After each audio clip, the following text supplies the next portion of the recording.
ABC Sport. You're listening to the 2025 AFL Premiership season. AFL. Don't get better than this. On your radio, Sport Digital. and on the ABC Listen app.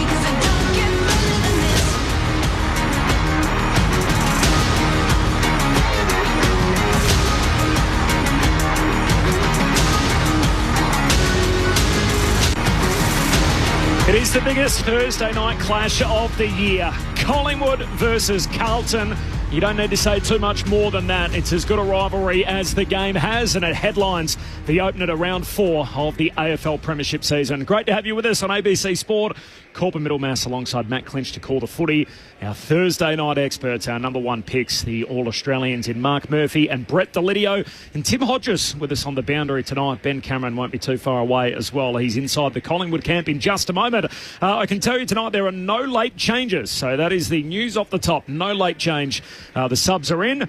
For Collingwood, it's going to be Ned Long, and for Carlton, it'll be Ashton Moyer. So that is how it is stacked up tonight. Matt Clinch is here to call the footy with me. Hello, Clinchy. Hello, Corby. Good evening, everyone. Yes, the rivalry, the tradition continues, and to think that there'll be over 80,000 in the house tonight, and what a way to start round 4. As you mentioned, if Collingwood could get a win, they'll move to 3 wins and 1 loss. We don't need to repeat the narrative all that much for Carlton fans. The possibility of getting on the board or 0 wins and 4 losses. It's, of course, the annual Peter Mac Cup. The interesting stat about these two sides is 4 of the last 6 games have been decided by under a goal in the Michael Voss, Craig McRae era. Before that, just 4 of the 74 were decided by less than a goal. So the recent history, when you think of Jesselenko, you beauty, and McGuan still running, Wayne Harms slapping the ball back into play, traditionally, these have been close contests. So we come along tonight thinking, well, it could be an edge of your seat experience, as it was when Mitch McGovern had the chance to try and spoil Scott Pennery's party last year in his 400th game. He wasn't able to do so on that occasion tonight. Can the Blues get their season up and running tonight? 3 points and 6 points, the margins in the 2 games last year, with Collingwood winning both of those.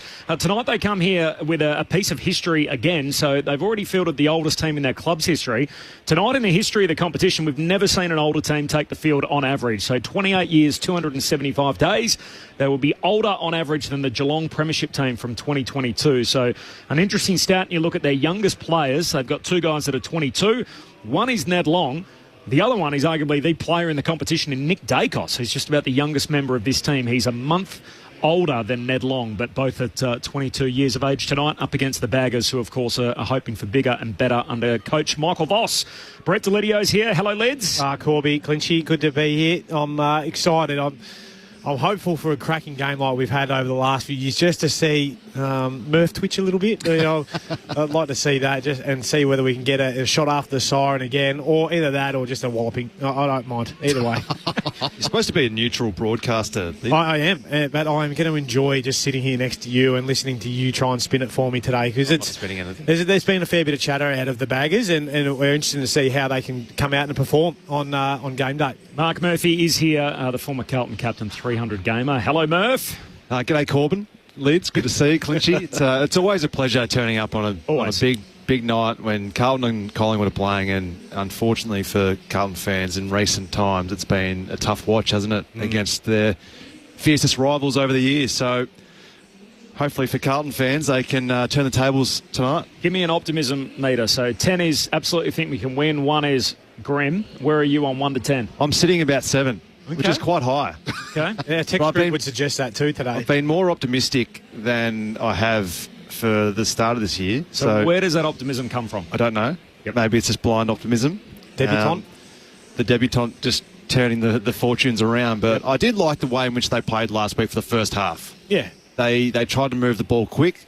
And it's been an area of their game, and we constantly keep talking about it. Everyone talks about their lack of leg speed and the way in which they move the ball. But the ball does move quicker than a bloke running. So they did move the ball quicker last week. I loved when Saad would run past and they'd just give him the ball.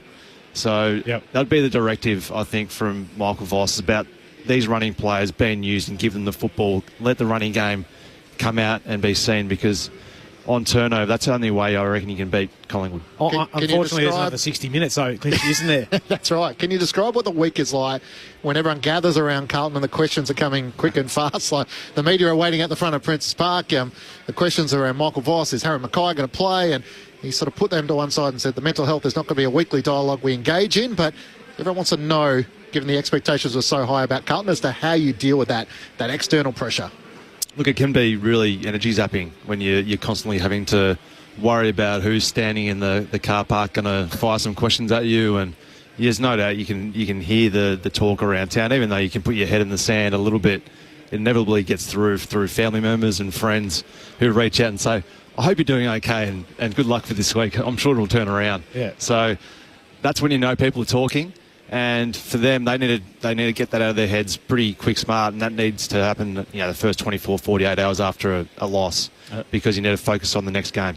This is Michael Voss, by the way, who spoke at his midweek press conference about Harry Mackay. We obviously learnt last night that he won't be there. He's not named in the 23 tonight.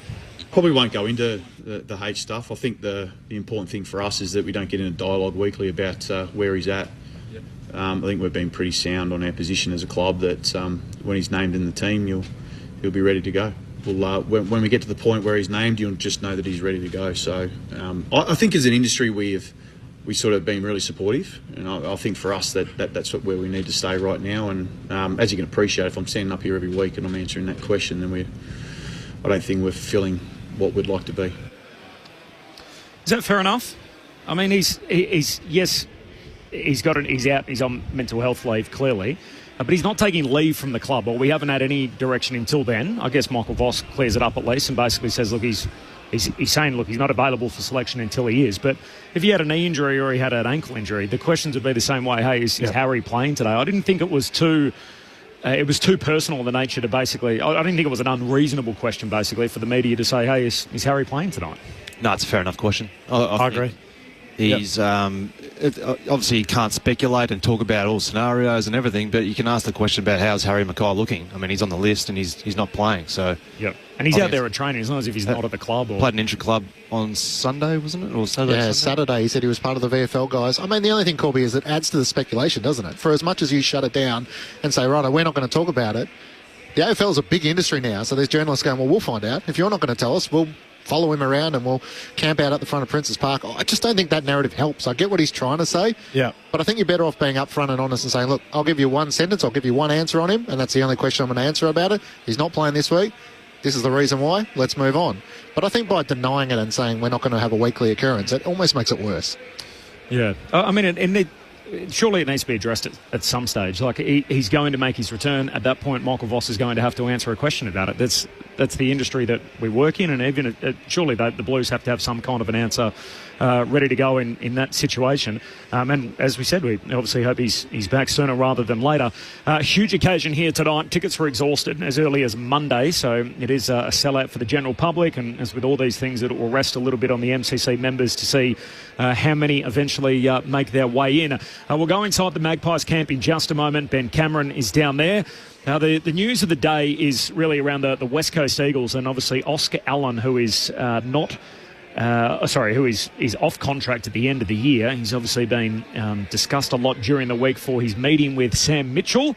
It's what made me think about other captains possibly met with opposition club coaches, if there was any that we might know. And so we'll delve into a little bit of that with our own Mark Murphy coming up in just a moment. Unfortunately, Lids, it is a sad week for the footy community, and condolences to you and to everybody that you, Andrew Cracker, who passed away earlier in the week after 102 games with Richmond, 35 with Collingwood, and one of the best grand final displays you'll ever see in the 2010 WAFL grand final, where he helped Swan Districts to a premiership against Claremont, but sadly passing away after a heart attack earlier in the week. Yeah, it is, and that news really shocked me because he's such a young, vibrant figure. When you see him down here at the games, he'd be calling him and on doing his media stint. He'd always welcome you with a big hug and how are you, brother?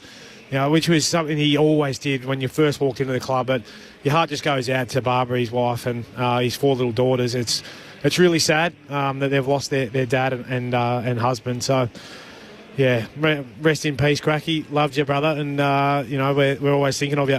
Valet Andrew Cracker, and the Magpies will wear black armbands tonight, and there'll be a moment for him before the bounce here in front of expected to be 90,000 at the MCG for Thursday night footy. Great to have you with us on ABC Sport. Corporate Middlemass and Matt Clinch to call the action. Tim Hodges will be on the boundary, Mark Murphy and Brett Delidio, our experts. But we start by catching up with Ben Cameron, who's gone deep inside the Magpies camp. Ben. Thanks, Corbin. I am down here with Dan McStay, a man who came to Collingwood, I assume, to playing games just like this. So Carlton, Collingwood, MCG on a Thursday night, in excess of 90,000. How do you feel right now with all of that? Yeah, it's all pretty exciting. There's always a little bit of nerves when you play in front of crowds this big, but yeah, when you get chosen by Collingwood, they definitely tell you about the rivalry and how important it is to each and every member and staff member as well. So yeah, it's just exciting, and we're looking to play our best footy tonight. How would you put into words the rivalry? Oh, it's fierce and probably just historic. It's gone on for so many years now. So many legends of both teams have played well in these games as well. So it means a lot, and it obviously means a lot with playing for the Peter Mac Cup as well. So it's great of you to speak to us pre-game, and a lot of Collingwood players do it, which we greatly appreciate. From the moment you arrive at the ground to the moment when the ball is bounced, what does it look like for you? Yeah, so arrive about 2 hours before the game. I like to come out and have a bit of get a sense of the ground and just a bit of a feeling of how it is underfoot. And then just go down and kind of prep normally, bit of stretching, just try to stay relaxed with the boys. And then Fly will have a meeting around an hour just after an hour before the game. It's usually got a few laughs in there to relax the boys, which is always fun. And then, then it's time to lock in. That is the thing we've seen with Craig McRae, is that generally he said that, look, he's worked out what this group needs is a little bit of humour before they're ready to run out. What have been some of the recent gags or themes in those pre-game meetings? Oh, it's usually got something to do with Darcy Cameron. He's a very funny man. They usually love stitching him up of some sort. They got when Steele and Pendles played their record-breaking game, they got Bruce Buffer to do an intro for him. So that was pretty funny. Pendles loves his UFC. So just little things like that get the boys up. Just via swish or something like that. Just it's time. I don't mind it. This is the oldest team that's ever been put out on an AFL ground, surpassing Geelong's premiership side from a few years ago now. How aware is the group about that? Does it get spoken about? Oh, I didn't even know that, but can't beat experience, can you? So we don't look at it as being old. We just look at it as being experienced, and we've got so much knowledge to surpass to each and every player out here, and hopefully we can show that tonight. I did hear Craig McRae say that Scott Pendlebury is actually coaching ball movement for Collingwood this year. I don't know if it was sort of a half tongue-in-cheek comment or whether it's accurate, but he's such a great field general, and speaking of that age and experience, how accurate is that, and what does it look like? I'm sure Pendles has been coaching for the last 10 years. He knows the game better than anyone, and I can guarantee you that post-footy he'll definitely be going in some sort of coaching role, and he'll be great at it. He sees the game so well. He understands people and how to coach, and he's such a good leader for the young guys as well. So, he's been incredible. Has there been much ribbing of Nick Dacos this week about the fact that he was a Carlton fan growing up, to spite his dad for a brief period, and his favourite player was our very own Mark Murphy? Yeah, that actually did come up. There was a photo of him in one of the meetings this week. Just a little bit of a laugh about just some of the history and stuff. And like I said, they always like to try and stitch players up. So I didn't actually know he was a Carlton fan, so that was pretty funny. Yeah, Murph reminds us sort of once a week probably that he was his favourite player growing up. So we can't forget it. Dan, great of you to speak to us so close to the bounce and pre-game. Appreciate it. Best of luck tonight. Thank you. Looking forward to it. Dan McStay, great to catch up with him downstairs with our own Ben Cameron. So, of course, Collingwood getting set to roll here tonight up against Carlton. There are no late changes for either team. So Ned Long is the sub for Collingwood, and for Carlton it is Ashton Moyer. Ashton Moyer, just to get that right, the 19-year-old who plays for the first time since late last year. And there's a debutant as well in jumper number 38 in Will White, who plays his first game just 39 days after signing a contract as a pre-season supplementary pick. He's the late call-up for Jagger Smith. Rest of the network to join us next. The footy might stop with the final siren, but with ABC AFL, the conversation keeps rolling. Get ABC AFL Daily Podcast with Premiership coach Paul Bruce alongside Corbin Middlemass, Ben Cameron and Poppy Penny. From walking on thin ice to dancing on the mountaintop. It's your daily footy conversation. Find it on the ABC Listen app. It's all about love right now on ABC iView. The hit series Love Me, Love on the Spectrum, Summer Love, and more great titles. Seriously? I can't stop smiling. Find them where it's always free, always heartwarming. Cheers to us. ABC iView. ABC Sport. We begin this broadcast by acknowledging the traditional custodians of the land on which this match will be played today and pay our respects to their elders past, present and emerging. We extend that respect to Aboriginal and Torres Strait Islander peoples listening.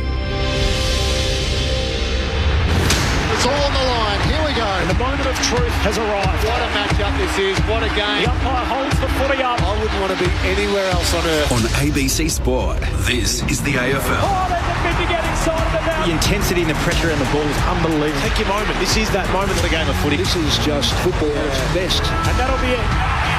From walking on thin ice to dancing on the mountaintop, the Brisbane Lions never stopped believing.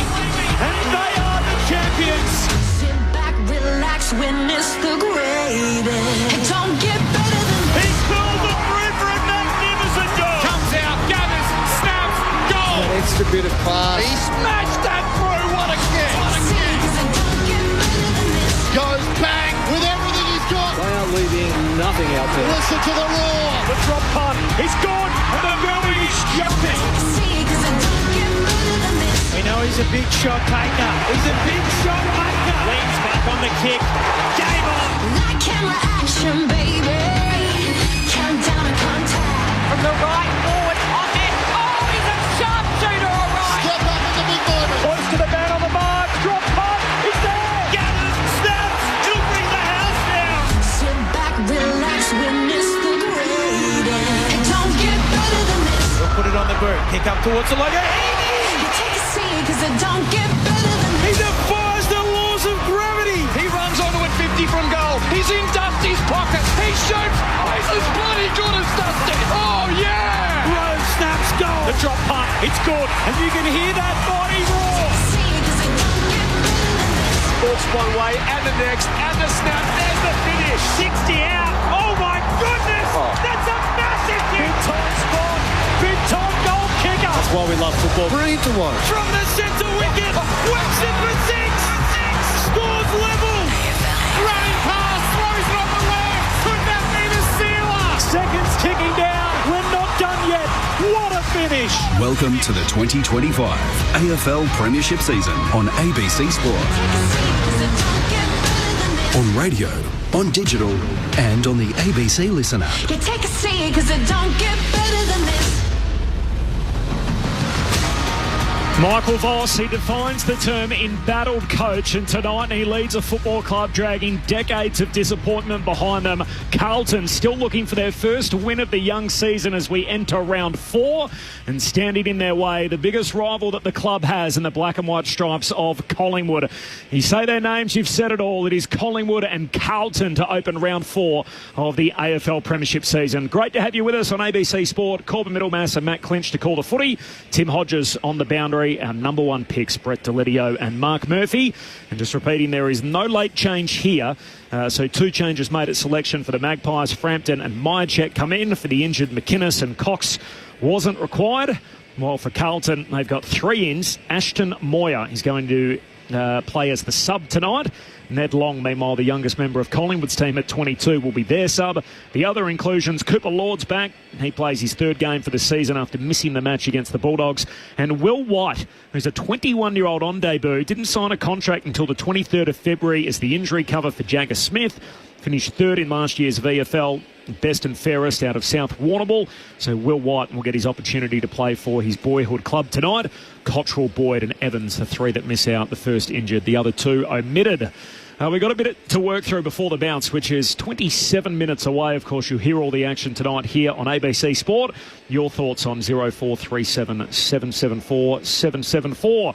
The big story, not just of today, but of the week, has really been the West Coast Eagles co-captain in Oscar Allen, who did media earlier today after he was linked with a catch-up with Sam Mitchell, of course, the Hawthorn coach, who made his way to Perth. It was all very public about whether the captain should be off meeting coaches of other teams mid-season. Quite a brazen approach from Sam Mitchell to waltz into Perth in such fashion and catch up with the captain of the biggest team in town.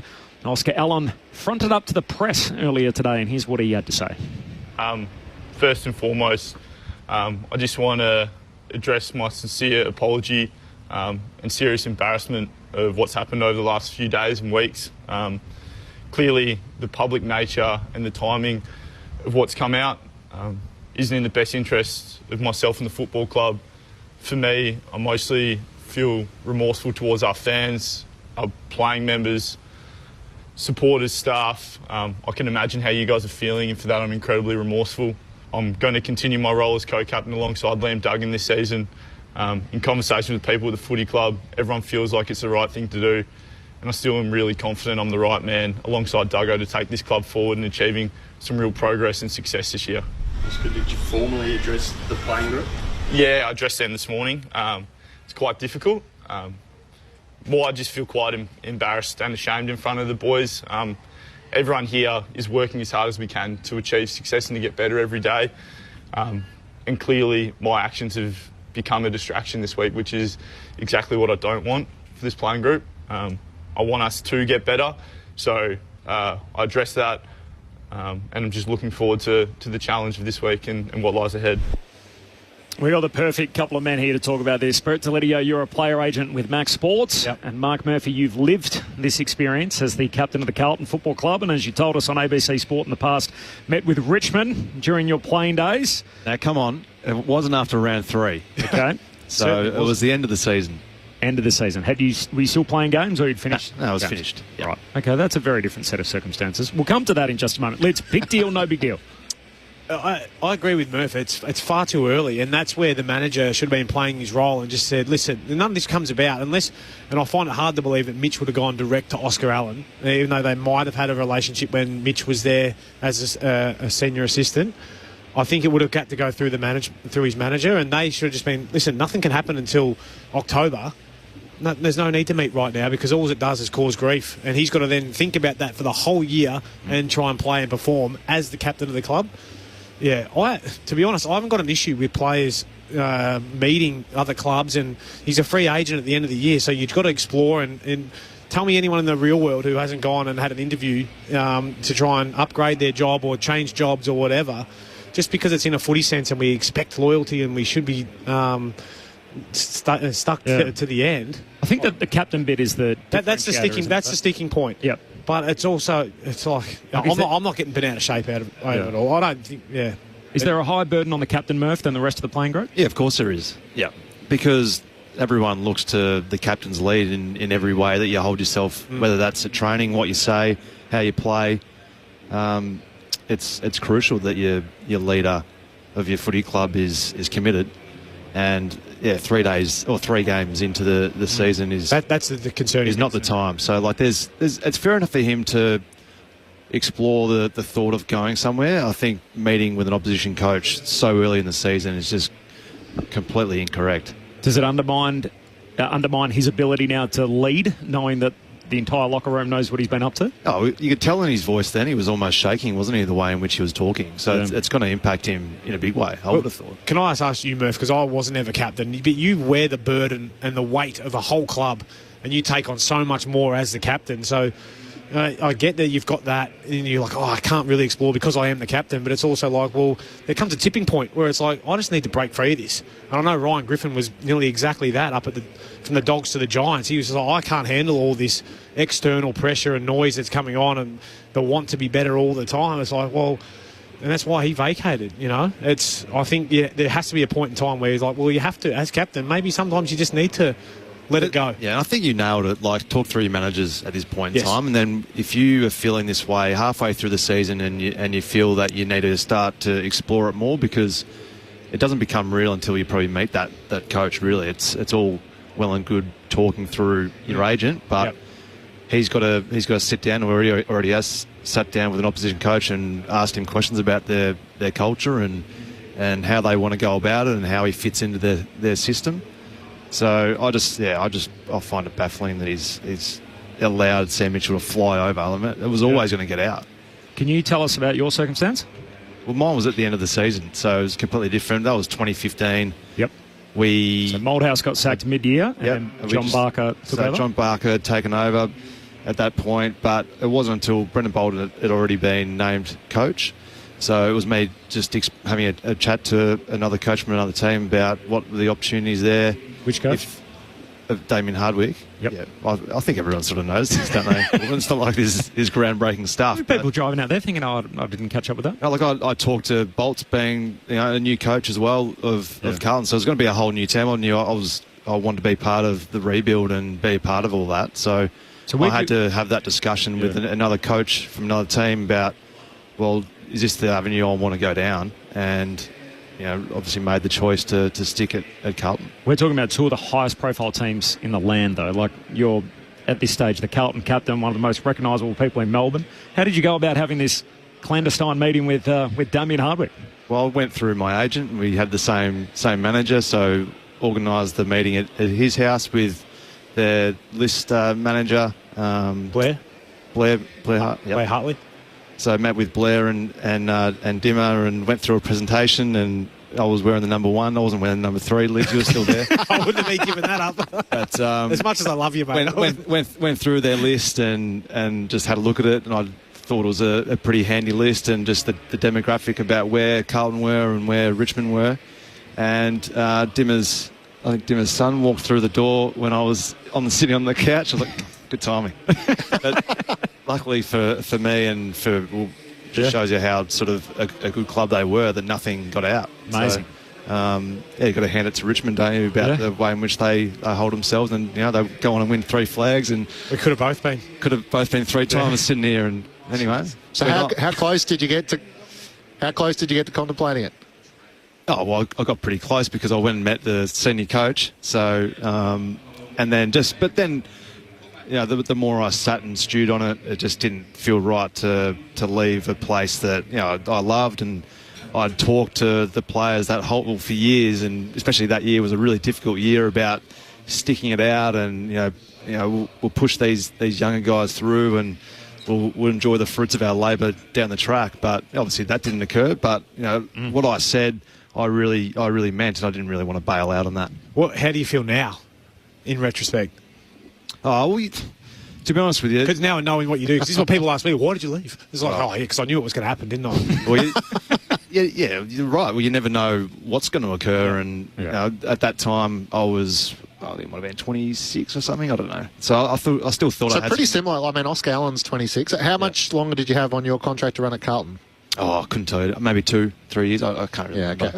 That was the question I was going to ask you, Lids. I mean, he's out of contract at season's end. He played 11 games last year. Are the West Coast Eagles kind of hedging their bets here in terms of, we don't know what offers on the table? So give us an insight for these relationships between player, manager and club as to how it goes down. Clearly, Oscar Allen felt like it was an avenue worth exploring. Well, he's a free agent, and you've got to respect that he is. He's given 8 years of service there, and if it feels like, well, do I want to be this guy who leads this club through where we're at the moment into the next wave? Am I going to be around long enough to see success at the other end, or do I jump ship? And that's the right of free agency, to be able to go and explore that. So I think West Coast have been pretty open in saying they've got an offer on the table for him, ready to go, but he wants to wait and explore and see where that fits. And I've got no issue with that. What would you say that offer would be? What would be a reasonable offer for a captain of a club, 26 years of age, who's had injury concerns? Oh, mate, you're asking me to speculate a fair bit on that. I've got no idea. I'd say that it'd be... Well, you're probably not going to give him a 7-year deal? No, I wouldn't imagine. Not going to give him a 5-year deal? Given the amount of footy that he's played and the amount of footy that he's missed, I'd say that it'd be 4 or 5 years. I'd imagine, maybe even 6, with a trigger for a 6th and some Mate, with the amount of money that a key forward is commanding now, like, he's going to be earning some pretty damn good coin. We just heard what he had to say moments ago, Oscar Allen. Should he have given up the captaincy effective immediately? Good question. Depends where you hold it and what he's done. Would you struggle as a senior player if that was your captain? Yep, probably. Yep. Murph? Yep. Sweet. 0437 774 774. David and Lonnie, just as well, the oldest team has been given an extra week off. That's after Collingwood tonight fielding the oldest team in history. That is the other aspect to this game, sort of rest versus rust. So Collingwood have had a 13-day break. The Blues of 6 days, having played last Friday night. And Ken in Sandringham on topic here. I felt so sorry for Oscar Allen during the press conference. Really awkward. Why did he need to do it? Whoever suggested it needs to have a reality check. Keeping the club keep it in the club could have been handled so much better, is the message from Ken. He had to address it, didn't he? Well, I thought with the announcement and that he was going to make an announcement was that he was relinquishing the captaincy. That's all I thought. I didn't think he was just going to come out and apologise. I thought it was interesting. He and Dom Pike fronted the media today, and Andrew McWalter will do his usual press conference before a game as the senior coach of the West Coast Eagles. He's sort of the one who's been taken over as the West Coast Eagles coach and probably caught off guard trying to deal with this circumstance as a first-year coach. I think, I know, like we answered that we both struggle with it, but footy clubs move on really quickly and you've got your next game to focus on. So, it'll be you forgive and forget until he riles someone up and they're like, oh, right, you're going to jump ship again. And that's where, the comments tend to come back and bite you a little bit. Well, no doubt he's going to cop that every time he plays, isn't he? Every time. Yeah. The longest-running charity and game partnership in the competition is the Peter Mac Cup, which Clinchy referenced a little bit earlier on today. It's all to raise funds, of course, for the Peter MacCallum Cancer Centre, so petermac.org if you are able to donate. And this renews again tonight, so they'll play for the Peter Mac Cup tonight. It was just a touchy moment as we were having that conversation around the MCGs. The lights were dimmed. Everybody held up the light on their cell phone or their mobile phone, and as a result was able to create almost like a Firefly-type sort of atmosphere in the stands. As a little hat tip to those battling cancer out there. The umpires have made their way out onto the ground. They're all decked out in yellow, bouncing the yellow Sharons. And the banner crews for both Collingwood and Carlton are in readiness. We got a juicy game in footy in front of us. Doesn't matter where these two teams are located on the table. The Blues 0-3, Collingwood 2-1, having had the bye the week before. Now, if you've been lucky enough to play in a number of these games, what is it about Carlton Collingwood when someone says to you to describe that rivalry or put it into words? What is it? Yeah, it's the best one. I used to love playing against Collingwood, just knowing that everyone in Melbourne was talking about it. And inevitably, the families are split between Carlton and Collingwood sometimes, which is quite funny too. But everyone who you walked, down the street, everyone's talking about this game in the lead up. So, all eyes are on it, TV-wise. There's going to be 80,000 plus. Doesn't matter where the teams are situated on the ladder. But it's like tonight walking in here. There's a lot of Collingwood people who are like thinking, well, this is the chance to really put a nail in the coffin almost of Carlton's season. And they've done that a couple of times in the last couple of years, haven't they? They have. Pies won 5 of the last 6, and as Clinchy mentioned, 4 of the last 6 have been decided by under a goal. So they've had a happy knack about them, haven't they, Lids, in just producing great games of footy. The McGovern won last year. Jamie Elliott, of course, denying the Blues that place in the final, which we all did together back in 2022. So there's all of a sudden a nice little set of these games in recent times that have been absolute humdingers. Yeah, and there's not a great reason, because I don't think Collingwood are absolutely flying at the moment. Yes, they are the most mature team out there, but with that, I think they lack a little bit of speed as well, which would suit playing against a Carlton side they're not blessed with a whole lot of speed right across the board, are they? So I'm expecting a pretty even game, but I'm not. I'm loath to say that's what we're going to see. Let's have a listen to this. Here come the Blue Baggers.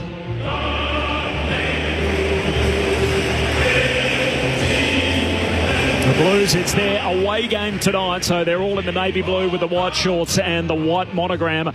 Big night for Carlton. They are debuting a new player in Will White, who we touched on a short time ago, the 21-year-old in jumper number 38, 39 days after he signed his contract with the Carlton Football Club. Ashton Moyer and also Cooper Lord are the other two which come in from the side that was beaten by the Western Bulldogs last week.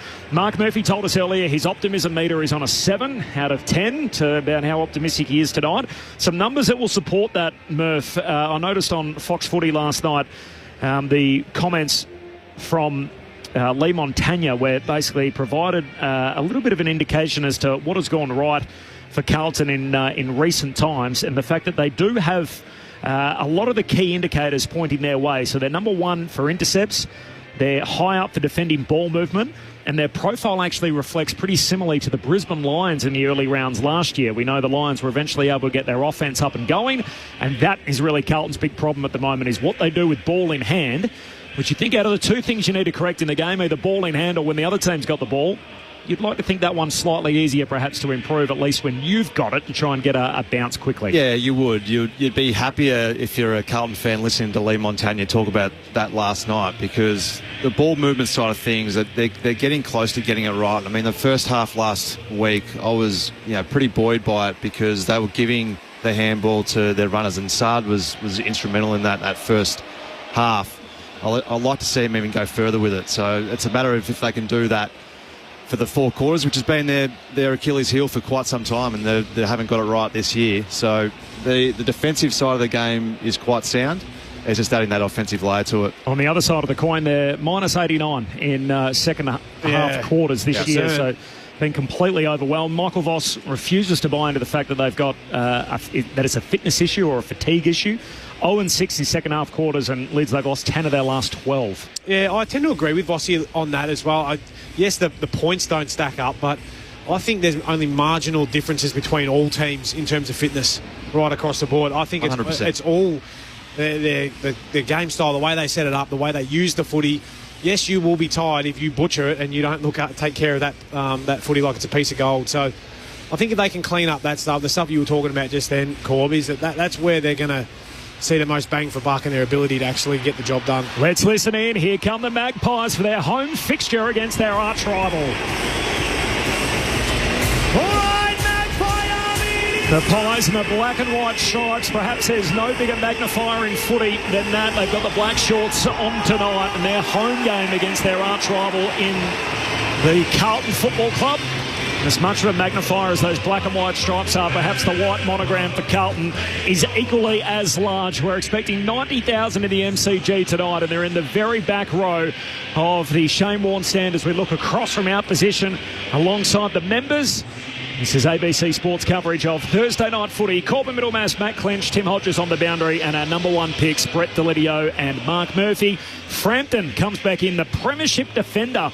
Of course, he came in late for Dan McStay, did the job on Harris Andrews on grand final day. He's one of two inclusions, and Brody Myercheck, their champion goal kicker, returns. Ned Long is going to start as the sub for the Magpies.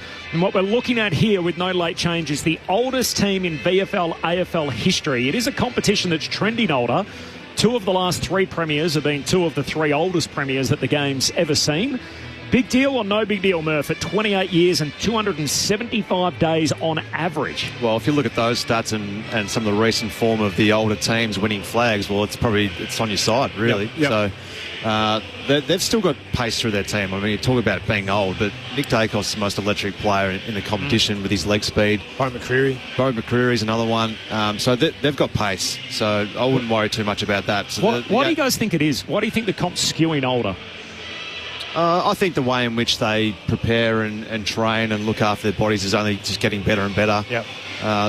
The sort of the knowledge that they're getting from overseas, and I don't even think back like 10 years ago what we were doing compared to what they're doing now is just completely different. So players have got more longevity because they've been looked after better by their clubs, and the way in which I know Nick Moldhouse is big on the pre-season's too short, but I think that can sometimes lend to players playing longer because you have a refresh and do your own training. You know what's required of you.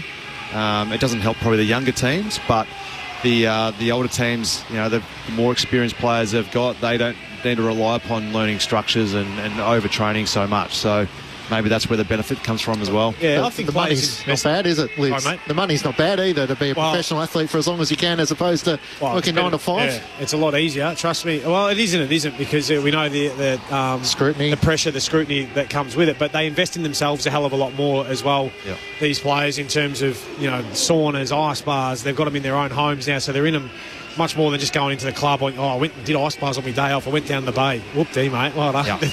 That's where you got your leg up back in the old days. But yeah, I think they are just becoming more professional. But we're also being more accepting of players, you don't lose your smarts. Yeah, you might lack a little bit of a yard, but tell me that when things get tight, you're not turning to steel side bottom, a la the game not that long ago when he kicks the winning goal. Scotty Pendlebury setting them up around stoppage. You don't get that from an 18-year-old, do you? So I don't mind it. I think we're too quick to turn out 30-plus-year-olds. I'm a little surprised Ned Long is the sub. He played pretty well in that game against Port Adelaide. So what's the right balance for Collingwood? Jordan McGoey coming back from it was general soreness in the end, wasn't it? He had that knee, as well. Knee bruising throughout the pre-season. They tried to manage him, Brody Myercheck as well. But Collingwood bring in Billy Frampton with a Carlton forward line which has, Charlie Curnow, Kemp, Young. Maybe they've gone with the extra tool to try and free up Darcy Moore. How do you see it? Yeah, Kemp's come off 5 goals, so he's your dangerous forward up there off the back of last week. I think Darcy Moore will go straight to Charlie Curnow and try and lock that away. Frampton to Kemp, and then just allow your smalls to and how to do his work, and your other smalls to get to work. Quainer will lock someone away, whether that's a Williams if he starts down there. He's on the bench, so he won't be starting down there, but they just complement each other really well, Collingwood, as long as and I think Darcy Moore, if he gets that role and sticks to his job like he did probably second half against Sam Darcy a few weeks ago, I think that's where, that's his best foot he's at.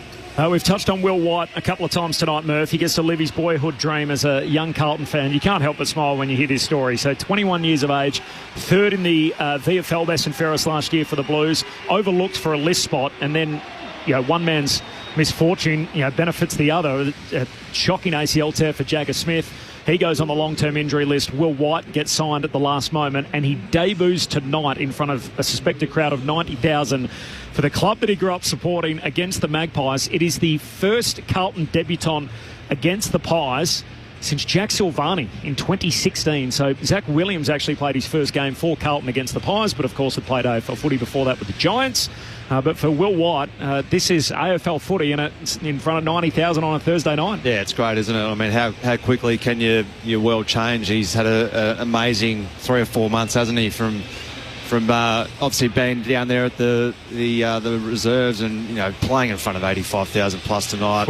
Boyhood fan of the Baggers, so he's they're the real good stories of football when you see them call their friends and their mates and their family, and the club releases that info. I reckon they're the real good stories of football we love to see, so wishing him all the best. Wearing the 38, isn't he, Corbin? So hopefully he's got some speed like Jeffy Garlett. That'll be really nice. And good to see him actually starting. That's what I love. He's not there in the vest. He's actually out there letting him have a go at it. Give me one or two areas. Where's this game going to be won tonight? What would I guess if you want to give us the Collingwood point of view, Lids and Murph on the Blues, what's the key focus here? Well, I think that the Carlton midfield are going to be ready and raring to go. So that's where Collingwood...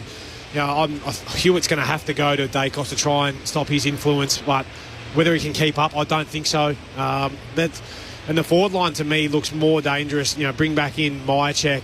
You got Hill down there. McCreary gets to work. DeGoey's spending more time down there as well. That's a danger sign for me, but it has to be the midfield of Carlton that are going to get it done, Murph. Yeah, I think George Hewitt will definitely go to Nick Dacos. I wouldn't mind seeing Hewitt go to him for the first half of every quarter and let Walsh go head-to-head with him after that. That's when the running game can really occur, and Sam Walsh is their best runner, and Nick Dacos is probably Collingwood's best runner. So that's where the game opens up from a Collingwood perspective and it did the last couple of times because George Hewitt has played on Nick Dacos, and he's inevitably just got off the chain. The longer the game goes, he probably gets off. So I wouldn't mind seeing him go to him initially and then letting Sam Walsh just go, well, let's go to the contest and you go one way, I'll go the other and see who comes out on top. But I don't think that would occur. I think Sam Walsh will just go head-to-head with him, get off when you can, win your own ball when you can. Is it hard to play free knowing the outcome if they lose, like knowing that the potential to go 0-4? How do you keep yourself in the game knowing that that's the backdrop? That we'll see that if they're down 4 or 5 goals going into the three-quarter time, that you'll see, and then the Collingwood kick the first and the last, and they know they're no chance, then you could see a real bloodbath in the last quarter. But I think at the start of the game, you're just saying, right, I hope we're on. Let's get that first hit on the body. There's no doubt at some point in the last quarter it's going to come and creep inside their head saying, I hope we finish this off, because they haven't been able to do it at all this year. And these games, as we've discussed already, are always really tight. So I think it's going to be tight in the last quarter, and then that's when the challenge will come in the head of the Carlton footballers to go, well, back to process, worry about the next contest, worry about running, worry about playing football, not worrying about what's happening on the scoreboard and what's going to happen if it's 0-4. The Blues have led at half-time in each of their 3 matches they've played so far this season, so we're not going to see until we get to the second half. The other matchup is Tom De Koning up against Darcy Cameron. Now, Darcy Cameron has become a very good player for Collingwood. Can Tom De Koning take his game to another level and expose him at ground level, I guess? Well, and that's where he's going to have to get him, I think, at ground level, because he'll challenge him in the air, which Darcy Cameron's been really good at. But you know, he's fast becoming a very enjoyable ruckman to watch. And I don't say, like, you don't enjoy watching a lot of ruckmen go to work, but he gets after the game, tries to go forward out of stoppage, which I really like. And the other one is in the coach's box. Of course, 2 guys that shared 3 premierships together at Brisbane. Michael Voss in one box, and in the other, of course, Craig McRae, the premiership coach from 2023, both in their 4th season in charge, leading 2 of the biggest teams in the land. Paddy Cripps, the 2-time Brownlow medalist, on his way to meet Darcy Moore, the Collingwood skipper, and a chance for us to check in with Tim Hodges in the front row of the grandstand. Good evening, Hodgie. Corbin, your timing is impeccable as the coin is tossed into the air and Patrick Cripps wins the toss. He'll kick to the city end, which is an odd one. The flags are blowing off the post towards the punt road end, but down the bottom down on boundary side, the wind is swirling. It's as swirling as much as I've experienced in a number of years. So Murph and Lids upstairs will be better versed to actually tell you how difficult that is to play footy, but it will play a part tonight. I'm just swirling from one end to the other. It's like a big saucepan, and it's going to make conditions really difficult for both sets of players. Just on the crowd, a thumping Thursday night crowd. The MCC expecting 80,000 plus, so I know a lot of people are saying 90,000 plus, but I don't think we'll get that much. At the moment, I don't think it's at 80,000, but it is building by the minute. I think the earlier start on Thursday has caught a lot of people out. It's been chaos outside the MCG with traffic arriving. It is a chilly evening, currently 17, feels like 14, but as I said, those swirling winds are going to play a significant part, especially early on. No late changes. The subs for the Pies, it's Ned Long. For Carlton, Ashton Moyer. It is only round 4, guys, but it does already feel like there is plenty riding on tonight's result. Thanks, Hodgie. He's got that big game feel about it. There's no doubt about that. As the countdown timer ticks away, we're 21 seconds away from the bounce. This is Thursday Night Footy on ABC Sport. Corbin Middlemass alongside Matt Clinch. Tim Hodges on the boundary. Mark Murphy and Brett Delidio. And what a way to get going in round 4. The black and white stripes of Collingwood, the CFC white monogram of Carlton. It's as good a rivalry as the game has. It's Collingwood and Carlton on a Thursday night to open round 4 on ABC Sport. You're with Matt Clinch. The Blues season on the line early in 2025, and we're all in readiness. De Goey alongside Cripps as the umpire bounces it in the middle. De Koning wins down the tap for the Blues. Charging in, it's Houston who volleys it straight up in the air. Cameron back with the flight, bounces into Schultz. A chance for Hewitt for the Blues. Hand pass to Hollands. He's tackled by Crisp, and the ball will be balled up in the middle. So Hewitt alongside Nick Dacos as the umpire sets it in the air. De Koning wins down the tap. The umpire goes down. Cripps can't clear it. Cameron can for Collingwood. Kicks up towards Myercheck alongside Silvani. Did he get a disposal away? Hand pass came from Perryman to Pendlebury to Nick Dacos. 50 out from goal. Centering kick by the L. Up with one arm. Can't come down with a footy. And it clears the pack and goes out of play in the right forward pocket. That would have been some start as Bobby went aerial. Interesting to see Young going to Darcy Moore and the gating role, I think, really punching him in the back almost at the moment. Frampton to Curnow, and Howe has gone to Kemp. Opening minute, forward 50 stoppage for the Pies. Cameron straight down to Pendlebury. Bangs bodies with Akers. Ball close to the boundary line. And in the end, the Blues see it out. We'll have a boundary throw in again. Forward pocket for Collingwood. Kicking to the punt road end. Sam Walsh also started on a half-forward flank, so he's up in this contest at the moment. So that's 5th, 6th midfielder coming up as for Carlton.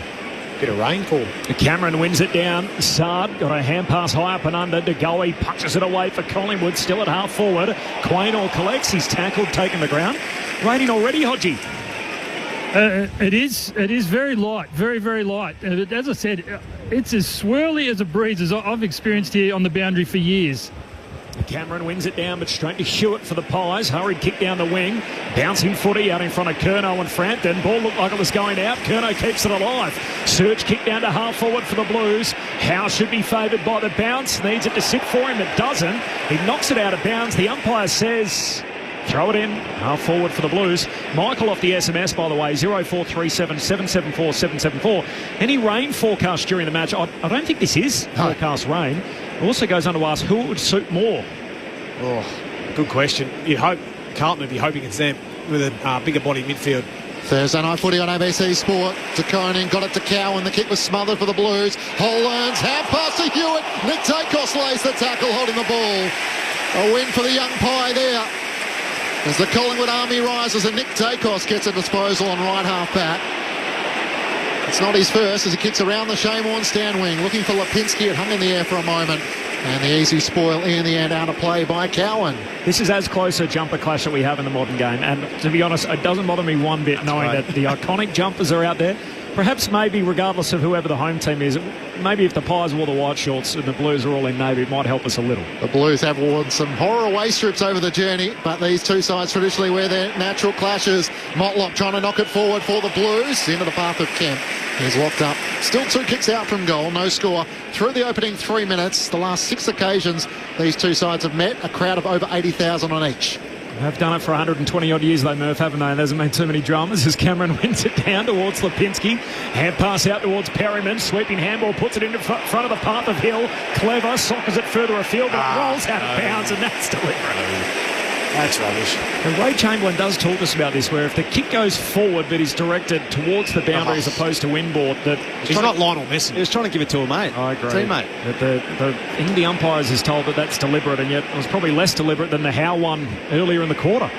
Hollands down to half forward, bounces off the chest of Moore, no mark, spills to Motlop, 60 from home, kicks the Blues inside 50, ball turns into the path of Akers, left it behind, Howe collects, he's gang tackled. And a ball up full forward for the Blues at the city end, no score through the opening 4 minutes. The Blues would love a positive start here to Koning and Cameron. Cameron gets a toe poke, spills to Fogarty around the body, he misses to the right-hand side. First score is Carlton's way, but it's a behind. Through 3.5, no, make that 4 minutes opening term on ABC Sport. So the one danger with having Walsh coming up to the contest is that it's probably going to release a Houston or a Maynard. So if he's not getting the effect around the contest, probably have to reset and have 6 forwards, but they're going to try and bring him up through the middle of the ground. Pendlebury marks the kick out. Of course, he's 400th. The last time these two teams met, goes long down the boundary line, and Silvani knocks it out of play. High half forward for the Blues. A couple of keen onlookers in front of you, Hodgie, down there. Notice a couple of the AFL staffers in Andrew Dillon and Laura Kane. Literally right in front of our man Tim Hodges on the boundary. The boundary throwing. Cameron. It's a little hand on the way through. Comes to Chera, though, of the Blues. Hand pass to Akers. He gives it to Hewitt between wing and half forward. Kicks inside the forward 50. I think Curnow was the target, and Jeremy Howe, as he does, drops back in the hole, takes the intercept mark. Half back for the Pies. Carlton one behind. Pies yet to score. 5 minutes in. Thursday night footy on ABC Sport. He sends the Pies inside the defensive 50 to Dan Houston. Quainer makes space at right half back with the flight, didn't take the mark and juggles it over the boundary line for a throw in. Carlton fans enjoyed that. A throw in at left half forward for the Blues. Carlton leading by a point. 5 minutes gone, opening term on ABC Sport. And that's where the wind is, isn't it? Yeah. Because it gets up high, you just don't know how to read it as the ball's travelling. Houston thought he laid that up perfectly. Hewitt still alongside Nick Dacos. Lipinski and Walsh as it's thrown down. Thrown in, I should say. Cameron tries to knock it down. Walsh lays the tackle on Lipinski. Harder gets the boundary line. Pendlebury kept it alive. A hand pass into space. Cowan up against Bobby Hill. Taps it to the path of Wiedering. And off hands it goes out of play. And a boundary throw in. So some of those matchups which Lids made mention of. Silvani alongside Myercheck. Wiedering has McStay. McGovern alongside Elliott. And Bobby Hill has Lockie Cowan early. A boundary throw in. As De Coney wins it down. Chera can't trap it. Knocks it to the advantage of Walsh, though. Hand pass out in front of Doherty. Umpire says keep rolling, but it's an advantage Carlton as Silvani ends up with it. Back edge of the centre square. Gets around two. Kicks to centre half forward for the Blues. Slides through to Curnow. Hand pass to Cripps. Quaynor's got him. Great tackle. As soon as he received the footy, Collingwood win it back. Pendlebury to Frampton. Hurried kick towards half back, and Lipinski will run onto the loose ball. Blues fans want it in the back. Collingwood happy to be away with it. Lipinski 2 bounces. Runs over halfway southern side. Kicks to half forward, and Elliott takes the mark. G knows this team well. Hand pass back inboard to Dacos, who drives it goalward. It just skids offline. And a behind, the opening score of the night for the Pies is a behind to Nick Dacos to the punt road end. They've got one behind each. We're 7 minutes in on ABC Sport. It's a great kick from Lipinski there. He just held long enough to allow the play to unfold. Hollands into Saad, who receives it and kicks up towards the wing, and Young takes the mark. Member side. Scores level at a behind a piece. Young's eyes dart inboard, nothing really on offer, so short to Akers, not 15. Has to give it back to Louis Young. Tries to fire a hand pass over the top of Crisp to Kemp. He couldn't take it cleanly, and Crisp gathers for Collingwood. Hand pass to Pendlebury, to Moore. Now the run of Houston, darting into the middle of the crowd. Adventurous kick across to the other side of the back flank, where Lipinski takes the mark. It stretches the Blues, and now Bobby Hill on a long lead at left half forward. It bounces wide of him and Cowan, and goes out of play at right half forward for the Magpies. A behind a piece through the opening 7 minutes. Thursday Night Footy on ABC Sport. You just tell the Pies are making a real emphasis on going wide and really stretching the ground long, aren't they? At the moment, they've just missed a few of those kicks, but really trying to stretch the Carlton defence. Taconi reaching over the top, knocks it down, but straight to Lipinski, shovels it out towards side bottom, high kick inside the forward 50. Myercheck got separation on Silvani, no mark. Saad just soccers it to centre half back for the Blues. Here's Hewitt, slides the side bottom tackle, hand pass to Chera through the phone booth, got it to Walsh, Blues away through the corridor, hand pass to Akers, kicks out to the wing, too much on it, made it tough for Young, more right with him for company, paddles it out of bounds in front of the benches. The boundary throw-in. He's had an indifferent start to the year, Blake Acres, the lowest rated wingman in the AFL, kicking at just 30% this year. Yeah, just unfortunately then too for Carlton, they had 2 or 3 handballs through the corridor and then went wide. So keep on going straight, try and get through the ground. Mark Murphy with you on ABC Sport. De Koning wins down the tap from the throw-in. Crisp tries to knock it on, taken high, the debutant wide. He'll get a first touch here on the wing as he pushes back behind his mark. The bag up from Warrnambool as he comes inboard to Saad, not 15. Had to get around Myercheck. He did well in the end to keep his composure. Back to Silvani. Off balance, kicks a high ball up the wing. Have a fly at that. De Koning's there. Cameron as well. Off hands to Akers. His hand pass chopped off by Crisp. He's tackled and brought down. Still a chance of the Blues. White, clean, good pickup. Got it to Paddy Cripps. Kicks around the corner. Up towards Williams. Hand pass to the runner Walsh. Little fumble. Cripps lays the tackle. It's still a chance though. Lord links up with Hollands and opens up in front of him. Swings onto the right. First goal of the match goes the way of Carlton. And the celebration as well from Ollie Hollands as he finishes in the right forward pocket. Carlton lead by 6 points. 1-1-7 to the Magpies. One behind. We played almost 10 minutes in the opening term. Thursday Night Footy on ABC Sport with Mark Murphy and Brett Delidio. Well, that's a handball chain I was talking about prior to the game, Lids, and you saw it there firsthand. It was a little bit of a fumble from Walsh. Wasn't a great handball, I think, from Zachy. The handball was pretty average, but it's the want to actually give the hands. And you've seen Saad running past and being used so far. You've seen Sam Walsh being given the football, and that's what they need. They need the ball and the good carriers. And they're actually starting to get their game up and going here. Hodgie, the boys spoke a bit about the breeze, and you set it up perfectly before the start. How is it down there for the players? Yeah, it's still swirling around. It's probably, Lids and Murph are probably best placed. How difficult is it when it is swirling as much as it is? And you can see the flag posts above the scoreboard there blowing directly to the punt road end, but it almost swings right around this enormous stand and goes back towards the city end. Pies in the end get the clearance. Cameron kicks it wide to Nick Dacos, who follows up his own handball, gets a second one away to Houston. Handball out wide to Josh Dacos. Now he's on the wing member side. Handball back to Houston. Blues well set up. Houston hemmed in. Dangerous 45 kick back inboard. Ball hits the deck. Blues win it to Koning. Hand pass away to Saad. Short kick to Curnow. Front edge of the centre square. Curnow loads up. It'd have to be all of 70 metres as he bangs it goalward, but he's offline and behind. How difficult is it out there when it's swirling like this? Well, you just don't know where the advantage is. It changes in every position on the ground that you're at. You might get in one pocket and you feel like you've got it right behind you, get to the other one and it's directly in your face. Blues by 7 on that behind. So Carlton 1-2, Collingwood 1 behind, 11 and a half minutes in. Thursday night footy on ABC Sport. 5-3, the inside 50s away the Blues early as Darcy Moore brings Collingwood back into play, into the pocket for Houston. Hemmed in the left back pocket. Looks long down the line. Cameron and De Koning, they wrestle in position. De Koning got rid of him and takes the mark on his chest. Legally, says the umpire. TDK with an early win there as he veers out to the left. Looks to send Carlton inside 50. Elliott got there late. Made a spoil. It was touched off the boot. Lord had to wear the contact and turns it over for the Blues. Josh Dacos gets the hand pass away to Schultz trying to come back inboard. Sard read it superbly for the Blues. Gets it to Akers. Back to Sard around his body. Cameron and Moore both backpedaling. Darcy Cameron in the end takes the mark. No collateral damage there. So can the Pies move the footy now? He goes back to Frampton. Back pocket. And well set up the Blues, Murph, without the footy. No, they look organised so far. You can just tell Collingwood is trying to pierce gaps at this point in time, but having to bail out again long. Short to Houston, who of course was of interest for both these teams. Goes long up to the wing.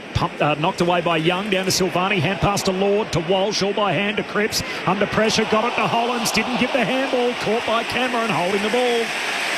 And a free kick for Darcy Cameron. And I'll reload again. The man who started that last chain now has it at half back. And pass to Josh Dacos. Back to the big man Cameron. Steps around Lord easily.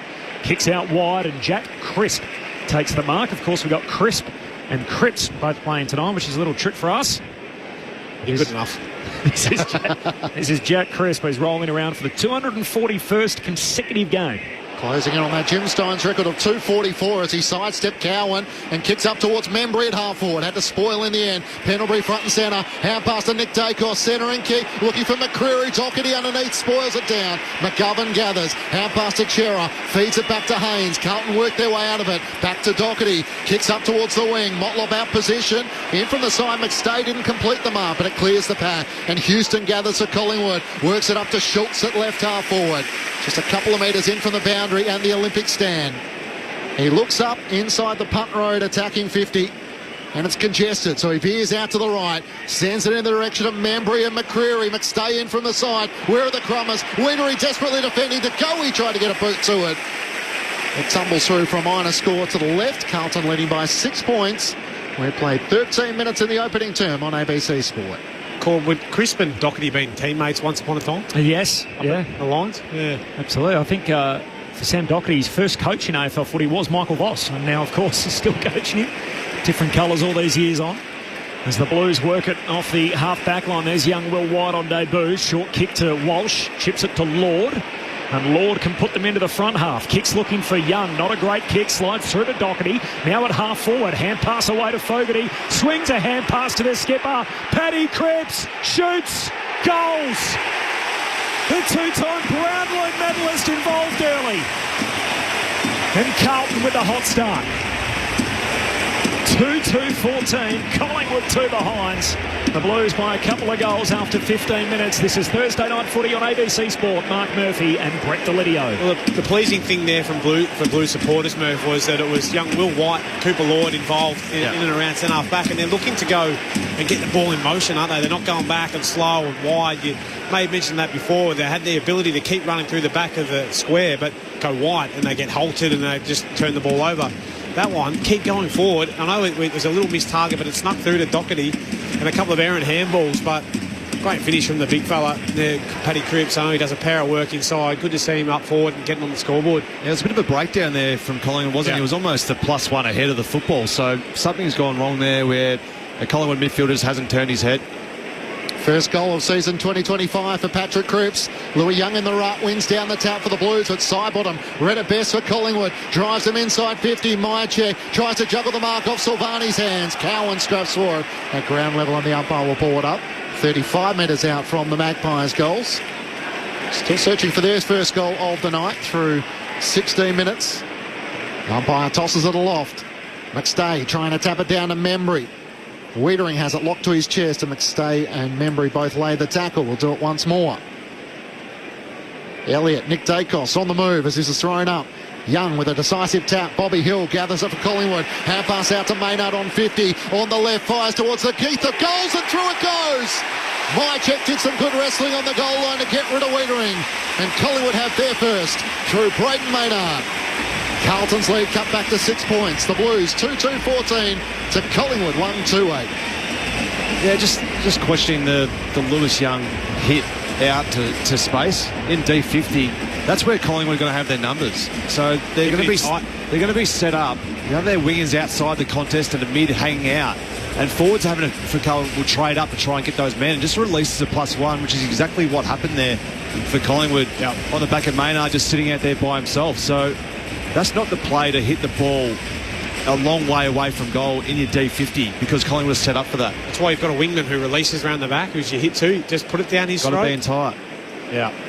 Just his 23rd goal for Brayden Maynard, game number 213. Well, with the one club so far. He's in a contract year, of course. The media reports big offers coming from one club. The different colour stripes. The blue and white of North Melbourne. Back in the middle, Perryman soccers it forward into the lap of Schultz, turns deep entry for the Pies to full forward, bouncing footy, still on offer. Elliott throws his boot at it, can't get it through, and in the end, Wiedering clever knocks the ball out of his hands and into the behind post. We'll have a throw in deep forward for the Pies. And his brother's there as a PDM corp. Okay. Might be the lure. What do you reckon? Is it? I think he stays. Stays. One club player versus the mega bucks and the long-term deal with the Roos. Boundary throw-in, McStay, who we spoke to pre-game, wins it down in front of Lord, though, for the Blues. Trying to clear, kick smothered. Nice 1%er. Perryman forces it out of play and a boundary throw-in forward pocket again for Collingwood. Win the flag, it might be a different story. And you got two and on your bike. I'll fill your boots. It's interesting, his language changed a bit around it too, didn't it? It went from, I can't see myself playing anywhere else, to, hey, it's a business. Thrown back in, it clears. Young and McStay, Akers around the body, trying to clear the congestion. Awkward bouncing ball for Lipinski and Houston. Houston punches it inside 50. Perryman tackle, dispossess. It spills out the way of Akers. His hand pass missed the intended target in Williams. Well kept alive by Maynard. Got it forward. Pendlebury, hand pass to Lipinski. Kick smothered, tried to charge forward. He's tackled and brought down by Chera. The ball up in the left forward pocket for Collingwood. Carlton leading by 6 points through 19 minutes. Thursday night footy on ABC Sport. Yeah, really important from Chera. They had Elliott in the pocket all on his own. Blues kick the first 2 goals of the match. Collingwood with the last as McStay wins down the tap. Akers' kick is smothered by Elliott. They scrap forward in the left forward pocket for Collingwood. Perryman tries to dribble it towards the goal mouth. And Cowan was looking for contact. He, in the end, didn't clear it. And now Elliott's tackled by Akers and holding the ball. Wanted the boundary line. Umpire says didn't do enough to try and get it clear. Jamie Elliott, free kick going the way of Blake Akers in the right back pocket for the Blues. Game 52 for Carlton, of course, after starting his career with the Saints and a couple of years at Freo. High up and under down the line. An easy one for Houston to punch into the advertising hoardings. The boundary throwing 60 out from the Pies goal. I think I know now why Youngie was belting that ball forward. He doesn't want to hit it to the wingman who just kicks it back to the oppo. Yeah. He's out of sorts, isn't he, Blake Akers? And think about that final series he had. Yeah, he was huge. Enormous. Had the best footy of his career in 2022 as DeConing grabs it out of the ruck. He's playing his best footy right now, but a hand pass here goes straight to Pendlebury. Well-weighted hand pass from the veteran out there to Goey, and Akers gets him out of play. The boundary throwing half forward again for Collingwood. The other matchup is Scotty Pendlebury just going everywhere with Paddy Cripps at this point in time. So a few contests within the actual greater battle there through the midfield. The voice of Mark Murphy alongside Brett Delidio with you on ABC Sport. Thrown in. McStay in front of DeConing. Wins down the tap, but Hewitt was slick for the Blues. Hand pass away to Akers. Little fumble from Paddy Cripps. Under the pressure of Scott Pendlebury, it goes out of play. The Collingwood fans lean over the fence. Encouragement for their former captain against the Carlton captain, having already kicked a goal tonight. So who's the loose the Blues are trying to get? Lids, is it Cowan, ideally? He's the loose at the moment. Bobby Hill is kind of loose at the moment as it's thrown in. DeConing wins down the tap. It's picked up by McStay. Kicks out in front of Mycheck, reaching out with one arm in front of Silvani. He can't complete the mark. And it goes out in the left forward pocket for Collingwood. As inside 50s have started to balance out a little bit. Collingwood now lead 10-8. The Blues by 6 points on the scoreboard. Well, he needs to either commit fully up off the back of Bobby Hill or go right back to help out his defence. At the moment, he's sort of in no man's land. Carlton by 6 points, 21 minutes in, boundary throw in. DeConing threw his boot at it. Says keep rolling, and then you can throw a blanket over 10 of them. Says ball up. 21 and a half gone, opening quarter. Blues with the first 2 goals. Collingwood with the last. They're only of the game so far. DeConing down to Hewitt. He's tackled immediately. Touched on Dan Houston in jumper number 9. Broke his nose at training during the week. First year with the Magpies, of course, leaving Port Adelaide. First time he gets to play in one of these big games tonight as Schultz gets a hand pass away towards Perryman. Floats a goal when it's there. Perryman knocks it through. He's first in the black and white stripes. And every Magpie on the ground awake to it as they rush to him. Harry Perryman ties the game. Scores level, 2-2, 14 apiece. 22 minutes into the opening term. Thursday night footy on ABC Sport. Yeah, a few little alarm bells just around the contest at the moment for Carlton, because 2 stoppage goals within the first 15 minutes of this game, but just the way in which the +1s are setting up behind the stoppage is looking a lot more dangerous for Collingwood. They've got Maynard and Dacos who are sitting off the contest there, and you look at what Carlton have got as their +1, it's Lockie Cowan, so they're probably not getting the benefit from their +1 as opposed to what Collingwood are getting. And Cowan he hobbled off the ground there. I saw him just grabbing at his either glute or high hamstring. It'll be interesting to watch down there, Hodgie, for you. You can add anything on that, Hodgie? Yeah, he did come off. He didn't even speak to the doctor. It was more a look, and they went straight to the room. So, yeah, I wouldn't be surprised if hopefully that's not a nick in the hamstring. Back in the middle, Cherrett taps it to Zach Williams, kicks inside 50, a bouncing ball. Young tries to volley it to Fogarty. That worked. Gets the hand pass away. Flying shot on goal. And it out to the right in the end from the debutant, White. He just couldn't quite steer it straight, and it veered out to the right, enough to give the Blues the lead by that point. 23 minutes gone, opening term. Will White, great name. We love players with good alliteration. Murph, you're obviously one of them. Mark Murphy.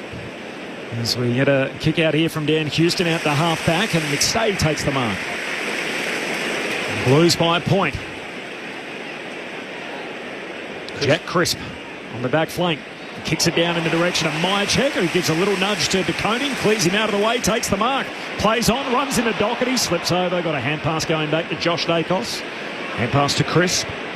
And out of Maynard, pokes it along the line, and McStay just took the mark. He had Cameron in front of him, left it for him. Hand pass to Nick Dacos, kicks inside 50, and Haynes bowls over his former teammate Bobby Hill, takes the mark, and starts the counter-attack for the Blues. He goes back to McGovern, short kick to Silvani at centre half-back. Carlton by a point, 24 gone opening term. This is where the Blues can be a little jittery, although that's a good kick to Lord at centre half-back. Into the middle of the ground for Chera, coming the other direction. Well done, Josh Dacos.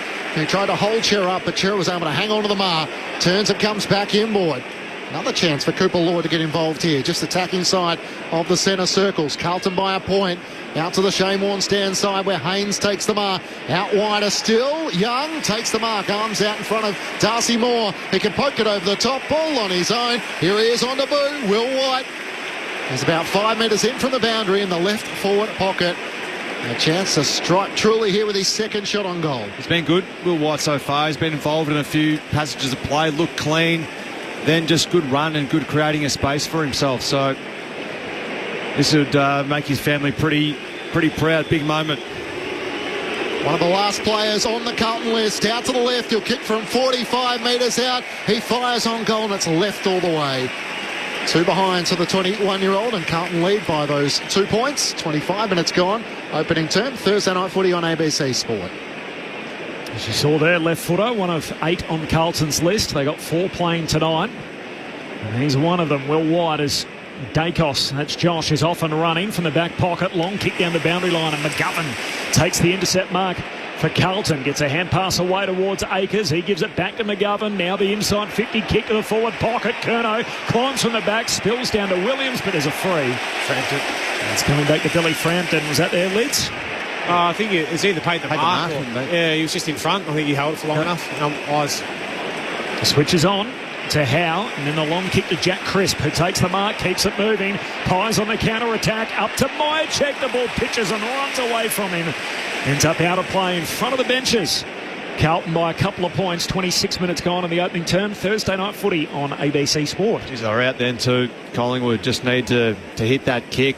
Carlton had pressed up, it just fell out of sorts, and they were away then, the Pies, if they hit that target. Blues by 2 points. De Koning tries to tap it down, but it's Jack Crisp of Collingwood. Bursts away from the stoppage. Kicks inside 50 on the bounce for Elliott. In the end, Haynes came charging out, gathered. Hand pass to Hollands, to Motlop on halfback. The run of Sard. He switches it out to Akers, who takes the mark at left halfback. Possession number 11 coming out for him. His first effective kick, though, to McGovern. Great kick through the middle of the ground to Motlop. It opens up in front of him. Fogarty the target. He couldn't hang on to it as Moore came late. Houston tries to get a little toe poke to it. He thought he was held when not in possession. The umpire says ball it up. Tim Hodges on the boundary. This is not good news for the Blues. Lockie Cowan is out of the game. You can see the substitution paper is just being handed out in front of me as we speak. So Moyer is into the game, and unfortunately Cowan is out. It looks like a hamstring. Thanks, Hodgie. That's rotten news for the Blues and for Lockie Cowan as they get a little kick inside 50, but Howe and Sidebottom and now Moore all combined to clear it for Collingwood. Handball on the boundary line. Josh Dacos to Sidebottom to Pendlebury. Has a fumble. Uncharacteristic for him. Now it's out of the 50. Motlop goes and gets it. He's tackled immediately. And a ball up as a heavy tackle sticks from Jeremy Howe. We'll have a ball up here, half forward for Carlton. Corbin Middlemass, Matt Clench, Tim Hodges on the boundary, and number 1 picks Brett Delidio and Mark Murphy on ABC Sport. Carlton by a couple of points. Out it comes to Hewitt from the restart. Hand pass to Akers. He goes back by hand to Hollands, who fumbles. McCreary, heavy tackle. Ball comes out. Says holding the ball. Free kick for Collingwood, defensive side of the wing. Perryman took the advantage, tried to shovel a hand pass forward. McGovern has to withstand the tackle from Membry and Jamie Elliott. He does so. They've done that a bit, Clinchy, where they've just handballed forward and tried to get their half forwards to run onto it, break open that Carlton defence. You've got to pick your moments, though, I think. Thrown in the air, Blues by a couple of points. De Koning wins down the tap. Perryman for Collingwood gathers. Hand pass forward, looking for Sidebottom. He breaks the tackle of Hollands. Looks up inside 50, kicks for De Goey. Great pass over the hands of Sard, who was trying to backpedal. And Jordan De Goey has it directly in front, 45 metres out from goal. Still, Sidebottom just continues to contribute at 34 years of age, Murph. Oh, yeah, that's as classy a kick as you'll see. That every other Carlton defender was playing proactive, and he just lobbed that, just his back shoulder into the pocket of space where that was the only option that he had for 4 or 5 pairs ahead of him. So it was a beautiful kick.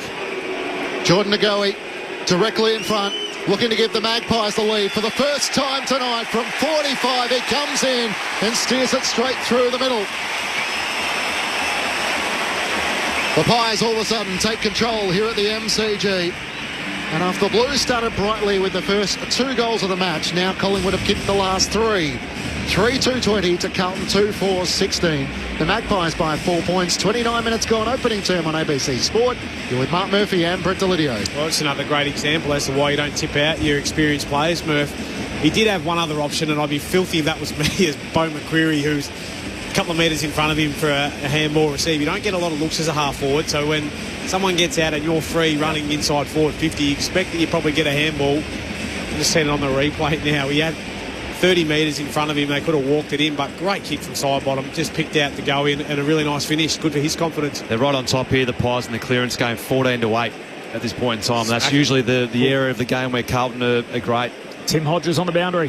Corbin, confirmation from the Blues. Unfortunate news for Lockie Cowan, subbed out of this game. It's a left hamstring, so no good for him. Ashton Moyer is into this game. Bad news for the 20-year-old. Thanks, Hodgie. As De Koning out of the middle, got a hand pass away towards Cripps, went down to pick it up, got a nudge from De Goey. Simultaneously, De Goey was coming through. It was nothing too bad in all of that. Just clipped Cripps high. Free kick. Hand pass away to Sard. Kicks inside 50. Curnow jumped in front of the pack. Takes the mark.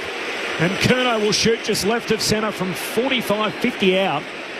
As De Goey was sort of passing through looking to try and soccer it, wasn't he? No, he tried to sidestep Darcy Cameron, and then as he got caught up and then got Cripps. But yeah, good movement from Curnow to sidestep around the 2 players in front of him, then to get on the end of this one. Here we go. Charlie Curnow kicked 3 against the Dogs. His first game of the year here. He went scoreless. Curnow says not tonight. Straight through it goes. He opens his account and returns the Blues to the front. So the lead swings on the last 2 goals. Collingwood 3-2-20. The Blues move to 3-4-22. Carlton again by a couple of points. 31 gone opening term. Mark Murphy, Brett Delidio on ABC Sport. It was an important response by Carlton then. And it's the small give then to Saad, which just doesn't allow the defenders and the mids to get back and be proactive in their defence. It's a one-on-one game when you can move the ball quick, and it's been a concerted effort. I can tell watching this game to start this game is that the message coming out to Carlton is to use the hands at every opportunity, and you're seeing Saad and Walsh really getting the end of them at the moment. Hollands as well. So they've just got to keep on sticking at it. If it doesn't pay off, they've got to keep on going down this quick ball movement style. Mark Murphy and Brett Delidio with you on ABC Sport. Cameron and De Koning. De Koning gave away, in fact it's Cameron who's given away the free kick. They're hard to read sometimes, those rucking freezes, aren't they? No idea. Sometimes the umpires point the wrong way, which confuses everyone as well. De Koning takes his free kick. Kicks looking for Cripps. It clears him in the end. Lord tries to keep it alive. A hand pass over his head. Houston for Collingwood. Hand pass to Josh Dacos. Looks out to the Shane Warne stand side. It's on the bounce for McCreary in front of Hollands. Can't gather. Akers the slick hand pass. Got it back to Hollands. And in the end, Paddy Cripps is dragged down by Nick Dacos. Surely didn't have the footy. And the Carlton captain will have it between wing and half forward, with the Blues leading by 2 points. So Cripps can go deep inside the forward 50. Kemp competes, slides off hands through to Moore. Hand pass meant for Nick Dacos, runs out of bounds. Says throw that in. Nick Dacos, some people out there that get on him about he doesn't lay enough tackles and everything like that. I guess when you're having the ball 40 times, can't you don't need to worry too much about that. But he's laid a big one there, unfortunately. Pat Cripps had already lost it. Doesn't fly with the coach, that one, unfortunately. With you as well. As De Koning grabs it out of the ruck, tried to shoot goalward, smothered by Cameron, regathers, shoots, misses. Left-hand side of behind for De Koning. So Carlton by 3 points. They kick the first 2, Collingwood the next 3, then Carlton the last.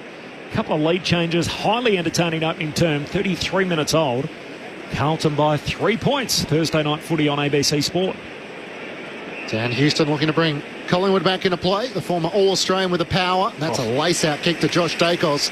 Did not have to move as he pulled it at the last moment and found him at left half back. Geez, that's trust in your kick, isn't it? Yeah. On a swirly night at the MCG. Josh Dacos called to play on, veers out to the right. Long looking for McStay, it won't reach him, and Schultz gives away the free kick over the shoulder of Haynes. Sam Walsh takes the advantage, closing in on quarter time, and Cameron back in the hole, takes the mark, hugging it to his chest for Collingwood. Oh, wow. At half back as it kicks out to Lipinski. It was out on the full, but the siren sounds and there's a bit going on off the ball. They're into Nick Dacos. Sam Walsh is involved. Players come charging in from everywhere. This is where the umpires are powerless. Charlie Curnow comes in. The crowd want to get animated as well. All of a sudden it's gathered to just about everyone involved. As even the players on the bench are starting to wander over. And the umpires just having a word to separate it. Charlie Curnow and Braden Maynard are in the very middle of it. And Louis Young is now having a chat to Jamie Elliott as eventually they will break into their separate huddles. Now Braden Maynard with a bit of finger pointing, and that always fires it up, and now Saad didn't like that. Back on again here. And just as it was looking to sort of simmer out, now they're gathered and grabbing the front of the jumpers as well. So those sitting near Hodgie will be starting to ruffle their fingers together. This is more cash into the AFL's back pocket. You don't see blokes on match payments in there. Now eventually... I'm not paying and then giving it all back. Eventually, they start to separate to head to their respective huddles. There's one for the promo when they meet again in round 17. A bit of push and shove, a little melee on the quarter break. Tim Hodges? Well, I'm just sitting behind the bench in between the two clubs, and there's one of the more influential men in world sport. It's the Shai Sergev. He's the global CEO of DAZN. They've just taken ownership of Fox Sports. The Ukrainian, he's in the country tonight to attend the AFL in Melbourne, and tomorrow night he's in Sydney to go to the NRL, sitting beside Josh Marnie, Andrew Dillon and Laura Kane from the AFL. They're rolling out the red carpet to make sure he has the best experience, and that was the first time he stood to his feet during that that melee, and he pulled the phone out and started taking photos. So clearly he enjoyed that bit the most of everything in the first 30 minutes, but a very, very powerful man in the house tonight. Absolutely is. And the broadcast deal, of course, locked away for the next number of years, and now under new ownership, Fox Sports, and a significant partner in the game of Australian rules football. So Carlton by 3 points at quarter time. The goal kickers, we got one each for Hollands, Cripps and Curnow. Meanwhile, for Collingwood, Maynard, Perryman and De Goey are their goal kickers. This is a Rigidage text, Murph. I know you think you're going to... I'm making this up. Oh, here we go. There's no name, no pack drill, but it has come through off the SMS line, 0437 774 774. Was it Carlton versus Collingwood when Murph gave the cheer squad the finger after he kicked a goal? Let's move on. It was. It was that game. Brett in Canberra, is Kemp a better option going forward than Harry Mackay? Well, what's he had tonight, Kemp? 0 sniffs of the footy. If he plays like he did every week, like he did last week, yes. But I think Harry Mackay is still a better player than Brody Kemp, but he's showing some signs, which is good. He's competing. 3 Magpies and 2 for Carlton haven't touched the footy yet, so Wiedering and Kemp without a touch. Quaynor, Membry and McCreary, the 3 players that haven't touched it so far for Collingwood. Just repeating that sub's been made as well, as Hodgie told us, suspected hamstring for Lockie Cowan. So Ashton Moyer is in the game now, the sub for Carlton. It comes early in the piece, while Ned Long is the sub for Collingwood. There's no danger on their bench for the time being. The thoughts of Murph and Leeds coming up in just a moment. Quarter time here in the blockbuster between Collingwood and Carlton. The Blues by 3 points. It's Thursday night footy on ABC Sport. Friday night. Racing forward, edge of the box, the shoots right footed. What a strike! The Matildas are back. What a goal! Catch every minute on the ABC Listen app. This is the 2025 AFL Premiership season on ABC Sport. Got it to Paddy Cripps, kicks around the corner, up towards Williams. Hand pass to the runner, Walsh, little fumble. Cripps lays the tackle, it's still a chance though. Lord links up with Hollands and opens up in front of him, swings onto the right. First goal of the match goes the way of Carlton. And Lord can put them into the front half. Kicks looking for Young. Not a great kick. Slides through to Doherty. Now at half forward. Hand pass away to Fogarty. Swings a hand pass to their skipper. Paddy Cripps shoots. Goals. The 2-time Brownlow medalist involved early. And Carlton with a hot start. Young with a decisive tap. Bobby Hill gathers it for Collingwood. Hand pass out to Maynard on 50. On the left, fires towards the Keith of goals, and through it goes. Mychek did some good wrestling on the goal line to get rid of Wiedering. And Collingwood have their first through Brayton Maynard. Schultz gets a hand pass away towards Perryman. Floats a goal when it's there. Perryman knocks it through. His first in the black and white stripes. Jordan De Goey directly in front, looking to give the Magpies the lead for the first time tonight. From 45, it comes in and steers it straight through the middle. Confirmation from the Blues. Unfortunate news for Lockie Cowan, subbed out of this game. It's a left hamstring, so no good for him. Ashton Moyer is into this game. Here we go. Charlie Curnow kicked 3 against the Dogs. His first game of the year here. He went scoreless. Curnow says not tonight. Straight through it goes and returns the Blues to the front. This is ABC Sports coverage of the AFL. On your radio. ABC Sport Digital. And on the ABC Listen app. Blues by 3. Mark Murphy, Brett Delidio on ABC Sport. It was a good start from both sides, Murph. They tried to pick a few little holes in them. Collingwood, they looked a little bit more settled, but great responding from the Carlton side. That goal from Charlie Curnow late was crucial. Yeah, really important. It was a bit of a tug of war, really, at the start of that game. It was Collingwood trying to expose the Carlton overall defence and try and move the ball wide. And it was Carlton that sort of changed the way in which they've been playing from the first 3 weeks, trying to go through the corridor by hand, which really stood out and actually overlapped the Collingwood midfield and got to their Carlton forwards in some space and quickly, which is the way in which Charlie Curnow needs the footy coming in. So really enjoyed the quarter of Adam Sard, who had the 9 disposals, and they need him getting the ball in that fashion. He's their one break. He breaks the lines. He's the one that gets them going. So no doubt Collingwood would look at that and go, we need to try and tighten up on Adam Sard. Pendlebury had the 10 to Cripps, who's had just the 5. Interesting battle, that one. The old boy versus the young bull. It's raining too. Start this second term down to Hodgie in just a moment. As young Cooper Lord stands alongside a famous Collingwood 35 in the middle of the ground. Hit out one by Cameron, straight down to Hewitt though, got it to DeConing, back with the Blues. Cripps by hand to Lord, hand pass over his shoulder to Cripps, pressure from McCreary, somehow squeezed a kick out. Side bottom taken off it, Pendlebury collects the footy, sweeping hand pass in front of Nick Dacos, got some contact from Doherty, wins the ball. Hand pass back to the corridor, turnover, Hewitt for Carlton, hand pass to DeConing, Walsh clever, sockers it out of mid-air down to half forward. Quaynor taps it to the boundary line, half back for the Pies. Frampton puts his head over it. Motlop locks him up. Good tackle. Ball comes out illegally, said the umpire, holding the ball. And a free kick for Jesse Motlop. Half forward for the Blues. Start of the second term, Carlton by 3. Motlop hands it away to Doherty. Kicks inside 50. They come from all directions. DeConing knocks it down, trying to trap it Young. Can't. Maynard, short kick, finds Jack Crisp, who marks in the back pocket for Collingwood. Carlton by 3 points, 60 seconds into the second term. Crisp spots Quaynor at right half back. He takes the mark in front of Lord. Were you ready for this, Hodgie, by the way, the rain? There was talk yesterday of a little bit of rain, and there's nothing on the radar. I just had a look, so this is as heavy as it's been all night, so it's enough to probably play an influence on the game.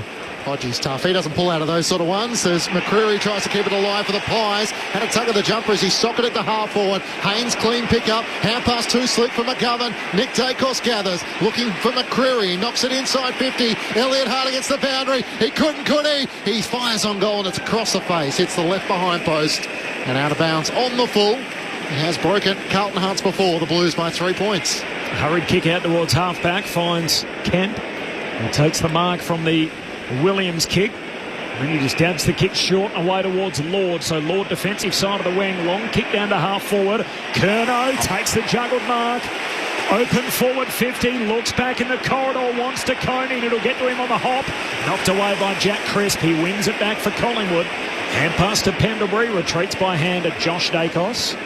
He kicks out to the wing, wanting Membry. He waited for it. McGovern didn't. Gets in front, steals it. Kicks Carlton to half forward, overcooks the kick. Missed Motlop and it rolls out of bounds. 40 out from the Blues goal at the punt road end. And your man leads, Zach Williams, of course, is this a little back to the future? Has got the back flank with Lockie Cowan going down. Playing against his old little mate, Bobby Hill. Looks like he's got a job in the back six now. So Zach Williams back where he started. Thrown up, thrown in. Pendlebury's alongside Paddy Cripps as it's clears both rucks. Side bottom tries to slap it towards the boundary line. McCleary knocks it away from McGovern and then lays the tackle. Hard against the boundary just under the Olympic stand, and the umpire will ball it up. Carlton by 3 points. As you can see why McCreary's in the side every single week. Just the little things that he does to make his teammates better, lock the ball in. Such an important role player. Hewitt alongside Nick Dacos as well to start this second quarter. From the ball up, spills away of Doherty, blazes away inside 50, out of bounds on the full. And Josh Dacos will take the free kick for Collingwood at right half back. Carlton by 3 points. Call to play on. So the older of the two, Dacos has run the boundary line, drives it up towards Darcy Cameron. Off his hands, it gets to the very back where Elliott thought about the hand pass, then fired it inboard to Nick Dacos, tackled and dispossessed. McGovern, hand pass forward for the Blues to DeConing. His hand pass is a little loose as well for Wiedering off the outside of the boot. He can't find Doherty, so maybe that greasy ball as it goes out of bounds on the full. Free kick going the way of Collingwood. A couple of moments that's pretty unforgettable. Just a match-up that's working really well for Collingwood at the moment is the job that Tim Membry's doing on Jacob Wiedering. That was his first disposal then for Carlton, so playing a really important role on arguably Carlton's best player. What difference did that just make? I have no idea. That was ridiculous. Trying to reset the mark. There's no one even standing the mark on the boundary line, and so Josh Dacos is off and running after he realigns him. He's not even in a good spot to view whether he's on the line or not back inboard. Kicks a turnover. Wiedering marks. Hand pass to Doherty. Blues long inside the forward 50. Young the target. Moore punches it away. Follows up. Hand pass out in front of him. Josh Dacos on the back flank, back where we started. Hand pass meant for Jack Crisp over his head. Doherty for the Blues. Hand pass to Walsh. He's tackled without the footy. Free kick Carlton. Yeah, you feel for players when someone fumbles the ball and they go to tackle them. You're rewarding the fumble, but certainly there. Looks inboard, finds Ollie Hollands.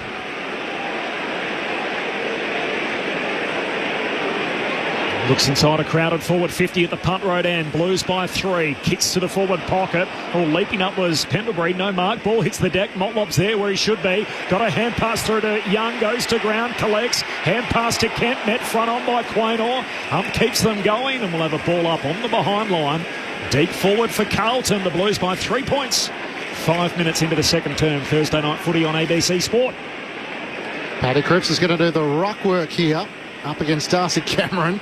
As they tangle, Cameron tries to tap it down. It pinballs around. Moyer into the action. Tackled by Quaynor and across the boundary line.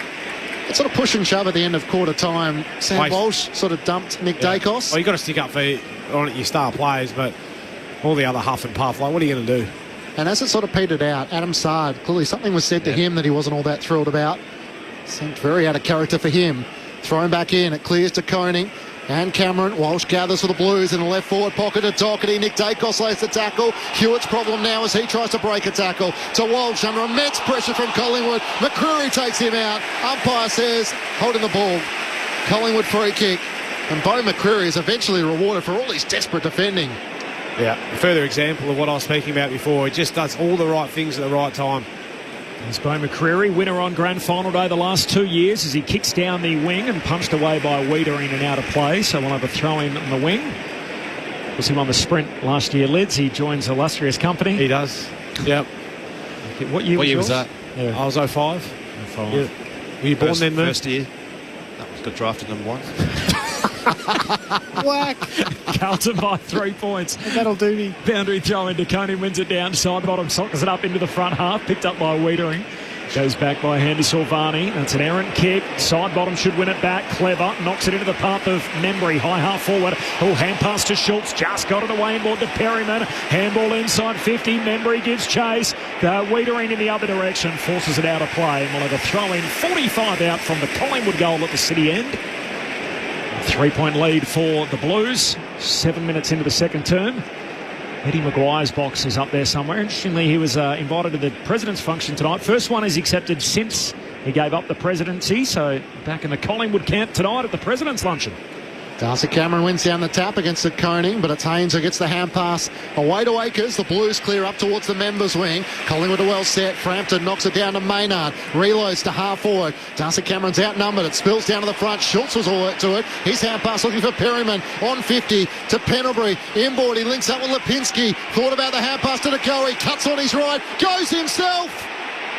Misses to the right-hand side. His teammates would be reminding him there was a couple of options there to give it off. Carlton's lead is 2 points as we're 8 minutes into the second quarter. Still searching for our first goal. That luncheon would definitely be a dinner too, wouldn't it? I would have thought. Particularly when a 7:30 start. Yep. Holland to the kick-out duties. Blues by 2. Long kick to the wing. Young punches it inboard. Fogarty, slick hands, got it away to Walsh. And pass to McGovern in the red boots. Kick smothered. Nice work, Perryman. Ball comes out. McGovern has a mulligan. He goes running away, but the free kick's coming back, and Fogarty's going to get it. You can spot exactly where that was for, but it's a Carlton free, and they'll keep moving forward down to the punt road end. Kick goes wide to Doherty. To high half forward, finds Hewitt. Big numbers, went over 30 disposals in both meetings last year with the Pies. This kick's a high up and under inside 50 here. 2 fly for it. Kemp and Young both up, punched close to the boundary line, and in the end it spills out of play forward pocket for the Blues. 0437 774 774. Your thoughts off the SMS throughout the night. Corbin Middlemass calling the footy with Tim Hodges on the boundary. Mark Murphy and Brett Delidio, your experts, and here's Matt Clinch. Thrown back into play. Collingwood into attack. Cameron tried to protect the space, but it was tapped down by De Koning. Maynard gets a clearing kick for Collingwood up towards the wing. The foot race is on. Jamie Elliott leads the way, trying to break away from Zach Williams, who did well. Locked him up and won the footy. Back in his natural roll across half-back. He jams it up towards half-forward. Collingwood are well set. It's 4-on-1, and the one is Paddy Cripps. He fights as hard as he can. Cameron's hand pass, though, out to side bottom as Doherty came charging it off support. And the free kick is coming back to the Blues. Is that for a throw? Yeah, throw. So a throw in which Sam Doherty is going to be rewarded at right half back, if nothing else, for his tireless determination. Of course he is in the Peter Mac Cup game. Goes short with the kick to Chera, who's got it 60 metres out. Lays it up to full forward for the Blues. Darcy Cameron backing back, takes the intercept mark. And immediately Collingwood want to go. All those green lights. Hand pass to Quaynor, kicks to a one-on-one, and Schultz Wins the battle in front of McGovern. 50. Oh, and now 50. Is that fair enough? No, he pulled him down as he was trying to get away from the mark. Because he had the hand on him, you're not supposed to touch him. And the angle improves, so comes back inboard, takes the kick from right on halfway. Schultz down to half forward to go the target, slides over the pack, close to the boundary line. Myercheck wants to keep it alive. Got a kick away. Says keep going. Back pocket for the Blues, taken by Wiedering, tackled by De Goey. Out of play, and now we got the throw in forward pocket for Collingwood. Right in front of their race. It is the Blues by a couple of points. 10.5 gone second quarter. Thursday night footy on ABC Sport. 3 goals each. Toss back into play. Shallow throw in. Tom de Koning taps it towards the boundary line. He races after it himself. He can't keep it alive. Scott Pendlebury with 14 disposals. Blake Acres with 14 as well. 12 to Josh Dacos and 11 to Dan Houston and to Sam Walsh. Nick Dacos with the 9 disposals. Hasn't had an effective kick so far. 4 hand passes and 5 kicks. As the company of George Hewitt tonight. De Koning tries to take it to the ruck. Tackle by Dan McStay. Immediately turned to the umpire. No free kick. Hewitt gets a hand pass out to Walsh for the Blues. Over his shoulder. Trying to find McGovern. Perryman fends him off. Kicks inside 50. No one there for Collingwood. And Blake Acres takes the mark. Across left half back. Blues leading by 2 points. 11 minutes gone second quarter. Goes all the way back to Haynes, who marks just in front of Myercheck. Short kick to Silvani. Back pocket. He dabs his kick short along the boundary line. Finds Doherty. So a dozen minutes into the second term, still looking for the first goal of the quarter. Who goes back to Haynes like a baby giraffe, slips over and takes the mark at fullback. All's well that ends well. Long kick for the Blues up to the wing. Lord leaping for it. No mark. Hits the deck. McGovern collects, and on his back like a backpack is Jamie Elliott. Tackles the bigger man to the ground. We'll have a ball up on the wing. It's a bit clunky, Collingwood, aren't they? They're not really firing on all cylinders, it doesn't feel at the moment, Murph. It's been a bit of a sloppy second quarter, hasn't it? It's almost like the little pushing and shoving at quarter time. Both sides have lost their traction. And Sidebottom fires a hand pass forward. Carlton are well set. Schultz races into Haynes. Can't bump him off the ball. Haynes gathers. Hand pass to Lord. Tackled by Sidebottom. Look away hand pass. Nick Dacos gathers. His hand pass. Chopped off by Sard of the Blues. Arches his back. Jams it as far as he can up towards Charlie Curnow. Frampton went to spoil. Couldn't take the mark. Curnow over the top of him. It spills out the way of Darcy Moore. He can't gather. Houston over the footy. Little toe poke from Cripps. He tries to get it forward for Carlton. But Josh Dacos for Collingwood. Hand pass to Frampton. Turns it over. Chero takes the mark for the Blues. To get it going back the other way, Chero looks for this skipper over the head of Cripps. One touch on it from Moyer, but slides out of bounds. Had that heavy shower, didn't we, at quarter time? And you can see even though the rain stopped, the way the ball's skidding around and slippery footy. It's just, causing a little bit of indecision. This double grabbing means you're not quite as clean. You're just missing those little handballs. The guy's running past, doesn't break the game open. The dual All-Australian Brett Delidio on ABC Sport as Young wins the tap. Down in front of Lipinski, left it behind. Walsh grabs it. Says I'll have it as they all jump on top of Walsh. 11 minutes into this, or 13 minutes in fact, into this second quarter. Carlton by 2. One down towards Fogarty. Kicks a high up and under. 15 out from the Blues goal. Jack Crisp at the drop of it. Trying to get a kick away as he's been smothered. Didn't go 15. Walsh gets a second look at it. He's tackled hard. Ball comes out. You throw a blanket over 10 of them here.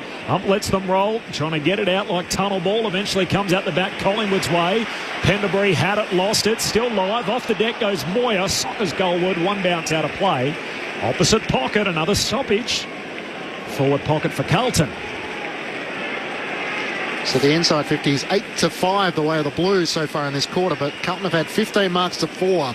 So trying to sort of slightly change the way they've been playing. Blues by 2, 14 gone second term. Maybe in those greasy conditions, not quite allowing for that game style as Maynard in the back pocket for Collingwood. Hand pass away to Jack Crisp. Links up with Josh Dacos. He runs to right half back. Drives it up towards the wing. McStay in front takes the mark. Good support from Membry. Haynes could defend both of them. McStay turns and bangs it up towards Myercheck. Jack Silvani wrestles. It spills to the back. Doherty one direction. De Goey the other. De Goey clean pickup. Fends off one tackle. Not the second. Jack Silvani comes in to support Zach Williams. And the two baggers win out. Free kick going Carlton's way. Holding the ball as De Goey tried to cut a path forward. Yeah, just need to get that ball over. Bobby Hill sitting at the top of the square all by himself. Surprised you didn't see him and just hoik it over with a handball once he did get past that Doherty first tackle. But Good supporting tackle by Jack Silvani. Blues out of defence. Williams to Hollands. Back to Williams. The walls close in. He's caught. Umpire says keep going. And now a ball up. Centre half forward for the Pies. They are irate. He's dropped the ball. He's stolen the ball. Of course, the last time they played, Collingwood are on the right side of the free kick count on a Friday night against the Dogs. They won that 33-14. The whistle's been harder to come by tonight. Now inside the forward 50 for the Pies. Still no clean possession. De Goey had a play on it, lost it. Walsh, hand pass meant for White. Broken up by Bobby Hill. Was he taken high? Yes. Free kick Collingwood. And the Magpie Army screaming at last. They get one here inside the forward 50, and Bobby Hill will take it 50 out at left half forward. Well, that's a classic drop your knees and drop the shoulder into the tackler. So it's certainly there. Yep. Concern for me there was Doherty trying to boot the ball out of midair rather than bend down and pick it up, take clean possession. Just feeling the heat a little bit. Bobby Hill started his approach, pulled out on the runway, regathers, deep breath. It'll look up to the big screen, and now the long-range drop punt from the 50. The kick is left. It's a behind, and then the unlucky to squeeze in for that. We got a 1-point game. Carlton by a point, 3-5 to 3-4. 16 gone in the second term, 16 goalless minutes. We haven't had a goal in the quarter. Blues by 1, Thursday night footy on ABC Sport. Saad brings the Blues back into play. Chips a kick to Doherty. Takes the mark in the left back pocket. Inboard kick set a challenge in the end. It got to Zach Williams, but only just over the fingertips of Brodie Myercheck. The Blues switch it to right half back. Hollands looks out towards Chera. Now wider still, where the mark is taken by White. Just inside the boundary line on the Shane Warne side, centre wing. He looks up towards half forward. Kicked 2 behinds in the opening quarter. That's 2 wide in the end for Kemp. He marked it on his chest, but he was out of bounds on the full. Free kick Collingwood's way at left half back, and Dan Houston will take it. So that's where Carlton need to just keep on going through the corridor. The Sam Doherty kick, that opened up the game. You need to go straight from there and really put Collingwood under pressure. Houston kicks up over halfway, finds Lipinski, who takes the mark overhead in front of Williams. He's gone to half back, by the way. Lockie Cowan's out of the game with a hamstring. That happened in the opening quarter. So Moyer's on, he's playing forward, and Williams is back. As the kick is an absolute dart. Yep. Straight to Myercheck, who marks on the 50. That was a beauty. Yeah, he just lowered his eyes just in the last minute, pulled that kick late. Everyone thought he was going to go long because he was reeling around onto his right boot, but then just pulled it back and allowed Myercheck just to get in front of Haynes. Great kick. Not much you can do about that if you're Nick Haynes. Myercheck just got half a step and the perfect placement, and now he's kicking from just beyond the 50. Their champion goal kicker Myercheck, it's right to the line, and Louis Young leaps up, whacks it through for a rush behind, and the game's tied again. 23 points apiece at the 18-minute mark of the second term. Tim Hodges on the boundary. Corbin, Lockie Cowan cutting a pretty dejected figure, has just emerged back from the rooms. He's showered, he's got the trackie on and has got a significant limp, so it suggests he's done a pretty decent job of that left hamstring subbed out of this game earlier. Thanks, Hodgie. Ned Long is the sub for them. Pies yet to be used. Assad comes in, short to Walsh, had to wear the late challenge from Brodie Myercheck. And works it out to Jack Silvani by foot. He marks in the right back pocket. Risky kick looking for Chera. It's a good kick. Cleared the fingertips of Perryman. Takes the mark in the middle of the MCG. Kicks across the half back line to Saad. Schultz comes right up on the mark, maybe a couple of steps over. So Carlton fans want him back behind. Short to Zach Williams, still inside the middle of the MCG. Kick mark game from the Blues. Looks up towards half forward. Clears Hewitt in the end. It may work for White. Can't take it cleanly. Houston in the other direction. Maynard threw his head back, wanting a free kick. Umpire waves play on. Fogarty on the bottom of the pack. They'll be keen to lock it in, the Blues. 45 metres out from Carlton's goal at the punt road end. 3 behinds for the Magpies in this second quarter. No goal, no score for the Blues through 19 minutes. 23 points apiece. Thursday night footy on ABC Sport as DeConing wins it down. Motlob had a play on it. Gets a second look as he goes to ground. Pack forms around him. Ball up again. Heavy shower right on quarter time as the second term was beginning. Into the slip and slide throughout this second quarter. Lots of stoppages, and we'll do it all again here as the ruckman knock it straight down to their feet. There's plenty of players there. Probably about 20 players around this stoppage as DeConey knocks it down for the Blues. Straight to Chera. There's a quick kick forward to the full forward line. Punched away by the Magpies. They haven't killed it though. Picked up by Fogarty. Slips over. Keeps the footy. Hand pass to Campy. Shoots off balance. Hit the fat part of the footy and puts it out on the full in the opposite pocket. Still no score in the quarter for the Blues as we tick into time on. I had more time. Brody Kemp just needed to take an extra step. He was just on his heels a little bit there and ball just flew off the side of his boot, but just had a little bit more time. Just got to make use of it. Right, Maynard brings Collingwood back into play. Kicks up towards Cameron. Can't take the mark against Hollands, but it clears to the back where Bobby Hill arches his back, opens up some space. Hand pass to Membry. They're on the break here. He kicks long towards Myercheck and McStay. They both fly against Haynes, and running onto it superbly, Zach Williams. Little kick to Lord. He's tackled by Pendlebury. Pressure comes for Collingwood at half forward. Trying to sweat on the Blues here. Spills out the way McStay. Tries to knock it out to Membry. Where's the contact? Hand pass to Lipinski. Chips it to McStay. Was there a free kick from Silvani? There was. He dragged down the effort for Dan McStay in the left forward pocket. He's grabbing his shoulder as well. I think that hurt as he hit the ground. It was well done by Dan McStay. Just forced his way to the front of the contest and almost just really slipped. Jack Silvani just wasn't expecting him to be there and drew the high contact. So the free kick going the way of Collingwood. Daniel McStay in the left forward pocket. Another great kick by Lipinski, just to pull it last minute to get it inside there, McStay. A chance to try and kick the first goal of the second quarter and return the Magpies to the front. He comes in, leans back on his left all the way. Not his best effort, but enough to give the Pies the lead by that point. 3-6-24, plays Carlton 3-5-23. 21 minutes gone, second quarter, Thursday night footy on ABC Sport. Third lead change of the night after Carlton kicked the opening 2 goals. Collingwood the next 3, Carlton the last, and that came in the opening quarter. As Clinchy said, we're now 22 minutes into this second term. As the kick-out's coming back, Howe takes the intercept mark. Collingwood by a point. And just about every player on the ground in front of him. He's 70 from the Collingwood goal. Puts it into the forward pocket. McStay forced to spoil close to the boundary line, and Nick Dacos helped out of downs. Hewitt for company and a boundary throw in forward pocket for the Pies. He's done a good job, Hewitt. He had the 12 himself. Dacos only had the 10. 0% of kicking efficiency still, Clinchy, as you mentioned before. Boundary throw in, Rucks miss it. Williams collects for Collingwood, for Carlton rather, dumps it out of defence. Fogarty and Houston involved in a little incident there. Fogarty goes to ground, up says keep going. Picked up by Quaynor, hand pass at high half forward to side bottom, looks inboard and here's DeGoey. Second game back from that knee complaint. 15 against the Bulldogs, but 3 behinds. A tattooed one. Kicks to full forward. Great kick. Myercheck takes the mark. At full forward, slight angle. He'll kick from 15 out. But another superb kick in the greasy conditions, this time off the boot of the Collingwood number 2. It was just Nick Haynes was sort of sitting in the space trying to protect the leading lanes, but almost got to be on your man there and allow a midfielder to come back and sit in that spot. Just lost complete body control. Couldn't get physical on him whatsoever. Almost an uncontested mark in the end. He's 5 straight for the season so far. Brody Myercheck, he moves in, hits the post. That was always going to happen. As soon as I said 5, as soon as you said it, it's my fault. I apologise, Brody, and all the Collingwood fans. It's been that kind of quarter. 3-7 to 3-5. And if we break it down in this term alone, Collingwood have kicked 5 behinds. Houston's in trouble. Carlton have not scored. That hit on Fogarty. Yeah, he's in trouble.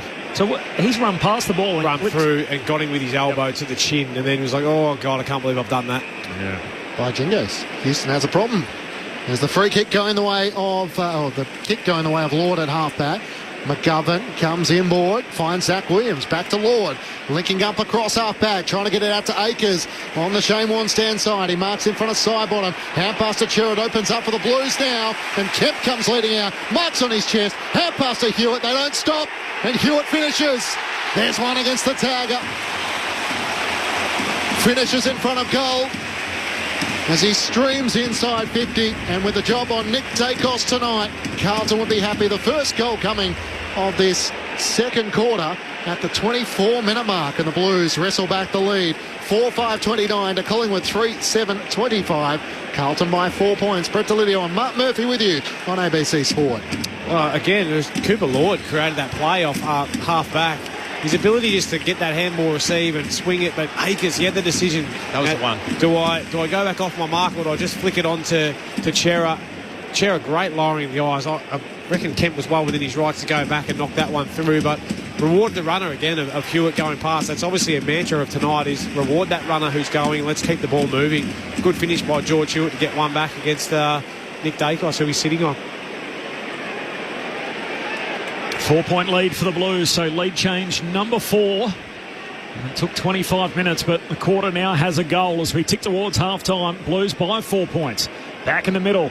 Socked away by De Goey, trying to run after his own footy. Does well to win it on his knees, though. Tackled by Walsh, got it out. Hill had it, lost it. Picked up by Hollands. He's tackled just outside the centre square. 4-point advantage for Carlton. That goal completely against the flow of play. So just getting a few more replays at that Houston incident where he felled Fogarty, jumped up, bumped him in the head. Hopefully Fogarty's okay, not just for Fogarty's sake, but for Dan Houston as well, and his immediate playing future. More on that to come.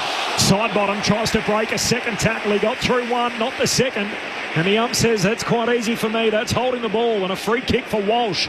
Blues by 4 points, 26 gone second term. Kicks out wide for Akers. Collects against the boundary line. He goes short. And the young marks between wing and half forward for the Blues. Just kicks a high ball into the pocket, and Frampton works in front of Ashton Moyer. Takes the intercept mark, back pocket for Collingwood. One of 17 premiership players out there for the Pies tonight. Carlton by 4 points, 26.5 gone second term. Thursday night footy on ABC Sport. Frampton points in the direction in which he intends to send it back. With a flight was Lewis Young, couldn't complete the mark. Nick Dacos couldn't take it cleanly. Side bottom's hand pass to Myercheck around the boundary line. McCreary on the bounce. Wiedering escorts him over the line, and the umpire will throw it in. Centre of the Shane Warne stand side. The Pies have 5 behind so far in this second quarter. The Blues with the only goals so far. Carlton by 4 points, 27 minutes gone. Second quarter on ABC Sport. Dacos with 3 in the quarter, having had 7 in the opening term, gives him 10 for the night. De Koning takes it out of the ruck. Hand pass to Akers for the Blues. Away to Paddy Cripps. Drives the ball up towards half forward. Motlop in the end chose not to fly, thinking that Young would take the mark, but Quaynor read it superbly for Collingwood. Comes inboard to Houston. He's kicked to De Goey is sublime. He takes the mark, stretching back in the middle of the ground. Now there's a bit of blocking on Hewitt to Nick Dacos. Eventually Collingwood get it forward. Out in front of McCreary. Can't run onto it. Wiedering gathers for the Blues. Hand pass to Akers. McCreary offers chase. The kick up the Shane Warne stand side. Hewitt comes charge again. Hand pass to Lord. Around Quaynor. Lord kicks it up towards Curnow at half forward. Frampton got there late. Made the spoil. Down to De Goey. Here goes Collingwood. De Goey to centre half forward for the Pies. Punched away by Silvani. Still alive footy. Centre half forward. Oh, Windy from Sard. Missed it completely. Schultz collects. Kicks it into oncoming traffic. Akers did well with the smother. Centre half back for Carlton. Williams wins it. Hand pass to Hewitt. Flares it to the wing. Walsh trying to mark in front of Quaynor. Spills the mark. Kept his feet. Wins the footy. Hand pass away to De Koning. De Koning slips over. Hand pass under pressure. Got it to Walsh. Ump says keep going. Walsh down to half forward. Houston picks up the awkward half volley. Sweeping hand pass is a good one. Finds side bottom. Defensive side of the wing. Great kick. Hits up McCreary. Right on the bell. And that'll do us to half-time as he unloads a big torp to full forward, and Wiedering takes care of that. And after all that, Collingwood went through the entire term without a goal. 5 behinds for Collingwood in the quarter. Carlton kicked the only goal. It was also their only score, and as a result, Carlton lead it by 4 points at half-time. So Carlton 4-5-29, Collingwood 3-7-25. It's a 4-point advantage for the Blues at half-time. A bit of a slog that second term in greasy conditions after the shower right on quarter time. Tim Hodges is with us on the boundary. What did you spot down there, Hodgie? Sorry, I was just keeping an eye on Braden Maynard. He spoke to Craig McRae on the bench and then bolted out to the middle. I think he's trying to call all the Magpie players in, and they're going to speak before they come off. So something clearly a directive from the coach. They gather mostly and then they start running off sort of as a group. Not really. I will say, and I know no one cares my opinion, but this jumper clash, and I know people have been saying it's been going for 100 years, it is ridiculous how close these jumpers are, especially down at ground level. You can see the players one team should have white numbers on the back and the other team should have coloured numbers. It's ridiculous and unacceptable, and I can't believe we're still doing it. What year is it? 2025, and we're still playing with these jumpers that clearly clash when they have clashed jumpers for a reason. Like why Carlton aren't wearing theirs tonight is honestly ridiculous. There's good editorial. I liked it. Hodgie on very good on ABC Sport. I think it can all be solved with the change of shorts. Put the leave them in navy. Leave the blues in the navy shorts. Collingwood Put Collingwood in the white shorts. They've already got white in their jumper. One team's mainly dark. The other team's mainly white. No, less alternative jumpers. Let's keep them wearing their traditional strips. Poor old Eddie Maguire wouldn't be happy though. Change the shorts. Wearing the white shorts. Change the shorts. It solves all the issues. Carlton by 4 points at half-time. Lockie Cowan did his hamstring in the opening quarter, so he's been subbed out. 1 goal for Ollie Hollands, Patrick Cripps, George Hewitt and Charlie Curnow. Meanwhile, for Collingwood, DeGoey, Maynard and Perryman are their goal kickers. That's right, Braden Maynard kicked their first of the night. That all happened, though, in the opening quarter. Collingwood went goalless through the 20-plus minutes in that second term. All right, half-time. Carlton again, for the 4th time in as many games, lead at half-time. They're on top here by 4. Can they hold on? The thoughts of Brett Delidio and Mark Murphy on ABC Sport. Well, I reckon that was what the message would have been from Maynard. They've fallen away in the second half. I know we're right with them now. Let's get out there. Let's just hang on, boys. We're not that far away from getting our game up and going, but they haven't looked like it, Murph. No, they haven't. They've looked really clunky, and their inability to actually get their game style up and going. The forward handball to no one doesn't. I don't think that's Collingwood. I know they've got some quick half forwards in Hill and McCreary, Elliott, the guys that like to get on the back and out the back of it, but I don't know. It seems to be a little bit in hope more so than anything else, and Dacos has been well held. They just haven't had any real flowy ball movement, which is a real credit to Carlton. Their ability to defend at the moment has been first rate in terms of inside. They're stopping them from getting that outside ball, but their back six, albeit we've spoken about Wiedering having the job done on him, but their ability to shut them down and stop the outlets has been really good. Yeah, it's been impressive, and there's no doubt that would have been the message from Craig McCraig to Maynard to go spread that out to the boys in terms of walking off the ground, knowing, well, this side, not that they capitulate in second halves, but they don't almost fire a shot. Yep. So that's what Collingwood would be talking about at half-time, knowing, well, the game's they're in a battle, and the battle has been won by them at the moment around clearances. I reckon they've been pretty good, the Pies, both clearances. They've been scoring. They've scored 2 goals out of their 3 from direct forward 50 stoppages. Yep. So that's a real win, and you're right, they haven't really looked like they've got their running game up and going yet. I think sometimes you've got to give the opposition credit for coming hard and pressing forward, and that's been something that Carlton have actually done quite well this year. They've come hard forward. They haven't got it right all the time, but they do try and get numbers up and try and get in your force that extra handball, which Collingwood have been trying to do to try and get one over the top, and Carlton, to their credit, have actually pressed really well today. But the younger tested mark battle has been interesting tonight. Carlton never really ahead in that sort of space. They've had 51 tonight compared to Collingwood's 30. So you can tell they're trying to play that short game of trying to bring the Collingwood defenders up the ground and then try and get them over the back by that running handball, which Saad's been instrumental doing that. Walsh has been really good at doing that, being that real runner. He's had the 10 handballs, and Saad's had the 14 running kicks. That's what they need him doing. So he's had the 14 and 2. That's where they want Adam Saad, is through the corridor, running past blokes and getting the ball out to his forwards and out the back. So that's the area of the game I'm really enjoying from Carlton. But as you said before, Lids, Collingwood really haven't got their game up and going at the moment. So that could be almost a little bit of concern for Carlton going, well, we haven't seen Collingwood's best, but it's also on the back of them pressing quite well. Yeah, I agree. Yep, defending really well and forcing Collingwood into a game they don't really want to play. So that's why we're so evenly poised. But now it's back on Carlton to say, well, we know what we've done in the first 3 weeks. Let's make sure that doesn't happen today. And that'll be all the chat I can imagine in there at half-time. Right, 0-0, let's come back out. We're starting the game fresh. How are we feeling? Yeah, we're great. Let's go. What would be the mind of Dan Houston? He missed round 1 through opening round through suspension. Yep. A bump on Lockie Fogarty, which has got him high. He's got it wrong, unfortunately, and the match review officer will have a good look at that, you'd imagine, post-game tonight. Yeah, absolutely. I think that the biggest thing for him is to put it, you can't think about it. I know like it'll be there in the back of your mind, but you've just got to focus on your job and what you're going to do in this second half before, and you worry about that at the end, but it doesn't look great from the vision that I've seen. I haven't even seen it. You haven't seen it yet? Pretty bad.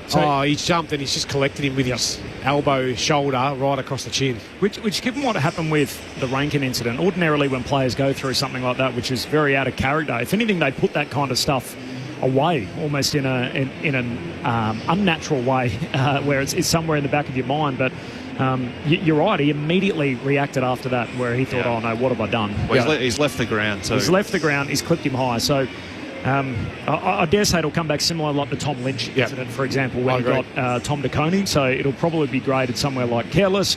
It'll come back as if he's okay. This is if Fogarty plays out the rest of the game, which he has so far. It'll be high contact and it'll be low impact, but because the MRO has the ability to bump it up for potential to cause serious injury, or something like that would, it'll get lifted to something like medium, and as a result, he'd miss 1 week instead of nothing. So it's probably a 1 week sanction for something like that, the same way we saw Tom Lynch rubbed out. No matter how much you put your hands up, though, and realise you've done the wrong thing, they don't take that into consideration.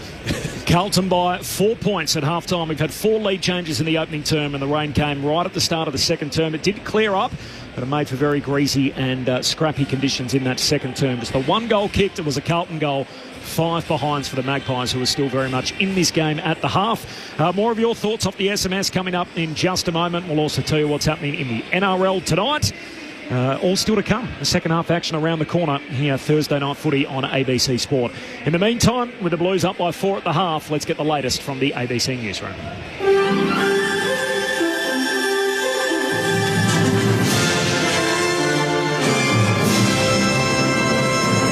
ABC News with David Rowlands. The Federal Treasurer has asked his department for updated modelling on the impact of Donald Trump's tariffs on Australia. Australia has been hit with a baseline 10% tariff on all exports to the US. Jim Chalmers says he'll publicly release Treasury's modelling of potential impacts. If the Americans don't want to buy our amazing goods, we'll find other people who do. And we've got the best exporters in the world. We've got the best employers, we've got the best workers, and we will make the best of this bad situation. Some car makers are considering whether to pull models out of the Australian market or lift prices as the United States tariff announcement collides with domestic climate laws. Here's political reporter Jake Evans. Car makers will have to account for their emissions from July, with heavy penalties for those who breach set limits.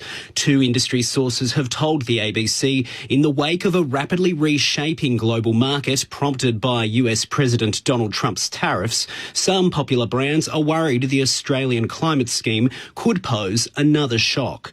The models that could exit the market include the SUV variants of the Ford Everest and Isuzu MU-X. Some car brands, including Mitsubishi, are urging a delayed introduction to the scheme's start date. All but one crossbench MP in Tasmania's lower house has hit out at the state's 2 major parties, saying they're disgusted that they're pushing ahead with the government's controversial stadium for Hobart. State political reporter Adam Langenberg has more. The government says a scathing Planning Commission report hasn't blunted its enthusiasm for the project. It's backed by the Labor Party, which has guaranteed its unconditional support.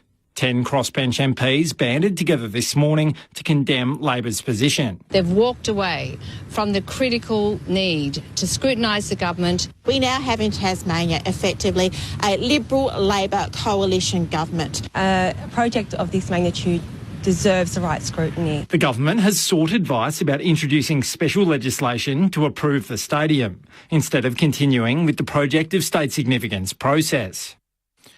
An Indigenous prisoner from the Eastern Goldfields Regional Prison in WA has died in custody.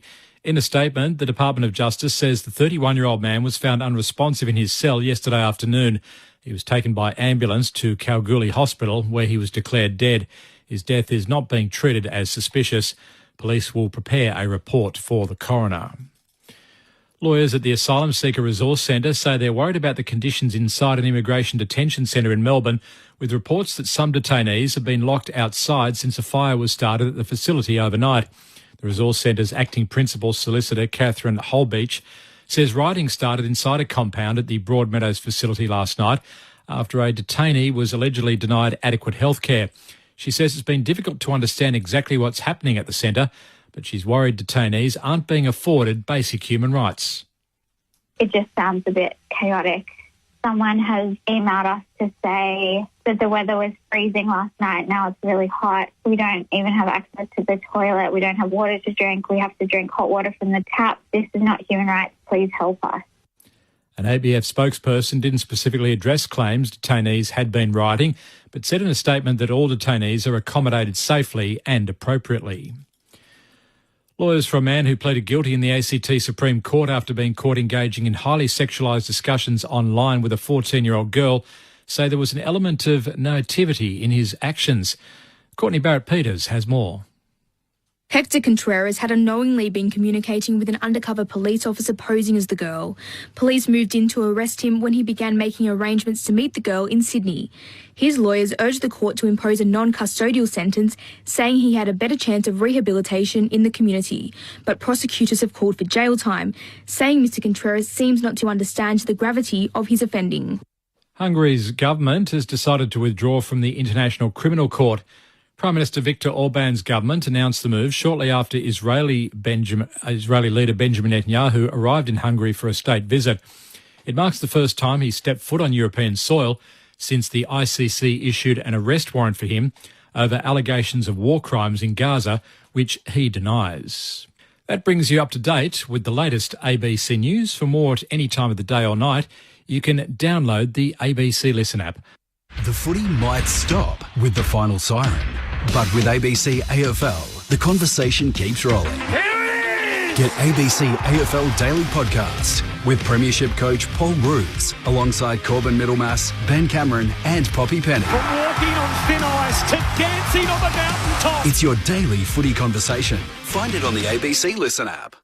Do you know what your bushfire risk is today? The bushfire danger rating system is the same no matter where you are in Australia.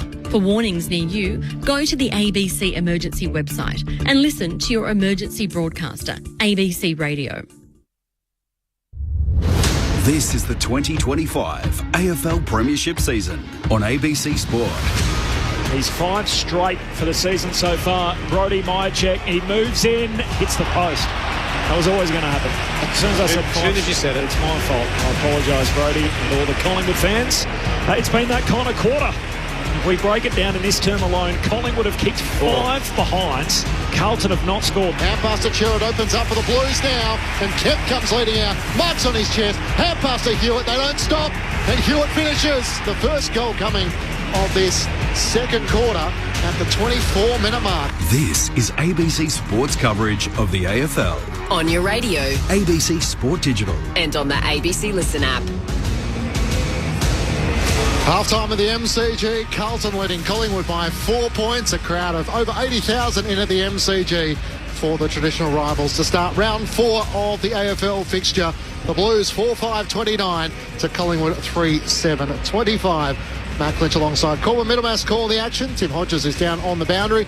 Brett Delidio and Martin Murphy are your experts. You can go down to Tim Hodges for an update on Lockie Fogarty, Hodgie. Yeah, Clinchy, after that incident with Dan Houston, he came off the ground. He spent the rest of the second term on the bench. It made us wonder whether he was actually having a HIA after the heavy collision with Houston that will be looked at by the match review tomorrow. But Carlton is adamant. They said he just couldn't get back on the ground. The play was on the outer wing. He would have returned if he could. He hasn't had a HIA. He will start on the ground in the third quarter, so I'm not sure if that helps Dan Houston's plight, but that Fogarty is okay and will return in the second half. We have had just another dump of rain during half-time as well, so probably not ideal for conditions. It's the radar said there was no wind and no rain. It's done nothing but blow a gale, and we've had a couple of dumps of rain during tonight's match, so another dump during half-time will make conditions, again, very, very slippery in the start of this second half. No good for boundary riders and young kids trying to come to the footy on a Thursday night. The Blues led by 3 points at quarter time. They led by 4 points at half time. Corby, the teams have come through, of course, for the rest of the weekend's action, and No shortage of talking points in the rest of round 4. Just on Friday night to begin with, Clinchy, so Stewart and Manor are the ins for Geelong. Out goes Nevitt and Clark, so they're the two that drop out. 4 changes again for the Ds. They made 5 the week before. They made 4 this week. So Windsor, Pickett, Turner, Spargo in. First 2 particularly handy. Yep. Billings, Johnson, Howes and Lindsay are the 4 that miss out, but still no Lever. So he was a laid out last week and yet hasn't come back in this week. For the rest of the round, just the big names that really jump out, none bigger than Zach Butters, who's been listed among the inclusions for Sunday's game. So this squad still to be trimmed down tomorrow, but Butters has been named along with Ollie Lord and Jeremy Finlayson in an extended squad for Port. Meanwhile, for St Kilda, they've named Jack Steele as well, their skipper, to make his return. O'Connor will miss, of course, after being concussed in that incident with Ryan Mansell. So they're the big ones out of the teams for the rest of the weekend. In the NRL tonight, it is half-time between the Canberra Raiders and the Cronulla Sharks. 18 points apiece at half-time. Of course, all these games available through the ABC Listen app, so 18 all between the Raiders and the Sharks. Meanwhile, just off the SMS, 0437 774 774. David says he tipped the Blues by 10, looking good so far. Oh, I forgot my tips. We did. Oh, no. Oh, no. Hate that feeling on a Thursday night. So what do you get? All the home teams. You get the away team, don't you? Away teams. Round 4, that's early in the season to forget. It's worth reminding you, David, too, that 0-6 Carlton in second half quarters this year, and they've been outscored by 89 points through the first 3 games so far. Now, Myanmar, Bangkok and the surrounding region has been devastated by a 7.7 magnitude earthquake. Homes have been destroyed, families have been separated, thousands of lives have been lost, and there are many more missing. Buildings have collapsed and critical infrastructure has been severely damaged, including roads, bridges and transport. The ABC is working in partnership with the Emergency Action Alliance to help those affected by the earthquake. You can support organisations on the ground in the affected region by visiting abc.net.au/gives. GIVES, abc.net.au/gives. Your donation will help provide food, water, shelter and medical assistance to people affected by the earthquake. So that's abc.net.au/gives if you're in a position and able to support.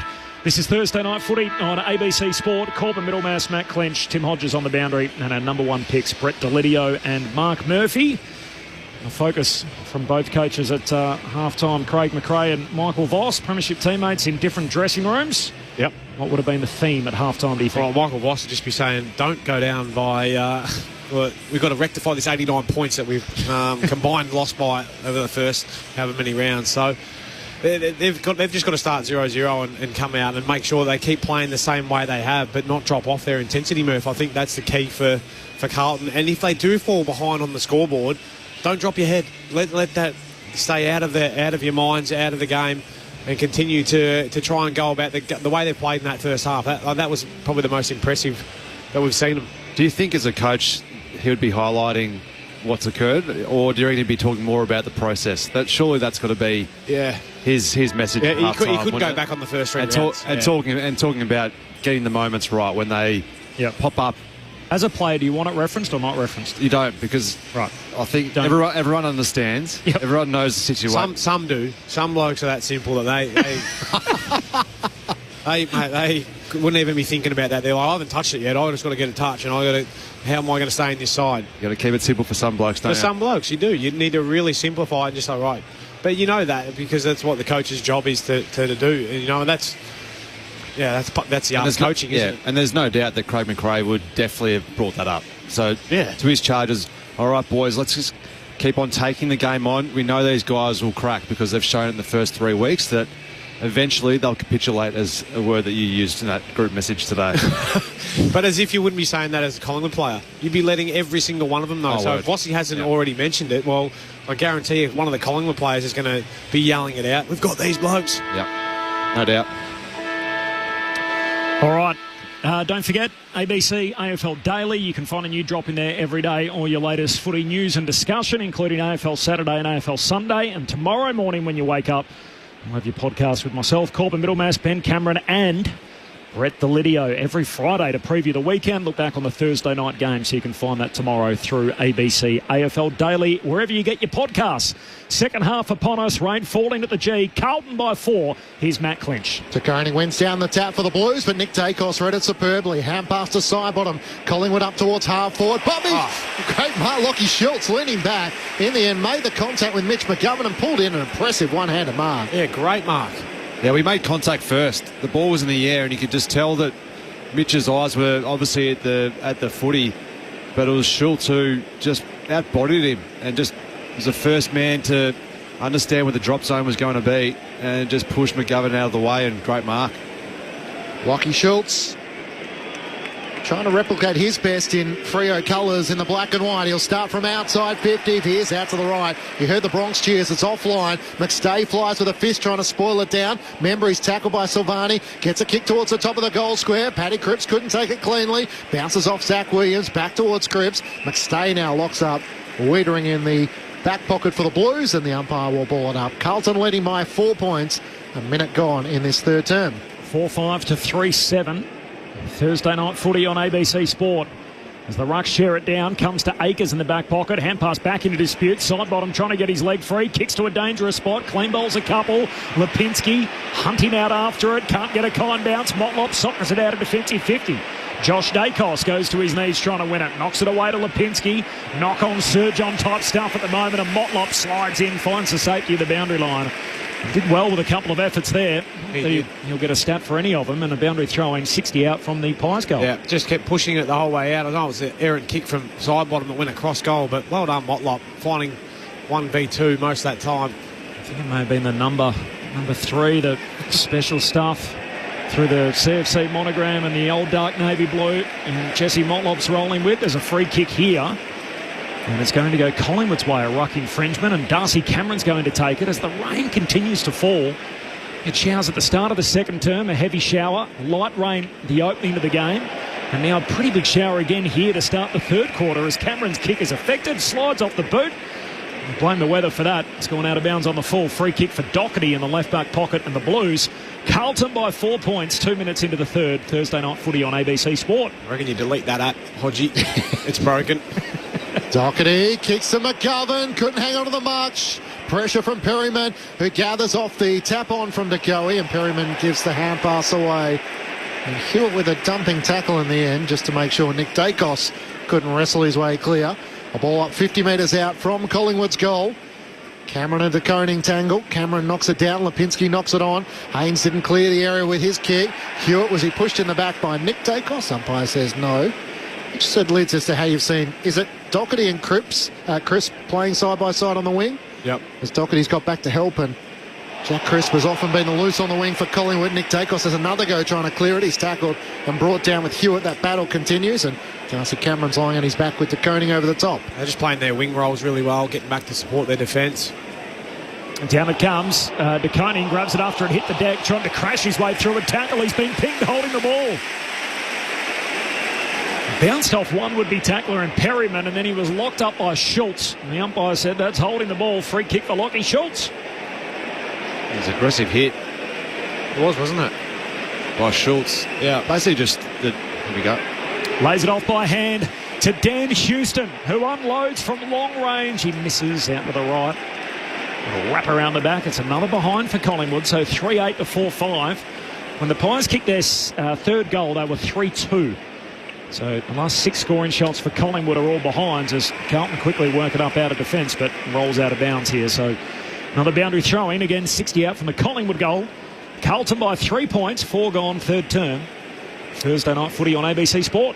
All of a sudden the 29-minute mark of the first quarter. Collingwood's last goal through Jordan DeGoey. Blues leading by 3 points. Toss back into play. Cameron and DeConing. Cameron in front, taps it down to the front. Side bottom tries to tap it in the path of Nick Dacos. Clean pickup. Hand pass to Perryman. Jams it on his right boot. Inside 50. Schultz back with the flight. Couldn't get there, and it ricochets off Haynes. It was kept in by side bottom. Cleverly by the instep, and Saad now bangs it up the wing, but it's coming back. Out of bounds on the full. Free kick going the way of the Pies, and Perryman is going to take it. Just attacking half of the Shane Warne stand side. They're wearing out that bit of grass over there, aren't they? Gee, the amount of play, sort of southern side. Between the wing and half forward for Collingwood, kicking to the punt road, and Elliott floats in from the side, just spills the mark at the last moment. Regathers, sets up to Goey, who hooks it through for a goal. Their first since the opening term. And it's to Goey, who kicked their last and the next in the game, and they're an hour and a bit apart. Collingwood now by 3 points. They snatch back the lead off the back of Jagoe's boot. 4-8 to 4-5. And it's Collingwood by 3 points at the 5-minute mark of this third quarter. Lead change number 5. Mark Murphy, Brett Delidio on ABC Sport. Well, he's the man who kicked their last goal, but I just don't get how a bloke of such class is just running inside 50. It was a slow play too, so I'm not sure where the breakdown was from, whether or not someone's been drawn into the contest and tried to lay a tackle, but McGovern who's sagged off. He's just come and tracked the ball. Well, he's done nothing. He's got caught in the middle. That's just got to stick with De Goey there. That's just a bad error by an experienced player. Collingwood by 3 points. 6 minutes gone. Third term on ABC Sport. Walsh, Cripps, Chera into the middle, side bottom, Pendlebury, Nick Dacos for Collingwood. Cameron beautifully down to Nick Dacos. Oh, and he sells the dummy around Walsh. The party time pies. Hand pass over the top to Pendlebury. He jams it on the boot, looking for Schultz, who takes the mark. The magic of Nick Dacos in the middle of the ground, and it finishes in the hands of Lockie Schultz, with Pendles involved as well. Oh, it was one of the better clearances you'll see. Just beautiful tap work, and then just hit it at pace, and then just stopped on a dime, didn't he, and run back towards the Collingwood goals. That was a beautiful bit of play by the champion footballer, and then Pendles finishes off a nice little round-the-house kick.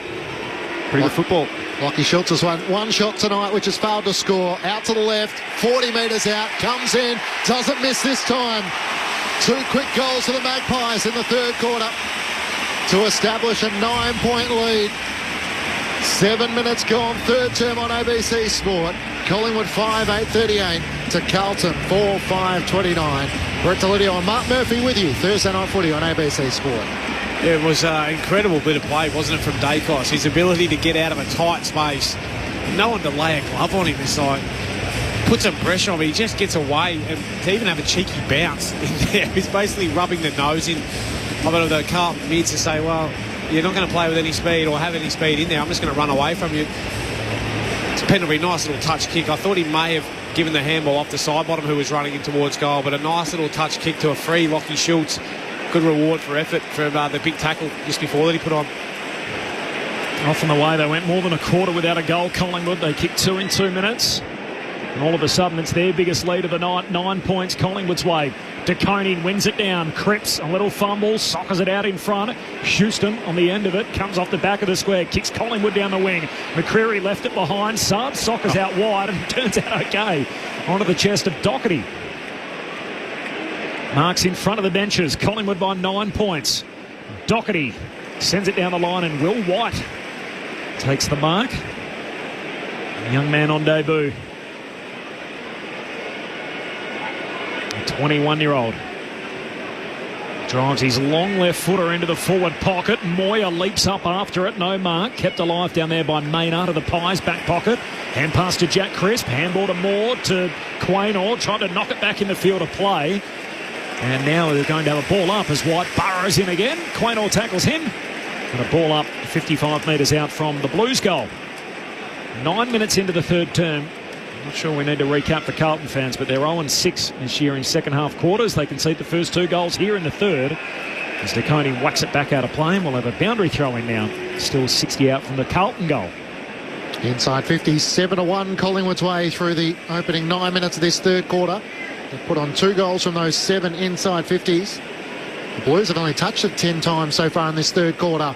From the throw-in, De Koning tries to slap it down to the front. Lord couldn't take it. Nick Dacos is putting on a show. Spins out of traffic, gives it to brother Josh. His kick is a turnover. Saar takes the mark. Centering ball inside 50. Charlie's the man. Darcy Moore nudges him underneath. Lipinski came to offer support. Charlie Curnow's back onto it. Tackled by side bottom, holding the ball. Collingwood take the advantage. Quick hand pass comes to Nick Dacos. Hand pass to Pendlebury. Out in front of Nick Dacos. Doherty tried to put the block on. Made sure not to get him high. Wins the ball for the Blues. Doherty bangs it inside 50. Cameron underneath. Moyer came charging out, but Darcy Cameron was filling the hole well for Collingwood. He kicks out to Jack Crisp, who marks at left half-back. Crisp off and running, gives a handball away to Josh Dacos. He goes short back inboard to Maynard. Mentioned it earlier, Crisp tonight, game number 241 consecutively. All-time record, Jim Stein's 244. So if he keeps going, Jack Crisp is due to equal the record on Anzac Day against Essendon and would break the record round 8 against Geelong. So a big month ahead for Jack Crisp. What durability, the AFL's Iron Man, as Josh Dacos kicks down the wing, and Myercheck, a strong mark as Silvani makes him earn it on the wing. Just professionally clumsy, lands on top of him on the way down. Learned that from the old boy, you reckon? Yeah. Make him earn it. With his mitts around it, goes short to Crisp. And I was speaking about what a run he's been on. It's an incredible stat, isn't it? Unbelievable. In modern footy, 241 consecutive. Kicks inside 50. Membry brings it down. Here's Myercheck again. Silvani tackles him. Ball spits out. Hill's got it. He's tackled and a ball up. 15, 20 metres out from the Pies goal. They lead by 9 points. They've kicked the only 2 goals of the quarter, which is 11 minutes old. Tossed up in the air. Cameron into Koning. Cameron wins down the tap. Akers read it best though. Hand pass. Williams under pressure. Nick Dacos slides in, and Bobby Hill, under the pressure of Akers, sees it out of play. Left forward pocket for the Magpies, who lead by 9 points. Kicked 2 goals, 1-0 so far in this third quarter for 11 minutes. Crowd of around 80,000 plus into the MCG for a Thursday night. 2 arch rivals. Cameron slaps it down to the front for Collingwood, but Hewitt gathers to the Blues. Hand pass away to Zach Williams. High ball up the wing. Curnow and Maynard. Maynard brought it down to ground level. Gathered by White. Jams on his boots. Straight to Darcy Moore. Hugs it to his chest. The Collingwood captain settling on the members' side, and now 50 against Kemp, who can only assume was told to come back. And Darcy Moore, in a former life, was a forward. He's going to be within striking distance here. Just a very silly error. Just almost a brain fade, really, by Brodie Kemp. Just didn't even need to do that at all. It's a big penalty, isn't it, 50, when you make such a small error like that. Probably overstood the mark by about half a metre, but gives Darcy Moore an opportunity to put Collingwood further in front. The Collingwood captain, now president of the Players Association as well. A rare chance to try and strike a goal here. Out to the left, he'll kick from right on 50. Moore comes in and he hangs it out to the left. The minor score. Collingwood leading by 10 points. Didn't kick a goal last season or the season before that. You've got to go back to 2022. Last time the Collingwood captain kicked a goal. It's McGovern. Plays on out of the goal square, goes short to Williams, back to McGovern. No. This is chaotic, coming out of defence, somehow dodges Nick Dacos, kicks to the middle of the ground, punched away though by the Pies. Schultz wins it back, hand pass to Pendlebury, handball to Nick Dacos, sends it inside 50. Membry collects on the bounce, rolls around on his right peg, snaps through another. The Pies have got something cooking at the G. 3 on the bounce for Collingwood. And the Magpies all of a sudden lead it by 16 points, having trailed at the half. Collingwood after 13 minutes in the third term, 6-9-45. Carlton a 4-5-29. Biggest lead of the night either way. Brett Delidio, Mark Murphy on ABC Sport. Well, they've been their own worst enemy, I reckon, this third quarter, Carlton. Just biting off too much. It's slippery conditions, and Collingwood, to their positive on their side, they're tightening out the outlet, so they're not allowing Carlton to find those uncontested marks. And that one was Mitch McGovern just trying to force something through the middle of the ground, which they were doing well in the first half, but Collingwood have tightened that up. So you've got to play the percentages in this type of conditions as well, but just can't keep forcing the ball through there when it's not there.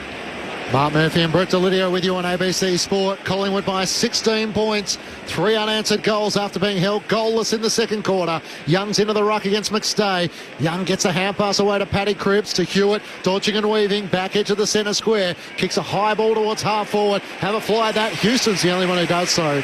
He marks to his chest at right half back for Collingwood. Tim Hodges, any concern around Nick Dacos as he came to the bench? Yeah, he's been sore ever since that moment in the middle of the ground with Sam Docherty. Came to the bench, he waved the doctor off, just getting some work on his quads from the physio. So I think he's okay, but just a bit sore. Here's Josh Dacos, kicks out to Lipinski on the Shane stand side of the MCG. Short chip kick to Scott Pendlebury, who is continuing on 400 and above, chasing that Boomer Harvey record. Kicks out on the bounce to Lipinski, gathers between wing and half forward, inside 50, Perryman in from the side. The Blues defence thought they had it covered. Nick Haynes was there. In the end, it was Sam Walsh who thought he was going to take the mark, and Perryman entered from stage right, pinched the mark. Yeah, he even thought he wasn't going to be an option. He sort of almost second-guessed himself before then sticking out the left mitt, but Sam Moss didn't expect him to go, did he? No.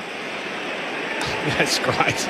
Such a good, just a nice forward craft sort of mark, wasn't it? The type of mark that when it's clicky in your gear, it all comes off. Perryman looking for his second of the match. It's offline to the left. And a minor score. The Blues are scoreless, though. Collingwood have booted 3 goals, 3 in this quarter. The Magpies a game-high 17-point lead as the light rain continues. 16 minutes gone, third term at the MCG. Short on the kick out. Hollands finds Wiedering. Right back pocket. Had much more rain than anticipated. A light shower to start the game, and then heavy rain started the second quarter, started the third quarter, and still raining now halfway through the third term.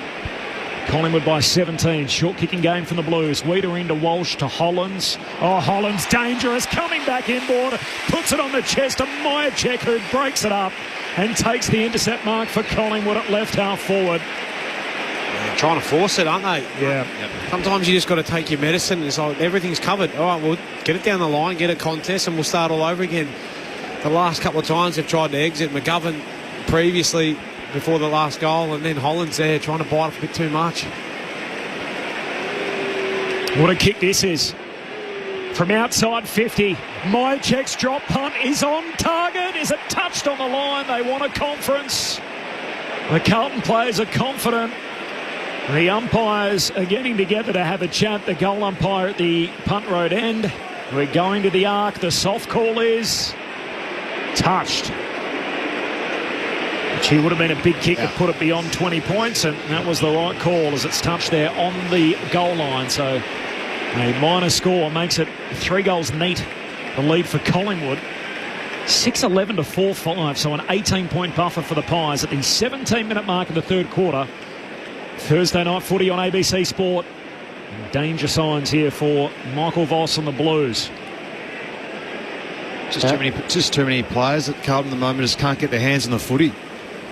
Zach Williams brings the Blues back into play, kicks up towards Curnow and Louis Young. Spoiled away from behind. Doherty can't gather. His hand pass in the end put Lord under enormous pressure. Tapped out by Collingwood into the path of Josh Dacos. Hand pass to Sidebottom. Corralled by Saad. Kicks end over end up towards Pendlebury. Look away, hand pass was sublime. Saw McStay. Kicks a weak ball inside 50 on the bounce to Elliott. Can't gather. Membry can. He fires on goal and misses to the left. They have got the Blues flat-footed at the moment. And Collingwood are threatening. It's a 19-point lead. 3 goals, 5 in this third term. Carlton haven't scored. The lead is 19 points. We spoke about Collingwood not really setting up well, or they're executing their game style. Geez, they've been good this third quarter. Hollands long to the wing. Louis Young the target. He works his way in front, but the free kick's going to Curnow. The goal just before quarter time. It's his only major involvement in the game. He's got it defensive side of the wing here, and as he trots back to take his kick, he's almost at half back. Long in the Kemp direction. There's no one else in the contest. Bangs bodies with Howe. Ball hits the deck. Akers does well to win it on his knees. Handball to Walsh. Hand pass to Young. Swings a hand pass back to Curnow. Looking inside 50. Takes a bounce in the greasy conditions. That's brave. Long kick towards the forward pocket. They cut from all directions. Ball knocked out of play. And a boundary throw in right forward pocket for the Blues, but they've moved it at least from one end to the other. They have. It's been pretty barren up there. They've only had the 4 inside 50s in this third quarter to Collingwood's 13. Carlton leaders needing to stand up here as it's thrown back into play. Young taps it to the front against Cameron. Fogarty through traffic, tries to knock it into the path of Curnow. Can't pick it up. Sidebottom taps it to Quainer. He rushes it through. Under pressure, taps it across the behind line. Collingwood's lead is 18 points. 19 minutes gone. Third term on ABC Sport. So senior midfielders just can't get their hands on the footy, Murph, unfortunately for the Blues. Being outscored at the moment by 22 in the quarter. As Maynard goes to Howe, shanks the kick off the side of the boot. Young knocks it away Back inboard, pack forms around the blue on the bottom of all that. It's Adam Chera. He says, I'll have it. Chera hasn't had a disposal in this quarter. Walsh only had the 2 and Paddy Cripps only the 2. 60 out from the Blues goal at the City end. Cameron grabs it out of the ruck, got a kick away. Akers, hand pass to Hewitt, he's tackled, lost it. Perryman did very well to win the footy. Now he's wrapped up in a 2-man tackle. Sard and Walsh stop him in his tracks on the wing. So Collingwood by 18 points, having trailed by 4 at the half. As we tick into time on in the third term, Thursday night footy on ABC Sport. Cameron tries to do it himself for Collingwood, gathers, kicks up the wing, bounces across the boundary line in front of Wiedering and McStay. Not far from where Tim Hodges is watching on. Clinchy, tell Murph I'm getting a new weather app. I'm deleting this one. It still says 0 mils of rain. It hasn't stopped raining for 25 minutes. It's coming in sideways now, so it's miserable for about 80,000 people here. Good on you, Hodgie. Tough it out. Collingwood by 18 points. Cameron tangles with Louis Young in the end. He's back to it. He pinballs around towards Hewitt, who's tackled by McCreary. Tackle slip over the shoulder. The umpire says throw it in.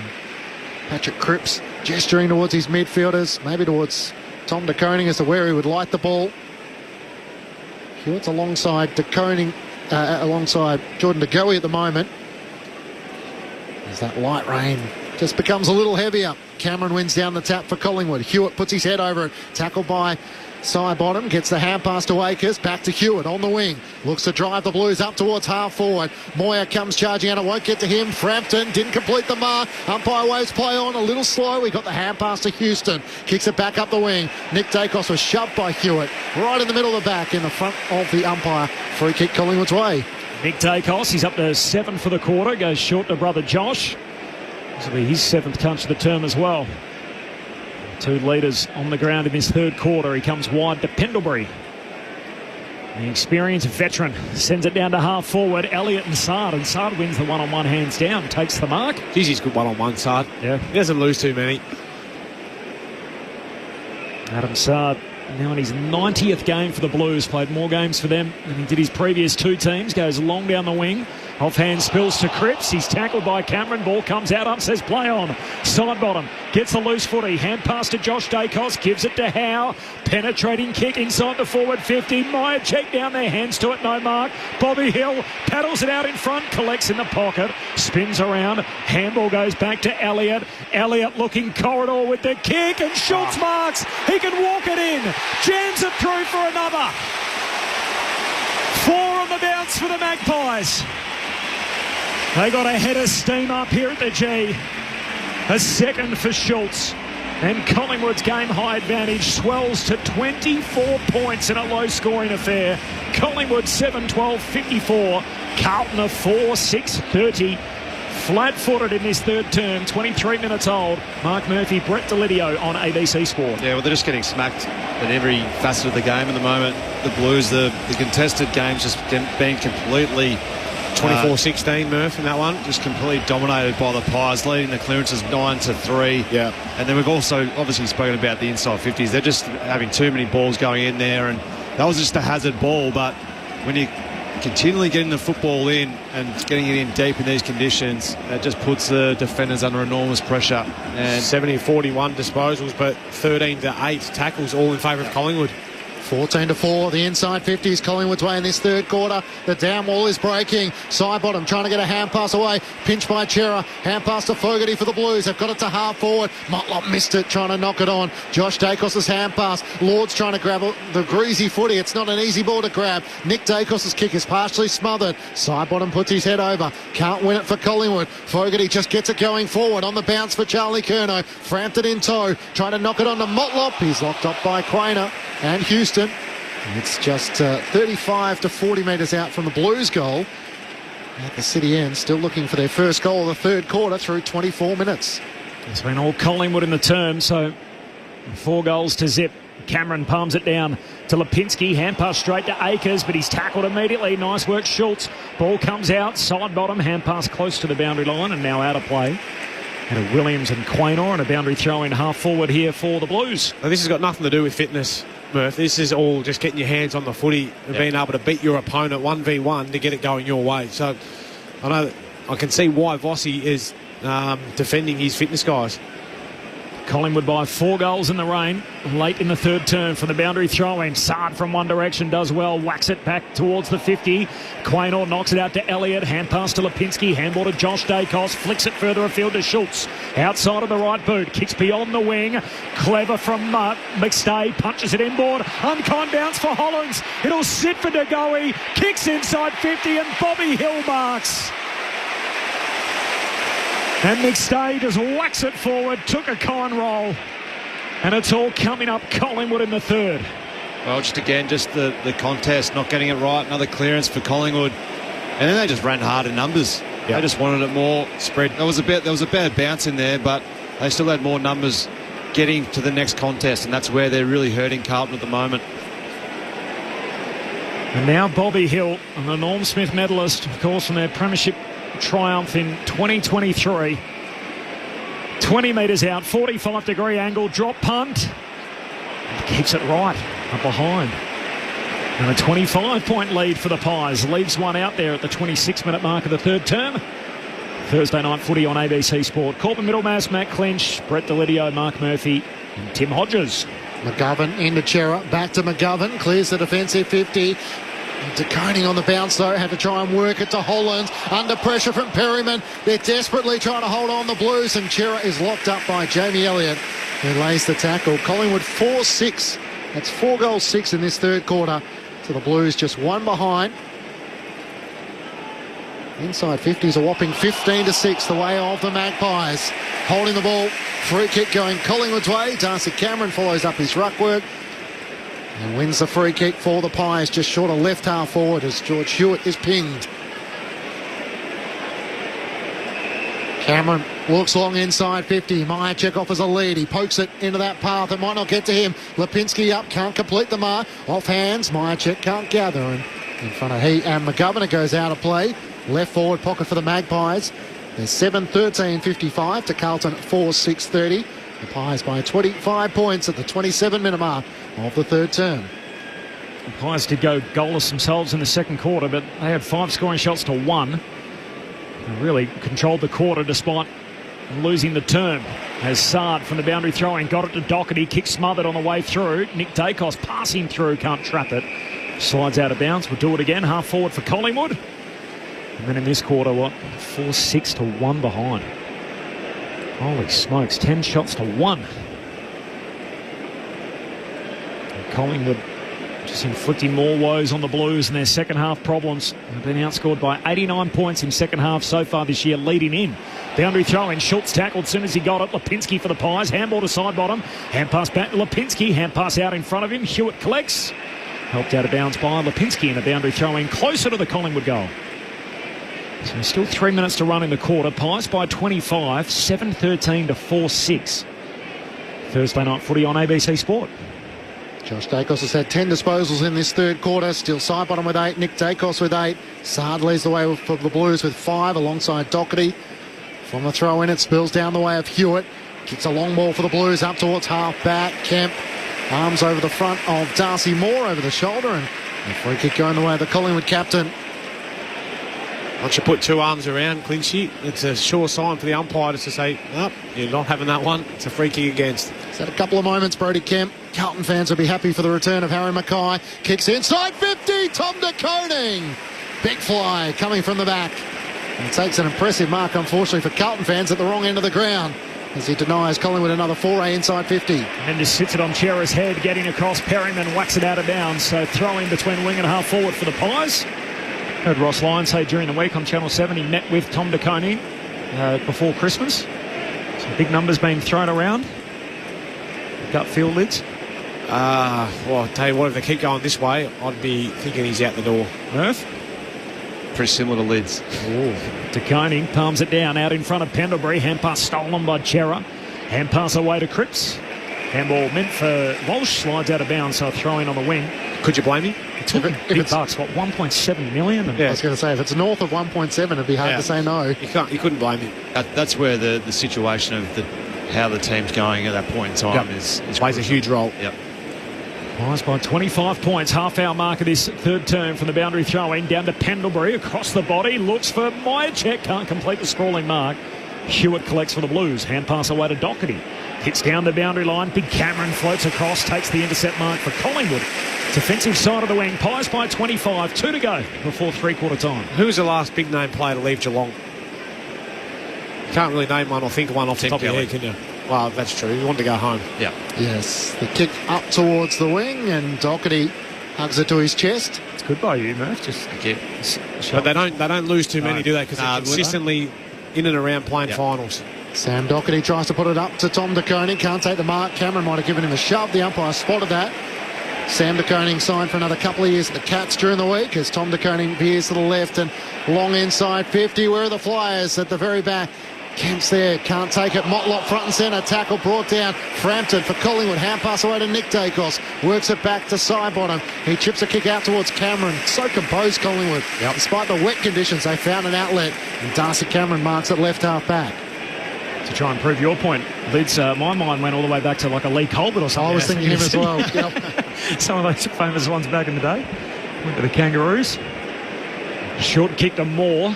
He's got it in the back pocket. He goes long down the wing for Collingwood late in the term. Wiedering trying to knock it out of bounds. Schultz collects. He's tackled out of play. Silvani takes him out of bounds. So 25-point lead for Collingwood. They've dominated this third quarter. Off the SMS, Carlton aren't doing much to dispel the second half fade-out myths. I'm not so sure it's a myth if that's the case. Cam the Truckee from Melbourne wants to ask you, Murph, about Paddy Cripps. Get to that in just a moment as De Koning misses it from the boundary throw-in. Cameron hooks a kick forward. McStay knocks it close to the boundary line and Walsh sees it out. Why do they have Cripps going up in the rucks? Up in the ruck, he's one of the best clearance players in the AFL. This happens a lot. As a Pie supporter, I like it, but bad coaching. Yeah, I don't like it either. But I don't think they've gone that way tonight, though. But it has happened this year, which, taking your best ball winner out of the clearance is probably not the ideal way to do it. He'd significantly gone up too. It was 17% of the time he'd spent in the ruck leading into last week's game as Doherty's kick smothered from the boundary throw-in, and now Chera sees it out. And guess what? We've got another stoppage, a boundary throw-in on the wing. Collingwood by 25 points. And they've opened up the game here in this third term. Complements their midfield really well, Perryman. Just doing the defensive things. It's a little smother there. He's had a couple of big tackles, some big spoils. Free agent from the Giants who signed a long-term 6-year deal with the Magpies. De Koning gets it down to Sam Walsh. Hand pass away to Doherty. Around the body towards the wing. Darcy Moore works his way to the front. Hugs the chest mark and might just about do us to three-quarter time. The Pies will be happy having kicked 4 goals, 6 to 1 behind as Darcy Moore drives it long. Myercheck sits underneath it. Silvani with a shove. Ripped away by Myercheck towards Membry as the siren sounds to three-quarter time. As the Pies put a gap on the Blues in that third term. They trail by 4 points at half-time. Collingwood kicking 4 unanswered goals to lead by 25 points at three-quarter time. And the challenge for the Blues is they'll have to come from behind to try and get their first win of season 2025. Collingwood 7-13-55 to Carlton 4-6-30. For the Magpies, 2 goals to Jordan DeGoey and to Lockie Schultz. Individuals to Maynard and to Perryman. While for the Blues, all individual goal kickers held goalless in that third quarter. Hollands, Cripps, Hewitt and Curnow, the goal kickers for the Blues.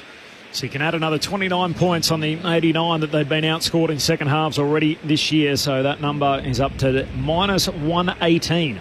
And we're only 7 second half quarters into the year. So for Carlton, that makes for pretty poor reading.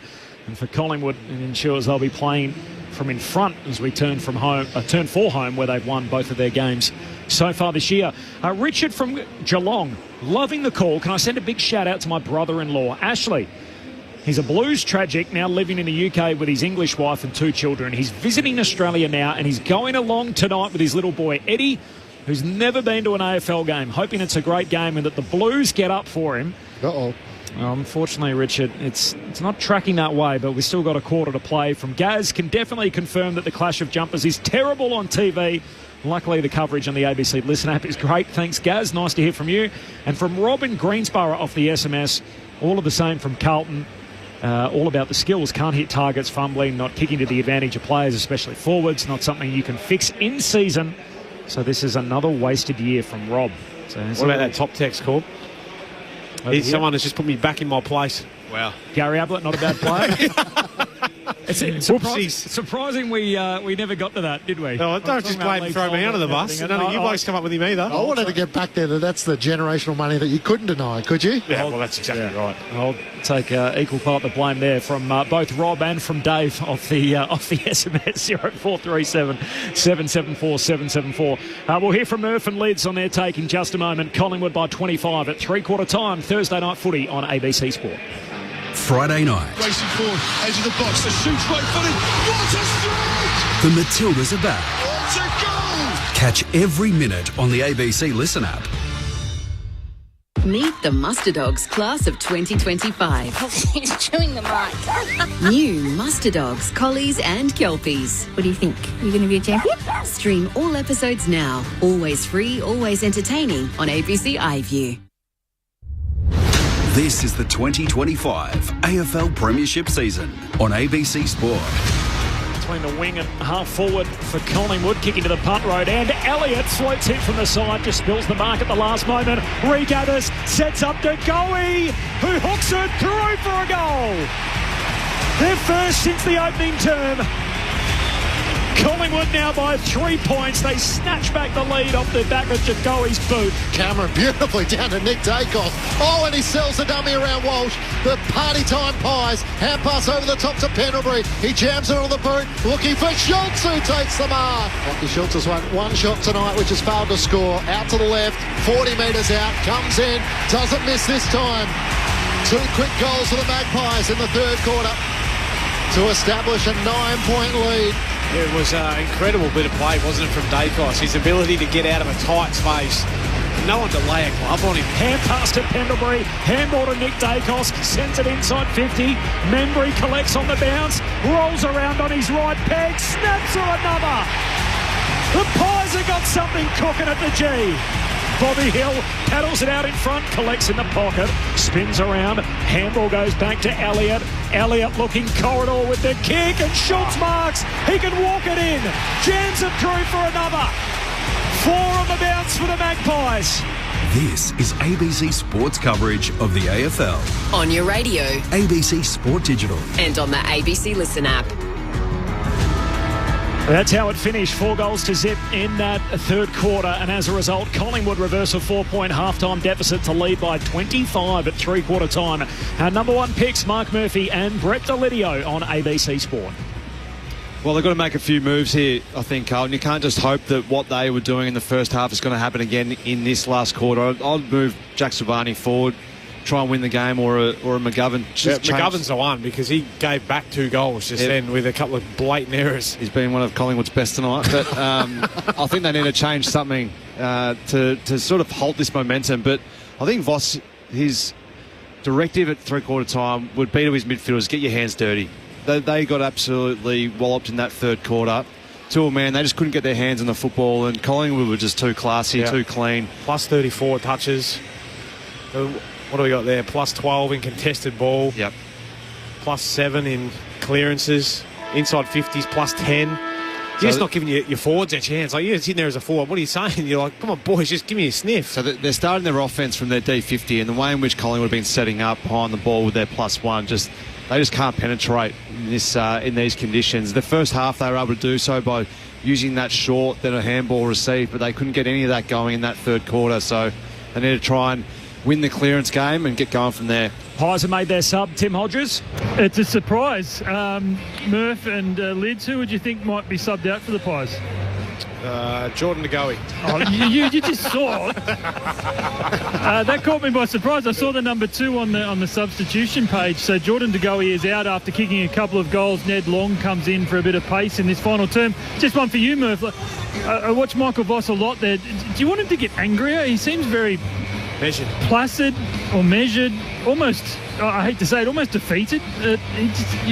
Sometimes you can get your message through with being calm and composed. So you don't know exactly what... He might have been eyeballing him. I think sometimes the coach, he doesn't have to say a lot loudly with knowing what he thinks and how he feels about their performance in that third quarter. Can Carlton change the impending storylines? Another second half fade out after leading at the half. They're 25 down as the final term begins. Collingwood on top as Cameron wins the hit out down in front of Walsh.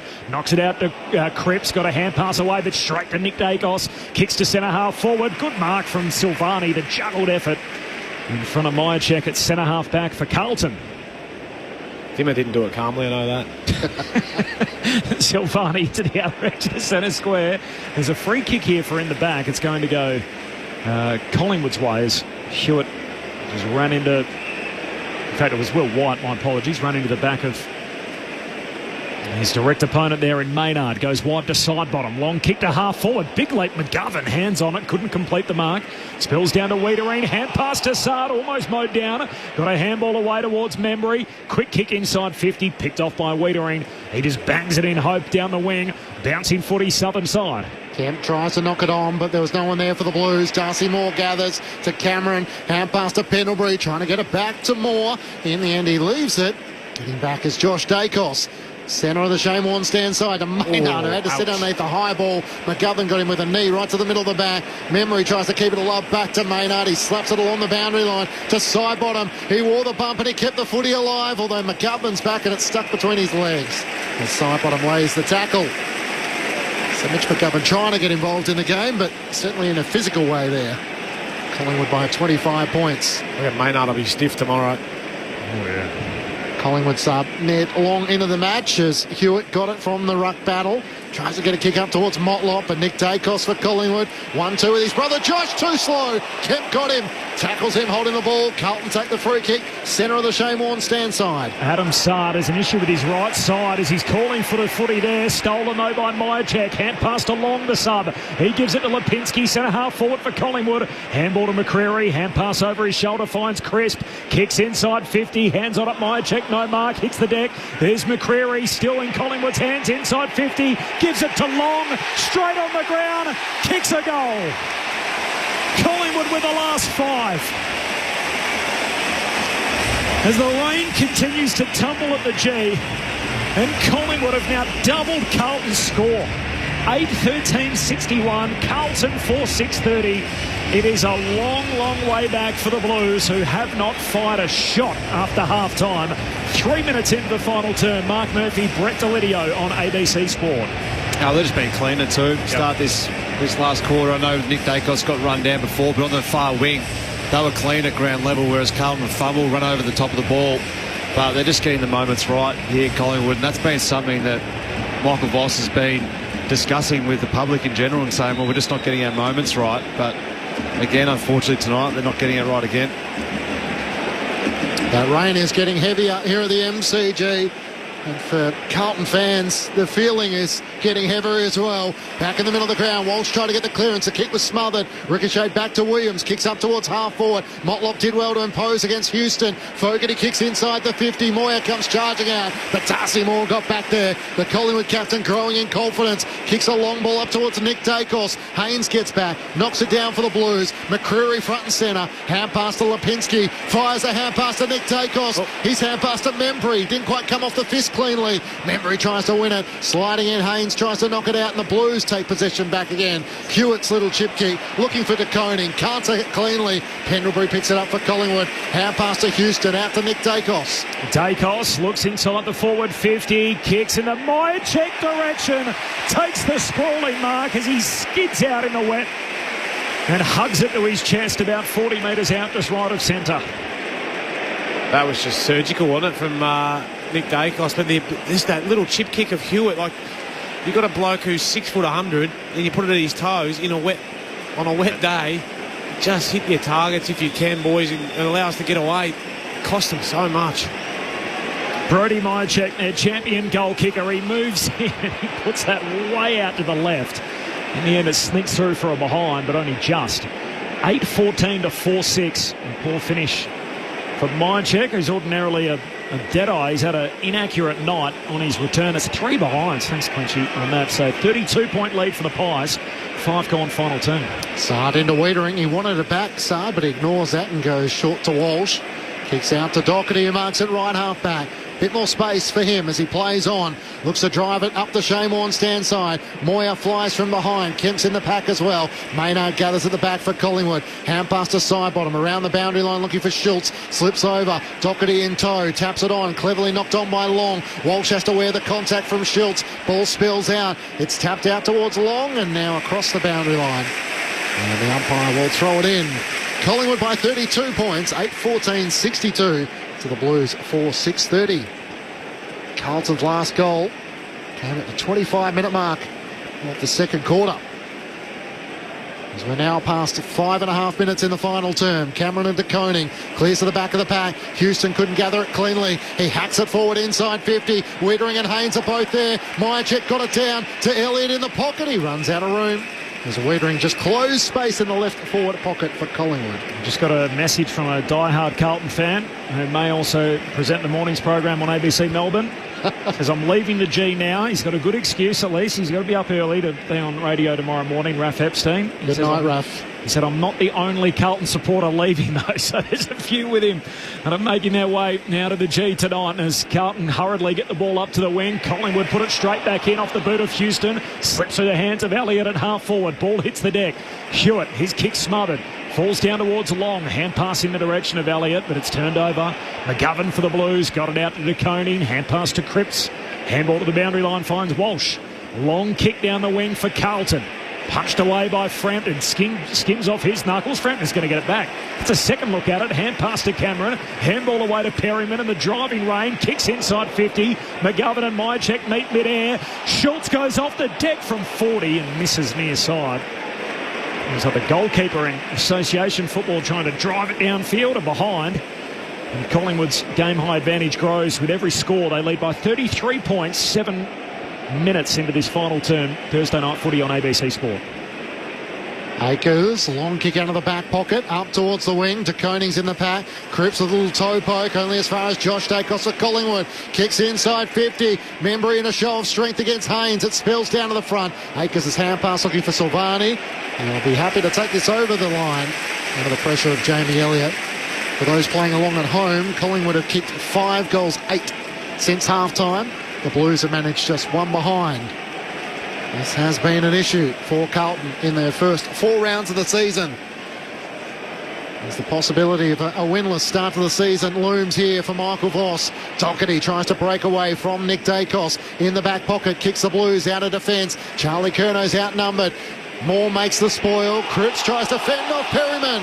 Umpire says throw it in. He was over the boundary line as he was tackled by Harry Perryman. Collingwood lead by 33 points. Approaching 8 minutes gone in the final term.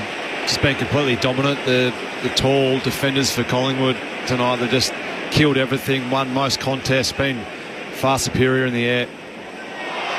Boundary throw-in, there's a heavy tackle there, De Koning on Cameron, and there's going to be a free kick for Cameron. Grabbed it out of the ruck, had it out, hand over the shoulder, so free kick for Darcy Cameron, high half forward for the Pies. Who's taking the honours in that contest, do you think, tonight? It's been a good battle, hasn't it? Yeah, I've liked it. Cameron goes short to Josh Dacos.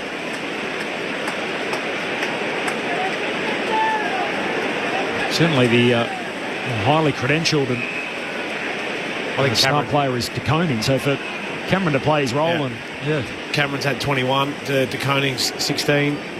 Not all about that. We'll get the hit outs for you soon. Short to Perryman, long kick to the forward pocket. Might check the target, slapped down towards Schultz. He's tackled, trying to take on the tackler. Picked up by Walsh, hand pass to Wiedering, jams it on the boot, still can't clear the 50. Side bottom, trying to pick it up, going in reverse. He runs out of room as Josh Dacos shoved out of bounds with the Sharon. Boundary throw in half forward here for Collingwood. Hit outs in favour of Darcy Cameron by 2, but he's taken 4 more marks around the ground. Okay. Who have you got, Lids? Answer your own question. I got Darcy Cameron in front on that one. Pies by 33, 9 gone final term.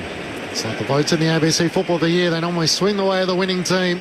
Nick Dacos spinning out of traffic. He's had a few moments tonight. Hand pass to McCreary. Got it to Maynard. Chips it inside 50. Long back with the fly. Can't reel it in with one arm. Williams streaming out of defence. Ran into Harry Perryman. He got a hand pass forward though. Fogarty to Motlop through the middle of the MCG. Thought about the hand pass over the top. Instead ignored White.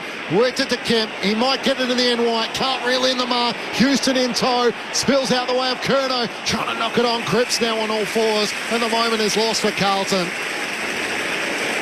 Right forward pocket for the Blues. The Pies leading by 33 points. Carlton haven't kicked a goal since the 25-minute mark of the second quarter. We're now 10 minutes into the last. Up it goes. Cameron knocks it down. Here's Nick Dacos. Look away handball. In fact, it's a throw. So he didn't get enough force on his punching hand on the hand pass, and as a result, a free kick is going to go Carlton's way.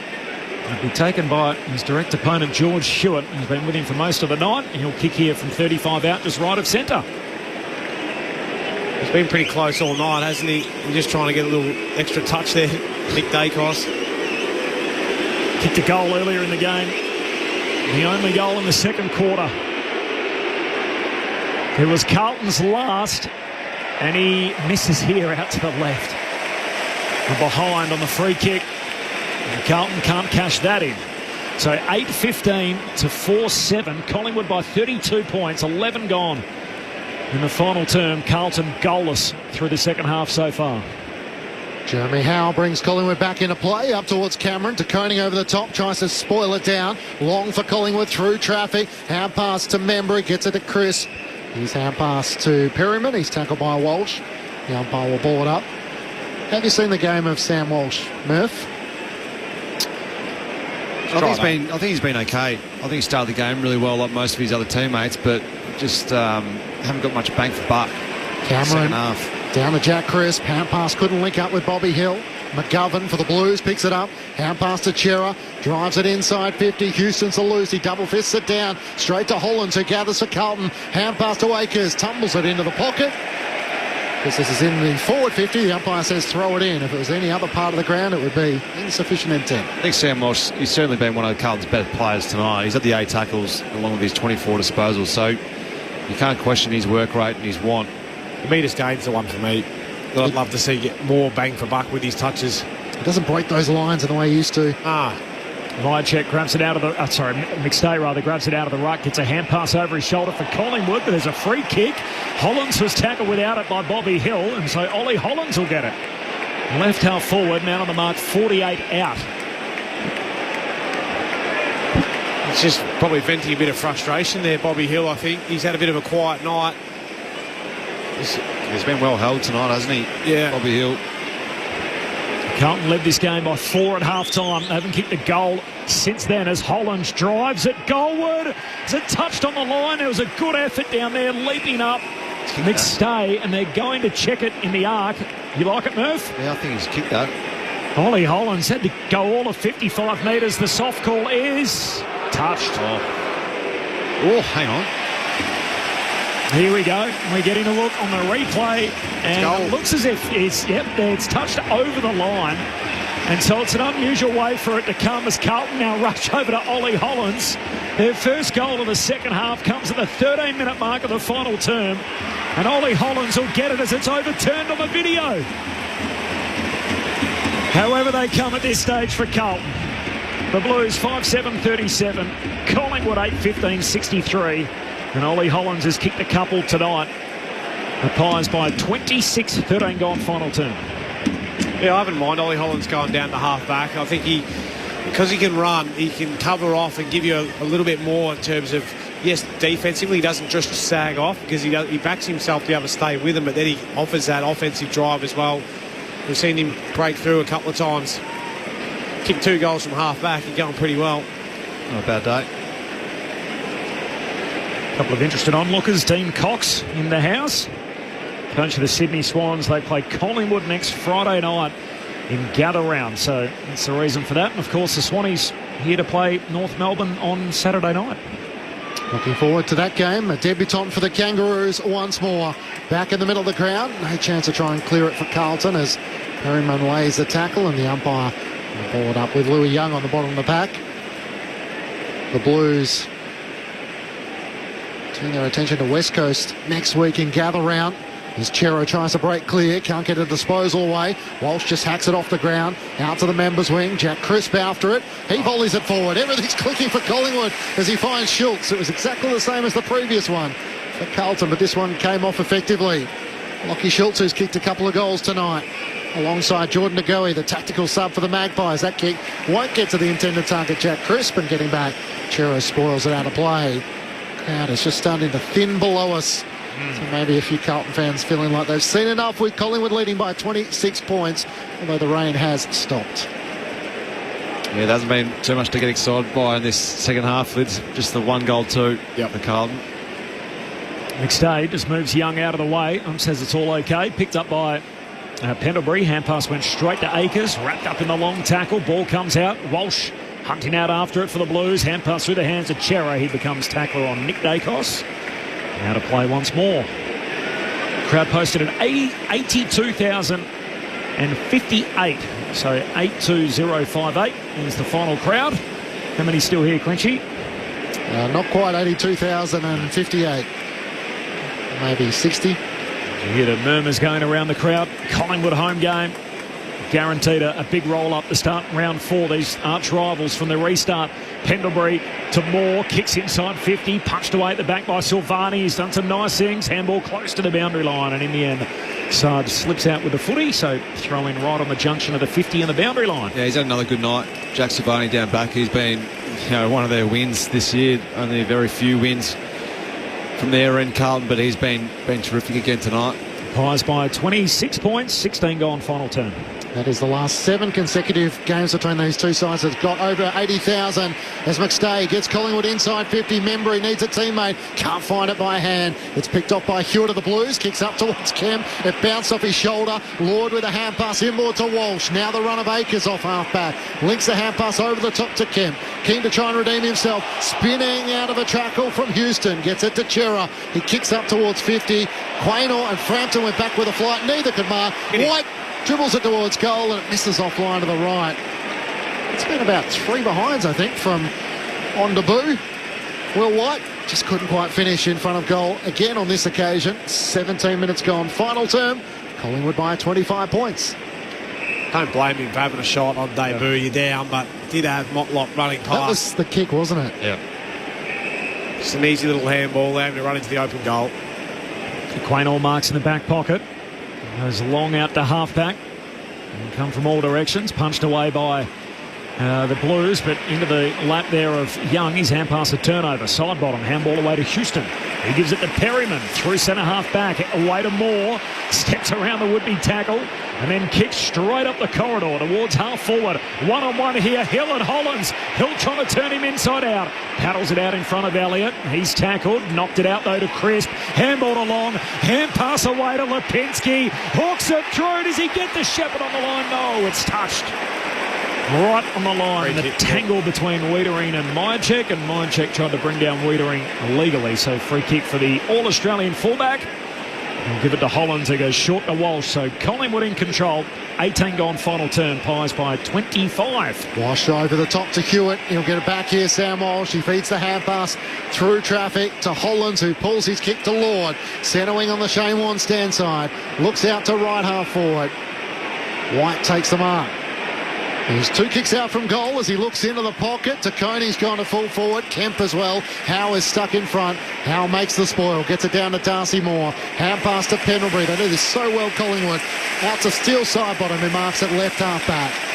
Yeah, the difference there, Clinch, is that Collingwood can find a target and work the ball up the ground, whereas Carlton, when they win it back, they're just bombing it out of their back 50. Well, the rub, insult into injury. Steele side bottom, sidesteps around Louis Young on the mark. Kicks up towards half forward. Clears the pack. Myercheck and McGovern race back after it. McGovern gets there first. Trying to knock it onto Hayne. Little toe poke from Jack Silvani. Membry for Collingwood. Hand pass to Perryman. Kicks over end. Straight to Myercheck. Standing start from 48 towards the goal line. It won't have the distance. And in the end, Blake Akers, the goalkeeper, takes the mark on the behind line and kicks up to Kemp. I'm talking about Carlton's second half quarters. Haven't won one so far. 1, 2, 8 each in this term so far. So at least that's still there to play for. 19 gone final term, still at 25 points as it was at three-quarter time as Walsh goes short to Young. They're both at Adelaide Oval next week and gather round, of course, with games across 3 different venues. The whole competition comes to South Australia. Matches out in the Barossa for the first time on Saturday and Sunday, and games at Norwood across the weekend as well as the Blues work it down to high half forward. Here's Doherty inside 50. Curnow the target. His opposite number Moore punches it into the advertising boards and a boundary throw-in. Been good, Darcy Moore. I've liked his game. He's got back to his best footy, hasn't he? Yeah, they've been really good, the tall defenders for Collingwood. It's been a tough second half for Charlie Curnow trying to operate with not many opportunities, and the ball has been pumped in long again. Hasn't touched it in this final term so far. McStay wins down the tap against the Koning, does the roving as well. Kicks out to Lockie Schultz, who marks it left half back. Collingwood by 25 points. In front of 82,058 fans. Schultz thought about switching. Instead kicks down the Shane Warnstand side. Touched off the boot as Wiedering thought he had the mark. And he's tackled by Myercheck, and the umpire comes in to confirm with everyone what maybe they did not hear. Carlton again led this game at half-time. 4 points in front then. And Pies taking over with 4 unanswered goals in the third quarter. As Koning in a wrestle here again with McStay, and McStay's going to get a free. Didn't have the footy. And held off it illegally, said the umpire. So 21 gone final term. Pies by 25. McStay with the contest kick down the wing, and Wiedering does well to take a mark. And amongst a bunch of Pies. Sends it back for Carlton to Chera. So Collingwood Sydney Friday night. It's a standalone Friday night game in Gather Round. Previous years we've had the double header. Just the one match, and 2 teams which are undefeated in the short Gather Round existence so far. Both the Swans and the Pies won both their 2 fixtures. And Collingwood have played in a couple of beauties. They beat St Kilda by 6 points. They beat Hawthorn by 5 points. Another close one next Friday night. We'll wait and see the Swans and the Pies as Carlton turn it over on the wing. Now here's Crisp, kicks to centre half forward, but picked off by McGovern. Takes the intercept mark as that haunting Collingwood chant starts around the MCG, and just Pies fans really remain as the Carlton crowd is thinned out. Doherty gives it to Chera, kicks to half forward. Kent outnumbered, broke it up, but the numbers win out. Crisp, hand pass away to Moore, sweeping Polly Farmer, hand pass down the wing. Perryman fades the bump from his old teammate Haynes, and Carlton clean it up as Hollands goes back to Chera, defensive side of the wing. The game has opened up a little bit more, but neither side able to score in the last few moments. Chera goes back to Wiedering, looks out to the members' side. Haynes in space, he slides to take the mark, wants to try and move it quickly. Why not? In space, Lord. Marks on his chest, left half forward, swings onto his right. Long kick over the head of White to Koning, off balance, almost hung onto the mark. Charging in, Motlop, was he taken high? He was. And Jesse Motlop will have the shot on goal directly in front. It's about 40 metres out from goal. There's not much in that. Goodness me. He ran right into the midriff of Isaac Quainer. So Head-butted his midriff. Yes. That's what he did. Catch-up mode's on. Yeah, it shouldn't be rewarding players leading with their head like that. He's just got to let that one go. He can't do anything there, Quainer. He's just standing there. Yeah. 10 disposals for Jesse Motlop tonight. Time is not the friend of the Blues from directly in front. 40 metres out. Yeah. Hangs it out to the right. The Bronx cheers come from the Collingwood fans. 24-point lead Collingwood's way, and Dan Houston goes to let him know about it. You didn't leave any notes in the locker, Murph, about how to draw a few of these, or? Come on, Corbin. Kick goes out wide, and Frampton thought he took the mark from the kick out, but it was out of play. So out of bounds on the full free kick for the Blues. Williams to take it, dabs the kick, turns it over. If you're driving home, you thought, look, I'll just beat the traffic, I'll get out early, I'll watch the final quarter back on replay. I wouldn't bother. And probably didn't miss a whole lot, to be honest. The Pies busted open the game in the third quarter, and that was the match. There's Nick Dacos on the back flank, kicks Collingwood down the wing. Off hands, it spills through to Elliott. Bursts through the would-be tackle, gives it to Josh Dacos. Sweeping hand pass to Lipinski, quick hands to Long. Here go the Pies, handball straight to Young. He's tackled by McStay. And a ball up on the wing. Carlton's gather round fortunes, by the way. They're 1-1. They lost the opening game of gather round. There is a huge cheer every time Peter Dacos is shown on the screen. Of course, the father of 2 of Collingwood's premiership stars. The current leading man in Nick Dacos. Carlton, first year of Gather Round, they lost to Adelaide that Thursday night game, and then last year they had a win in Gather Round against Fremantle. You had to know the director would show him again after that rousing applause. Just playing to their audience. That Freo game last year, the Blues won rather controversial with the descent free kick late in the piece, and all that was baked into that. Carlton will head to Adelaide this year looking for their first win of the season. This is out of bounds again on the wing here. So boundary throw in, final 3 minutes. Crowd of over 82,000 in to see it tonight. Collingwood by 24 points, but it was the third quarter where they made their move. Here's Peter Dacos again. And the crowd responds right on cue. He loves it. Raises his hands to the crowd. Having been shown on the monitor on the big screen for about the third time in a matter of minutes. Hewitt kicks the Blues up towards half forward. Howe flew in front, couldn't hang on to the chest mark. Fogarty and Cripps lays the tackle. Collingwood by 24 points. Lids, I'm sure the talkback callers will come tomorrow. Yeah, I'm glad it's not tonight. Well, no. Well, I'll be tuning in tomorrow, that's for sure. I'm sure they will be. Gets me through my work day. Can be if you wanted to, Lids. Oh, open them up. Take calls after dark. I'm sure Murph wants to stick Yeah, it. can't wait for it. De Koning got the tap down, ends up in the hands of Moyer. He's tackled and thrown to the turf. 0-4, Carlton for the first time since 2019. As the umpire throws it up, De Koning trying to clear a path against Cameron over the shoulder. Against Darcy Cameron, and Tom De Koning has it. No one's on the mark. He doesn't play on immediately. Is there time for another late one here for the Blues? He kicks into the pocket. Darcy Moore caught in front of Charlie Curnow. They try to compete for it at ground level. Walsh trying to lock the ball in. Maynard trying to tap it out for Collingwood. Hewitt surely was taken high. Umpire missed that one. And a ball up in the left forward pocket. Hang on, we've got some microphone work going on. There is a Carlton free kick. We got there eventually. George Hewitt with a chance to try and kick another goal for the Blues. He's kicked one already so far tonight. Out to the left, 35 metres out from goal. 28 disposals so far tonight. George Hewitt comes in, fires on goal and finishes. Something for Carlton fans to smile about, but it's been a tough second half.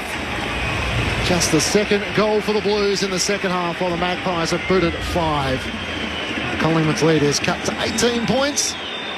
As we tick past 27 minutes gone in the final term. Collingwood 8-15-63 to the Blues 6-9-45.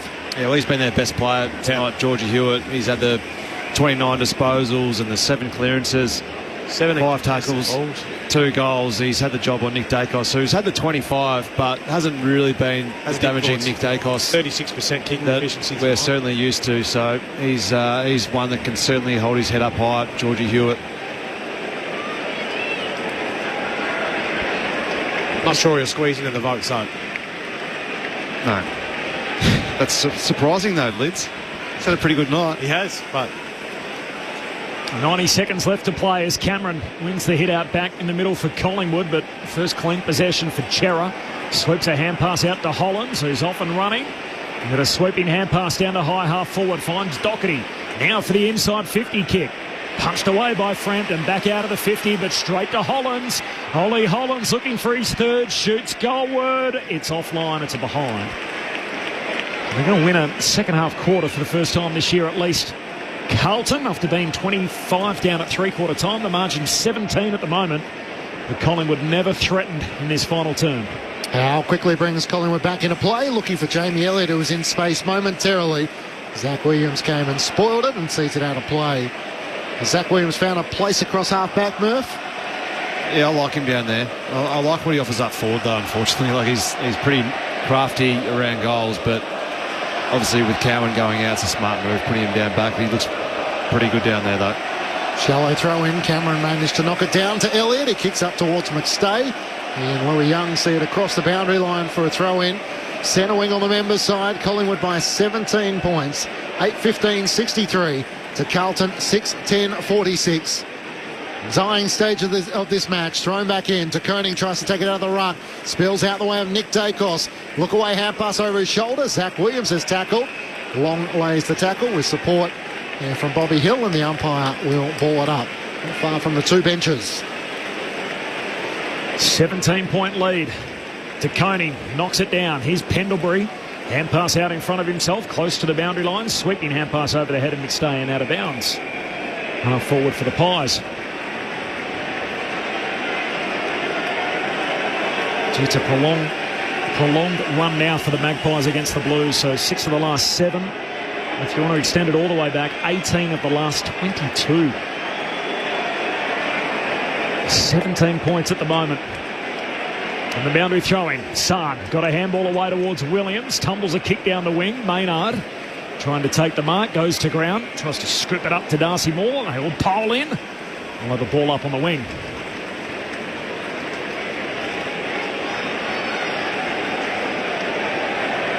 Players looking to stream forward inside the forward line for the Blues. Cameron into Koning. Cameron slaps it down into the path of Jamie Elliott, trying to tap it out to Nick Dacos. Runs into a dead end. Silvani lays the tackle. Josh Dacos has a go at it. He gathers for Collingwood. Hand pass to Elliott. Over the top to Long. Cleverly tapped it on to Maynard. Against the boundary line. Hand pass to Nick Dacos. Kicks up towards McStay. And the siren sounds. Nothing sweeter than bragging rights against the arch rivals and sending the Blues just a little bit deeper. They are 0-4 to start the 2025 season. Collingwood by 17 points. Side by side they stick together to uphold the Magpies' name. See the barricades are shouting as all barricades should. Oh, the premiership's a cakewalk for the good old Collingwood. The Blues led by 3 points at quarter time, by 4 points at half time after keeping Collingwood goalless in the second quarter. The Magpies returned the favour to Carlton in the third quarter, beating 4-6 to Carlton's 1 behind, while the Blues did claim the final term, but it is little reward, putting 2-4 to Collingwood's 1-1. The Magpies 8-15-63 to Carlton 6-10-46 in front of 82,058 fans. The Magpies moved to 3-1. The Blues are 0 wins and 4 losses for the first time since 2019. They know how to play the game. Side by side they stick together to uphold the Magpies' name. See the barricades are shouting as all barricades should. Oh, the premiership's a cakewalk for the good old Collingwood. For the winners, 2 goals to Lachie Schultz, 2 goals to Isaac Quainer, 2 goals to Jordan Ngoe, 2 goals to Jordan Ngoe, 2 goals to Lachie Schultz, individuals to Maynard, Perryman, Membry and Long, while for the Blues, 2 goals to Ollie Hollands, 2 goals to George Hewitt, individuals to Cripps and to Curnow. It's now in terms of second half fade-outs, the Blues managing 11 goals in their first 4 weeks to their opposition booting 29 goals, so their second half fade-outs is certainly a concern for Michael Voss, who has all the work to do in front of him. Collingwood winners by 17 points. More of the same, wasn't it? So Collingwood win again. That's 3 on the bounce. Carlton lose again, zipping forward to start their season, and in the run between the two teams, stretches out even further. 18 of the last 22 going the Magpies' way. The Peter Mack Cup will be presented, as will the Richard Pratt Medal for the player adjudged best field. So all of that still to come. We'll take those presentations in just a moment, but Collingwood winners by 17 points. The initial thoughts of Mark Murphy and Brett Delidio on ABC Sport. Yeah, it was another disappointing night for Carlton. Could have wrote the script, really. Yeah, they're certainly consistent, aren't they, in their second halves?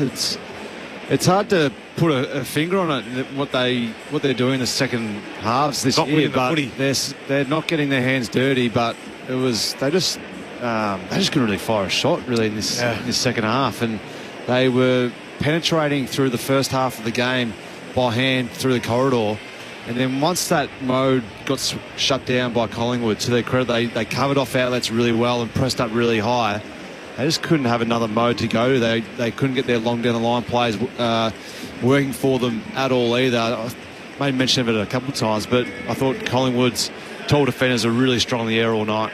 Let's take these presentations. The Pies winners by 17. Cup recognises the Peter Mac Foundation and their work supporting those affected by cancer. Every dollar raised through the Peter Mac Cup this year will help researchers improve care for patients with cancer. And tonight, all donations will be doubled thanks to the Pratt Foundation. Alongside the Peter Mac Cup, we also award the Richard Pratt Medal. The Richard Pratt Medal is awarded to the player voted best on ground and presented in honour of the late Richard Pratt. I would now like to welcome Millie Weislitz and Sammy and Ben Gaminda, who will present the medal on behalf of the Pratt Foundation.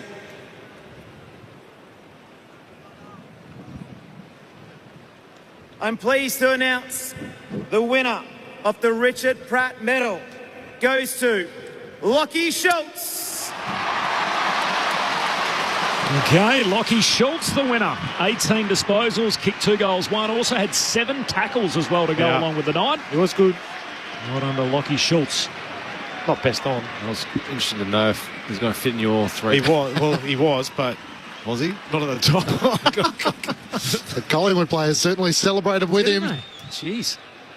Let's have a listen to what Lockie has to say. Firstly, I'd just like to thank Carlton. Always a great game between us guys, and obviously a very special week building up to this game, and for such a great cause to bring awareness to the Peter Mac Foundation. So a very special game for everyone involved. To our boys, thank you. Love playing with you. Great fun tonight. Got the W, so that's the main thing. But on to next week. Finally, to the fans, we couldn't do it without you.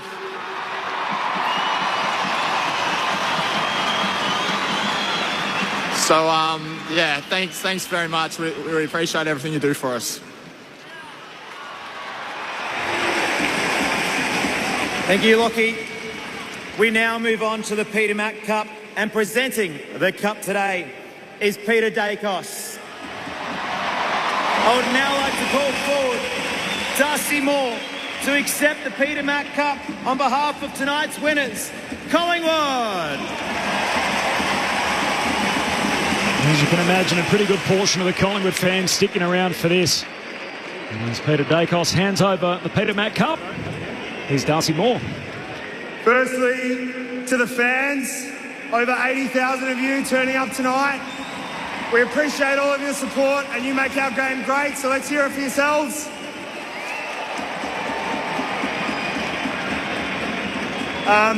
Collingwood and Carlton, we are the fiercest of rivals, but for us to come together and channel that rivalry into this Peter Mac Cup game is super important. Obviously, the Carlton Footy Club, your support and the way that you've driven this game and this cause, raising really important funds and importantly awareness to cancer, which touches the lives of so many. So we are truly honoured to play our part in this game, so thank you so much. And lastly, to the Pratt Foundation for your continued support of this game. The oldest continuing charity game in the AFL, and we're proud to be a part of it. So thank you so much. So Darcy Moore, the captain of Collingwood, on the back of receiving the Peter Mac Cup.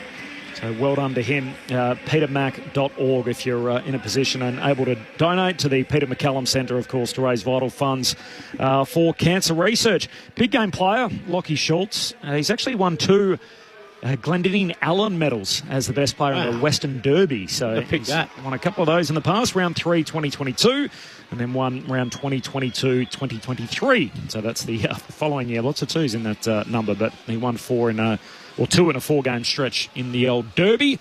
And now he's the best player on the ground in a game between Collingwood and Carlton, at least according to the judges, and not according to the ABC Footballer of the Year, which we will stand by for those votes. They're the most important ones. They are. They're the ones that count. Yep, that's why Nick Dacos holds his head so high as the reigning ABC Footballer of the Year, despite some of those other awards going in other directions. Big win for the Pies tonight. If you've just joined us, a 17-point win for Collingwood, 8-15-63 over Carlton, 6-10-46. It was interrupted by weather way more than we thought it would. There was a light shower at the start. There was a heavy shower at the beginning of the second term, which really affected the contest. And then rain again throughout the second half, most of the third quarter, and then at times in the last as well. And as a result, became a bit of a slip and slide at times. One other incident to note from the night, In fact, a couple of other incidents to note from the night. Lockie Cowan appeared to tear his left hamstring, so he was subbed out of the game in the opening quarter. And Jordan De Goey was subbed out at three-quarter time. It looks like a tactical sub. He looked very happy with the performance at the end of the night. Didn't look too dejected at all, sitting in the back row, and they were able to give the 29-year-old coming back from that knee complaint an early night. And for Dan Houston, he'll have a nervous wait ahead of him after he decided to bump. He caught Lockie Fogarty high, and as a result, that will be cited, you'd think, in some way, shape or form by the match review officer. Post-game, we got 40 minutes to be able to pull it all apart. We'll have reaction from both the Carlton and the Collingwood rooms. So both Ben Cameron and Tim Hodges downstairs. Plus, Lids has asked for it. Should we throw the phone lines open? Oh, absolutely we should. Don't worry about the SMS. The best way to get in touch with our crew is on the talkback number, so you can have your say to us the next 40 minutes. Carlton fans, Mark Murphy's here to debrief with you.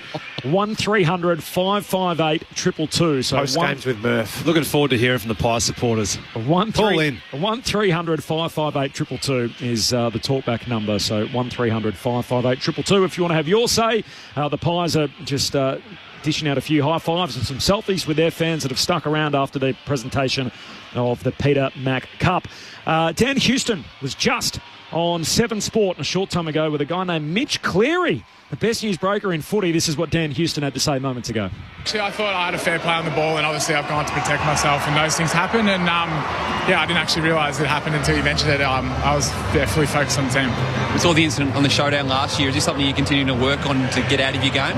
I think it's such a hard game to play, and especially behind the ball, you've got to make those split-second decisions when you see the ball coming at you. And he was in front of me, and I don't think there's anything in it.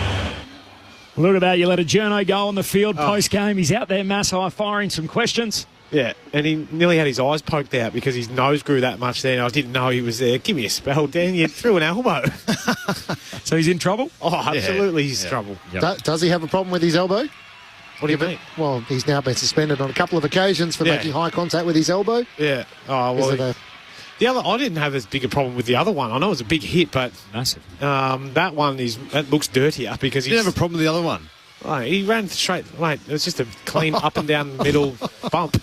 Just a shirt front. Genuine shirt front. What did he get? 4 weeks? 5. 5, was it? Yeah, whatever it was, he missed the final series. You were happy with it, Lids? Pies by 17 points. Tim Hodges is in the winners' rooms. The Pies aren't far from making their way to him. 5 lead changes in the game, the last of them early in the second half, and Collingwood rode all the momentum throughout the third quarter, dominated that and turned it into a 17-point victory. Tim Hodges in the winners' rooms. Hodgie. Hello, Corbin. Plenty of people in here, and you'll hear the Pies are about to come in. Interesting to see Eddie Maguire's in the rooms. We think it's about 2019 since he was first in the rooms. Last in the rooms. He's had COVID, of course, then, and then 2021 he left the club. So it's really great to see Maguire back, and all the players, actually, a lot of the players going to him, which is a nice thing to see. Darcy Moore is one of the last ones to come in with Jordan De Goey. We'll be talking to Josh Dacos after the song. Brody Myercheck grabs his young fella, and he will be the last one into the song for the Magpies. Always a big one after they beat the Blues. And then Pendlebury and Myercheck join arms, and they'll sing the song.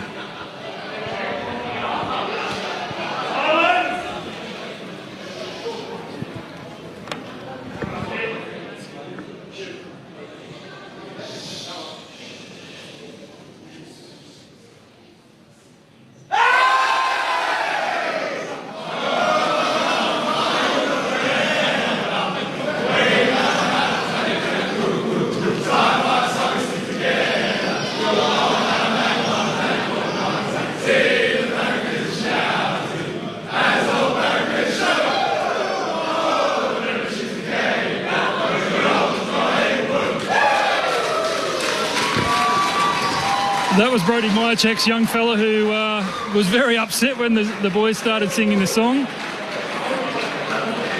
He's quite emotional. Everyone else is pretty happy down here. So we'll grab Josh Dacos and come down very soon.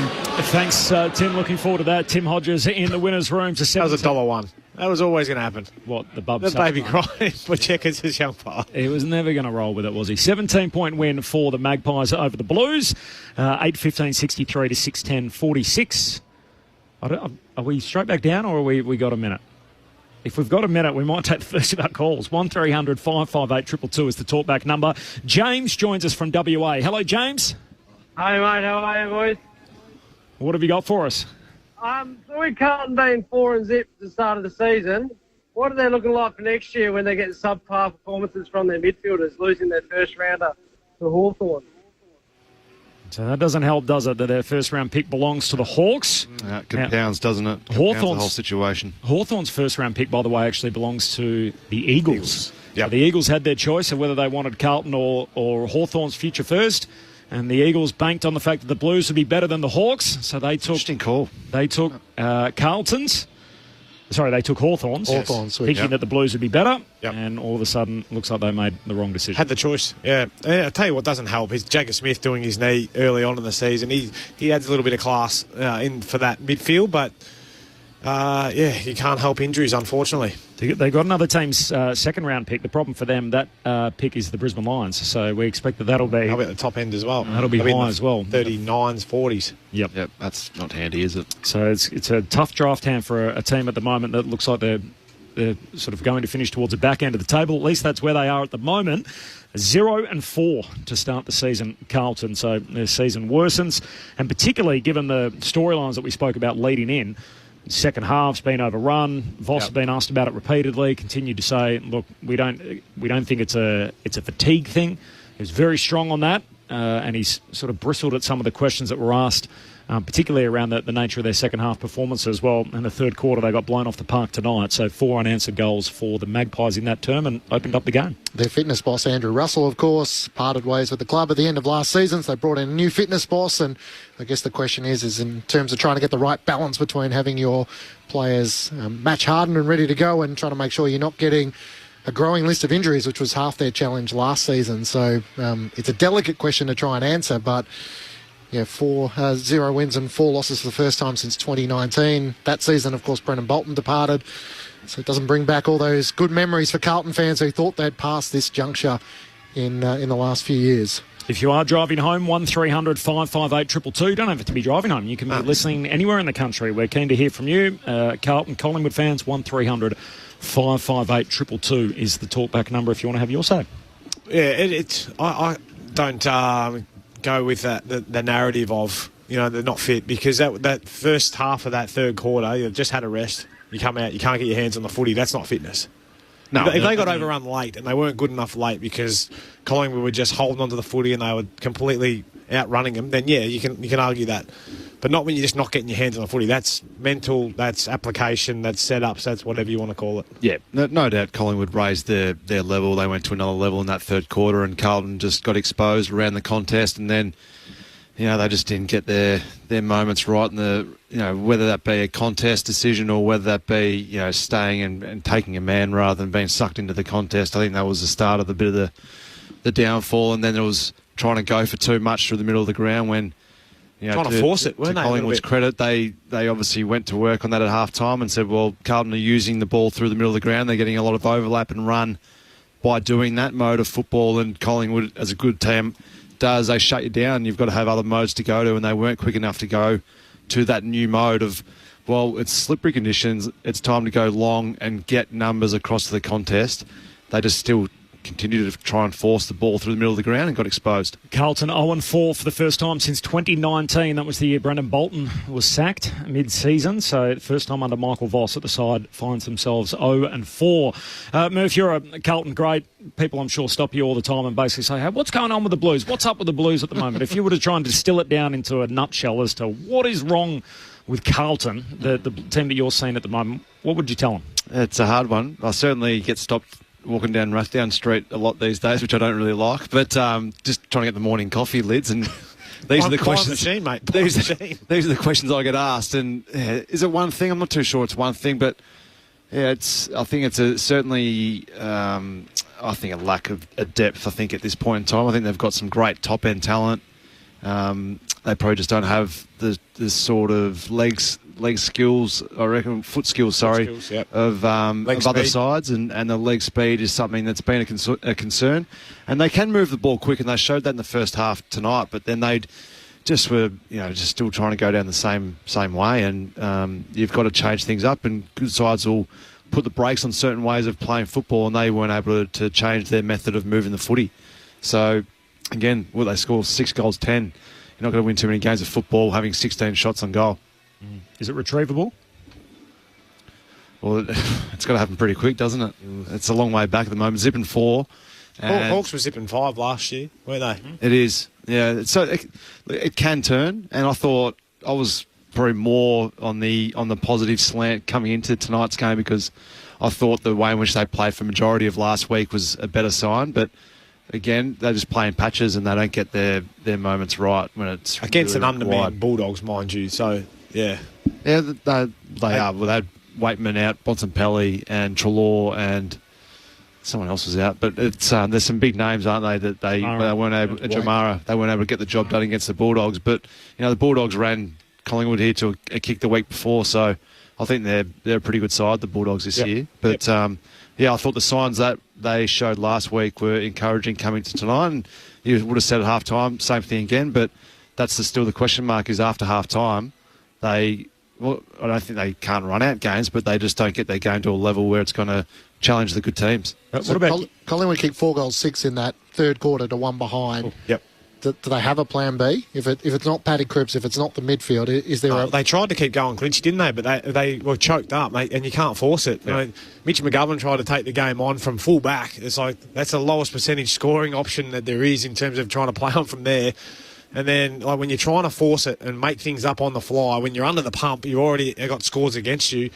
Geez, you can see it capitulate really quick, can't you? And it was a slippery ball, so it was raining. Yeah. And the Collingwood midfielders were sitting back and actually going, well, we're going to cover off this, as opposed to the first half. They were probably investing numbers more long down the line, Collingwood. And Carlton just decided to keep on going down that mode. But Collingwood, to their credit, changed the way it up, and they had to go long down the line and get numbers across the contest, and they just didn't do it enough. 17 points the final margin. Collingwood winners over Carlton, so 3 in a row for the Pies. They've now won 18 of their last 22 against Carlton, while the Blues are winless as the competition gathers in Adelaide next week, and they play the West Coast Eagles, which is their Saturday fixture. Of course, the Eagles still to play this Sunday against GWS, so they're still a couple of days away from even playing. Liz, same question before we head back to the phones to you about Carlton's issues in a nutshell. Yeah, I think I agree with Murph. I think it's their top end talent really, really good, but then it's the next. You always rely on your bottom 6, don't you, in games to get you over the line in terms of can they compete for long enough? And they had a couple of kids out there, so I'm not going to hang any of those guys. But yeah, it's across the board, I think, foot skills and speed that really let them down. Thursday night footy on ABC Sport. Your calls in just a moment, but first the winners' rooms with Tim Hodges. Hodgie. Corbin, 82,000 at the G. It feels like most of them are down in the Collingwood rooms. It's been great for Josh Dacos to come over and join us. Josh, can I ask you about Lachie Schultz first, winning the medal tonight? An unbelievably and maybe surprisingly popular bloke. Everyone jumped on top of him. You must have been really thrilled for him. Yeah, we're all so wrapped for Shooter. I feel like his first 4 games this year, he's just kept building, and the way he played tonight, I mean, he's small in figure, but he doesn't play like it. His aerial's unbelievable. He fights even when he's outnumbered, and now he's kicking goals. So it's really good to see, the amount of effort he puts into the game. That it's coming back to him, and he's just someone that you really rally off and gives you a lot of energy out there on the field. Nice. It was a tough first half, but the third quarter you really hit your straps. Yeah, it was. It was. We knew they were going to come out, put up a good fight. We knew the amount of pressure they've been under, so we knew. They'd come out and throw the first punch, and they did, and it was, like you said, really tight there in the first half, but we knew we could break them the longer the game went. I feel like our pressure in the third and fourth quarter was unreal, and I feel like once the game got a bit wet and windy, that really played into our strengths. It was a rough start to the year, losing to GWS. You're probably still scratching your head at what happened on that day, but ever since 3-1 now, you seem to have got your season right back on track. Yeah, absolutely. I think as a team, we didn't overreact to that loss. Obviously, it's disappointing. You wait so long to play. We're all itching to play, and you dish out a performance like that, which just isn't good enough. But I'm really proud of the group, the way we've bounced back. Our last 3 games, like you said, we've continued to build, and no one wanted that bye week. We feel like we've got great momentum, and as a team, having so much fun out there. So, a little freshen up, and then come into tonight, the boys were full of energy. That's great to have Josh for a few minutes. I'll send you upstairs, Brett Delidio and Mark Murphy. Josh, Brett Delidio here, mate. Well done on your own performance and the win tonight. I'm just interested in the conversation during the week about Carlton's second half fade-outs, but then was it also made mention of at half-time? I heard you say just then that we knew we could overrun them. Is that something that was mentioned amongst you boys? Yeah, it was brought up. I feel like every week as a club, it's a big focus of us. Doesn't really matter what team we're playing. We know that, the longer the game goes, it's better for us. I think we've shown the last few years with our run in fourth quarters and the ability to, kick a good score in that fourth quarter. So we did touch on there, prolific first halves and then the fall off in the second half. So, coming into the rooms at half time, seeing the scoreboard was level, we knew how much work we still had to do. I thought we really brought it in the second half and, our forwards were unbelievable. And there's a bit made of how old you boys were this weekend. Two of your best performers, I thought, tonight with Pendles and Sidey. Mate, you must be pleased with having those two boys out there, but what they're continuing to bring week in, week out. Yeah, it's always an interesting topic of conversation because I did see that stat that we, I think we're the oldest team on paper, overtaking Geelong in 2022, and they won the flag then. So clearly experience plays a big part in the game, and like you said, I feel like those two tonight were unbelievable. They're just, even when they're not getting the ball, they're setting up blokes and really calming figures out there too, intense moments. So they've been through it all together, and they're consistently passing down their wisdom to all of us boys. Josh Murphy, mate, you're killing me at the moment. But anyway, it's good to watch you guys go to work. But the even spread through that midfield is something that really stands out. Sort of talking to Lids before, it's hard to try and find a best on sometimes when you're watching a Collingwood game, outside of probably yourself and your brother, but the evenness across that middle is just so important. But one guy I really enjoyed watching tonight, and he had a job on Jacob Wiedering, Tim Membry, just that ability to try and lock him down and not allow him to come third man in was a really important performance for you. Yeah, I'm happy you said it because he's been unbelievable for us. He's been an amazing pickup. I was ecstatic with the news when I heard, that he was signing on with us, and he's just an unbelievable forward. You learn so much off him. I feel like he's leading patterns. Like you said, he can also nullify an opposition player. He's unbelievably crafty, and he's just, he suits our system to a T. And we've loved having him. He's a great locker room guy, and that's the same with Dan and Harry Perryman. So, we've loved our off-season recruits, and I feel like they've just taken us to another level. Can I ask you about your old man getting on the big screen last 5 minutes of that game? Did you pick up on that? Oh, mate. I thought once was enough, but they went twice, and then they went a third time. I was thinking, God. He was just lapping it up, wasn't he? I know. He should have run down the race by then, but no, he's extremely passionate, and Nick and I are so lucky for the support he gives us. He's constantly never misses a game, always there to rally around us, win or lose, and he's never cared if we get a kick or not. He just loves watching us play. Josh, we love pushing the storyline up here that Nick's favourite player was Mark Murphy and he was a big Carlton fan when he was growing up. Were you also a Carlton fan? You vote for the Pies. Can you prove or disprove the theory? Mate, I never went over to the dark side. It is true, though. Nick had a bit of a man crush on Murph. Had the number 3 Guernsey back in the day. And I think Murph could probably testify to this, but I think Murph used to work at a clothing store in Doncaster. And back in the day, Nick would hound Mum to take him up to Doncaster just so he could watch Murph from a distance in the store. So it's quite creepy when you actually think about it. But he was with the Blues for about a year there, and then thanks to the team in 2010 who won the flag, he was back pretty soon. Josh Dacos is with us on ABC Sport. Josh, just a word or two about your role in 2025. How's that sort of gone down with, obviously, Craig McRae sort of issuing that to you? 31 disposals tonight, so still able to have an impact on the game when it matters most. Yeah, I'm loving the move down back. I've predominantly played on the wing for most of my AFL career, and it's just been a nice change up. Did it back end of last year, and then training that during the off season and pre-season. So still occasionally get on the wing, but just loving playing with the back group. We've got so many great players down there, real leaders and players that great to learn off. So I'm loving my time back there. You obviously had that loss to the Giants in opening round. Do you feel like you've built through the last 3 weeks to get somewhere close to where you think you can get to? Yeah, absolutely. I feel like that performance we dished up wasn't a representation of where we're at, where we are at as a team. And it's a real credit to Fly and the coaching staff because whilst it was a really disappointing performance, we went straight back to work. They showed us things we need to improve on and the impact that would make. And since then, as a team, it's been awesome to see blokes tipping into their game. We understand that there's no shortcuts to get to where we want to get to, so everyone's putting in the work, and it's great to be getting the reward for it. Hey, Josh, enjoy the weekend. You've earned it. We'll see you in Adelaide. Lovely talking with you guys. Thank you.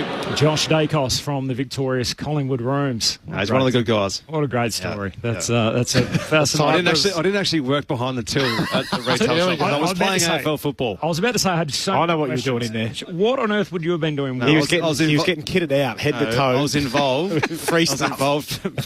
Small business. I was involved in a small business. I had a shop at Doncaster. Right. And I remember Sauce actually got a jumper organised to give to Nick. There you go. As a bit of a... So you would have met him a few times, and imagine knowing that it's Peter Dacos' son would have stuck in the memory more than perhaps if it was me as a little kid, for example. Yeah, I think my old man told me as well, because he used to sit where the AFL life members sit, and he was noticing Peter Dacos turning up to a few Carlton games, thinking, what's going on here? So he had a young Nick Dacos with him. Patrick Cripps is going to join us shortly. First, let's head back to the phones. 1300 558 222. Rick from Perth has been waiting patiently online. Hello, Rick. G'day, mate. How you doing? Well, thank you.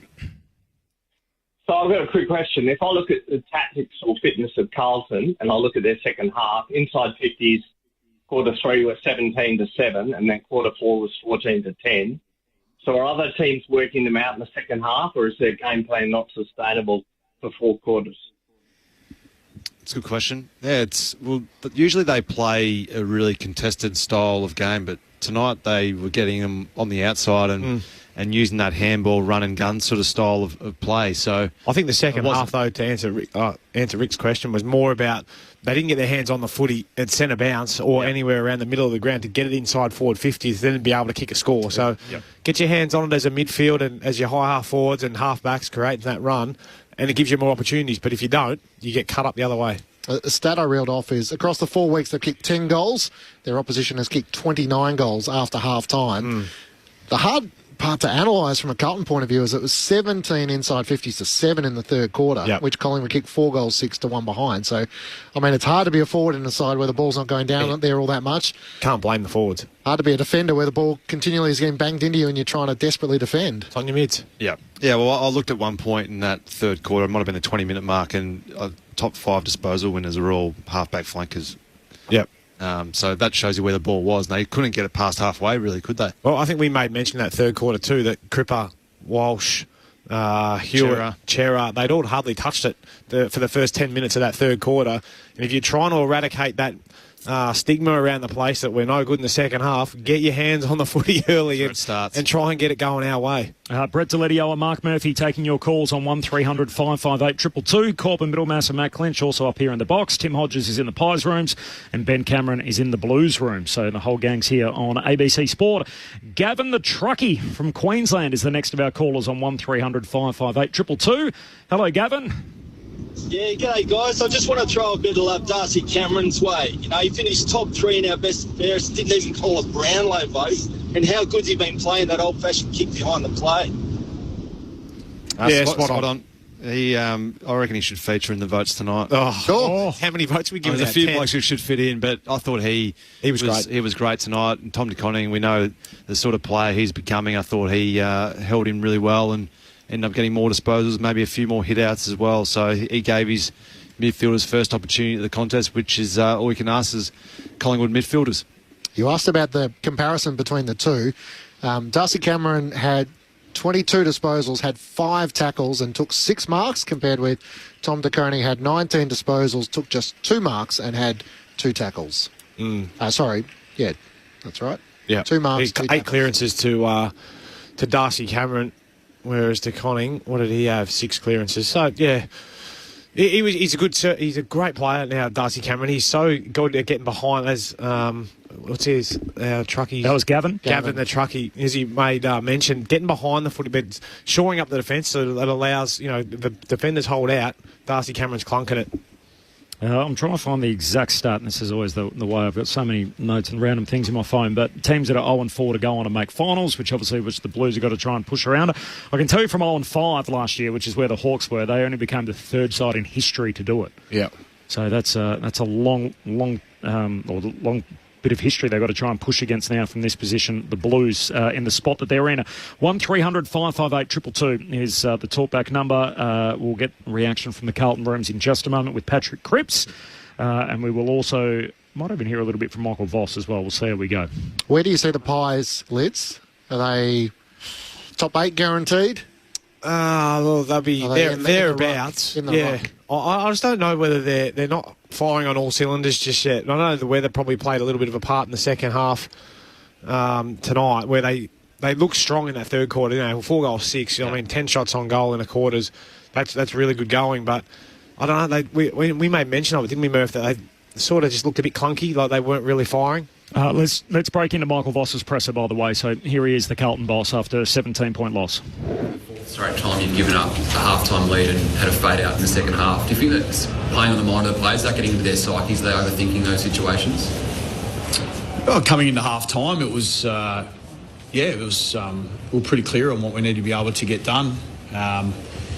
Certainly the way we played in the first half gave us encouragement to suggest that we could continue it. There was certainly no signs to suggest that that was going to drop off. But ultimately the third quarter was unacceptable. And we talk about this game and about styles, but the reality is that the game is played at contest first. And we absolutely were disappointing in that area in the third quarter. So we lost territory, couldn't get ball flow, hard to defend the way we wanted to. The ball come out, we'd lose the contest, and the ball would go back in. Go back to the stoppage. They were cleaner, they were tougher around the ball, they dialed up the pressure, and we didn't handle it. So that'll be something that we'll review strongly. We've already had a really honest chat about that within the rooms. But that's not us. It's not us. We've got a standard that we play to, and we didn't meet that tonight.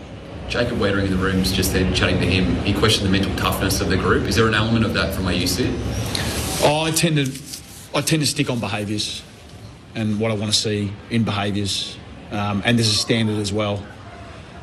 So there's an expectation and a standard and the way we want to play and the behaviours that support that, and that's the consistency we're after. But the fact is, when the pressure comes, we're not handling it. So we have to own that. So that puts a target on your back, but that's we have to step into that. Such obviously an important game and an important half in that third quarter for the team to use your words, produce an unacceptable quarter when so much was on the line. What do you sort of, I guess, scratch your head as to what's going on with the play? I think when you're out there, you're not really thinking about what's happening next. I appreciate that might be the bigger picture of things and how it might play out ultimately. But, largely I think when you're in the moment, you're sort of playing the moment. Players don't, I don't think they do. They don't delve into what it means and, can we get back? They're just like working out, okay, what's the next contest need to be? How do we get to three-quarter time huddle? How do we keep the scoreboard in check so we can reset and go again? That's only where we need our players totally present to what we're doing. And last week you mentioned how you guys had played away from us, like what you are, and it's happened again tonight. Can you sort of, is it really concerning you? It was unusual today because it was around something that we've been quite strong at regardless, and that was around the ball. So, and they were cleaner. They brought the pressure. We didn't handle it. We didn't step into it. So we'll look at that pretty closely. Won't be missed, I'll tell you that. What explanations you said you had honest challenges? That is Michael Voss, the coach of the Carlton Football Club, at his press conference. A 17-point win for Collingwood tonight. If you've just joined us, the story of the night, Carlton again led at half-time, so the fourth time in as many games. But then the run came in the third quarter. It was Collingwood kicking 4 unanswered goals. They had 10 scoring shots to 1 in the term, 4 goals, 6 to 1 behind. And then for whatever it's worth, Carlton won the final quarter. It was the first second-half quarter they've won all year, but they never really threatened the contest from that point on, and the Pies cruising to a 17-point win. So Collingwood 8-15-63 over Carlton 6-10-46. The Pies win 3 in a row. They find themselves 3-1 and a date with the Swans Friday night in Gather Round next week. Meanwhile, for Carlton, Carlton. They are 0-4 as the competition gathers in South Australia. They will be looking for their first win of the season. First time under Michael Voss, they're 0-4, and the first time since 2019 when they sacked their then coach Brendan Bolton. They've now won 2 of their past 13, so, I mean, his line around, that's not us. There is a trend, a pattern starting to develop from the side mid-season to now. Yep. This hasn't been a inconsistent event. Sure, second half fade-outs have been, but they haven't played great form now for some time. Yeah, and that's where you try and come up with answers, for them and why they're not playing their best footy. But unfortunately, the proof's in the pudding, isn't it? Like they haven't been performing every single week for the last, how many? 15 games, did you say, out of the last 15? Won 2 of their last 13. 2 of the last 13.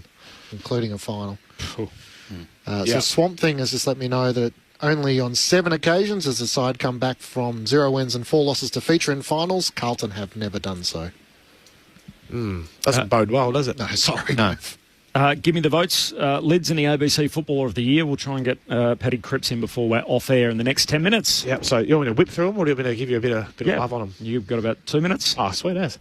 1 vote I'm going with. I had a couple of honourable mentions. I thought Scotty Pendlebury did a fantastic job.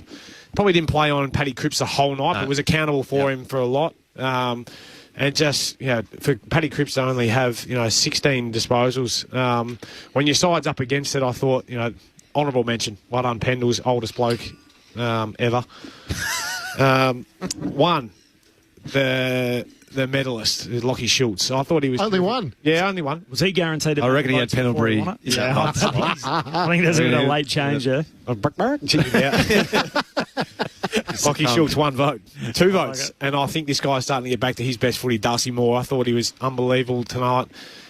His ability to read and come off his man at the right time. He had 8 intercepts to go with his 17 disposals and nearly the leading meters game player on the field as well. But 3 votes, and another old bugger is Steele Sidebottom. I thought he was fantastic on the wing, was calm under pressure, especially early. That kick from the other side of the ground over a couple of players to hit Geordie DeGoey early sort of got them up and going, but he was calm when everyone else around him was a little bit frantic. Just won some big balls as well that I really enjoyed. And to have 7 tackles when you're on the wing, trust me, that's hard to do. So 3 votes, Steele Sidebottom. Love it. 3 for Sidebottom, 2 for Moore, 1 for Schultz. The votes in the ABC Football of the Year. Happy with those, Murph? Oh, I'm very happy with him. Although I reckon Schultz wasn't even in his top 6 in his head. Just a small half-forwards game, isn't it? Let's be honest. He was good. Don't forget Brett Delidio available tomorrow morning on the ABC AFL Daily Podcast. So you can get that wherever you get your pods with Ben and myself. So not just a look back on the Thursday night fixture, but also a look ahead to the rest of the round. So new drop available every day through the ABC AFL Daily Podcast feed. NRL tonight, full-time, 24-20, a win for the Canberra Raiders over the Cronulla Sharks. So 24-20 is how that ended there, a 4-point victory for the Raiders. Of course, tomorrow night it is Friday night footy. You can hear all of that on ABC Sport. It is Geelong and Melbourne. So Friday night down the highway. Looking forward to heading down there tomorrow night. The whole gang will be there. Kelly Underwood, Nick Moldhouse, Cameron Ling. Short trip for Lingy. Yeah, around the corner. Lives he lives just there, doesn't he? So he'll be happy with that. Stewart and Manor, the 2 ins for the Cats. Nevitt and Clark go out. Meanwhile, for Melbourne, they make 4 changes. So Pickett's back, returns from suspension. Also, Caleb Windsor is back, hoping to add a little bit of dynamism to that midfield. Turner and Spargo also return. Billings, Lindsay, Johnson and Howes are the 4 that miss out amongst that lot.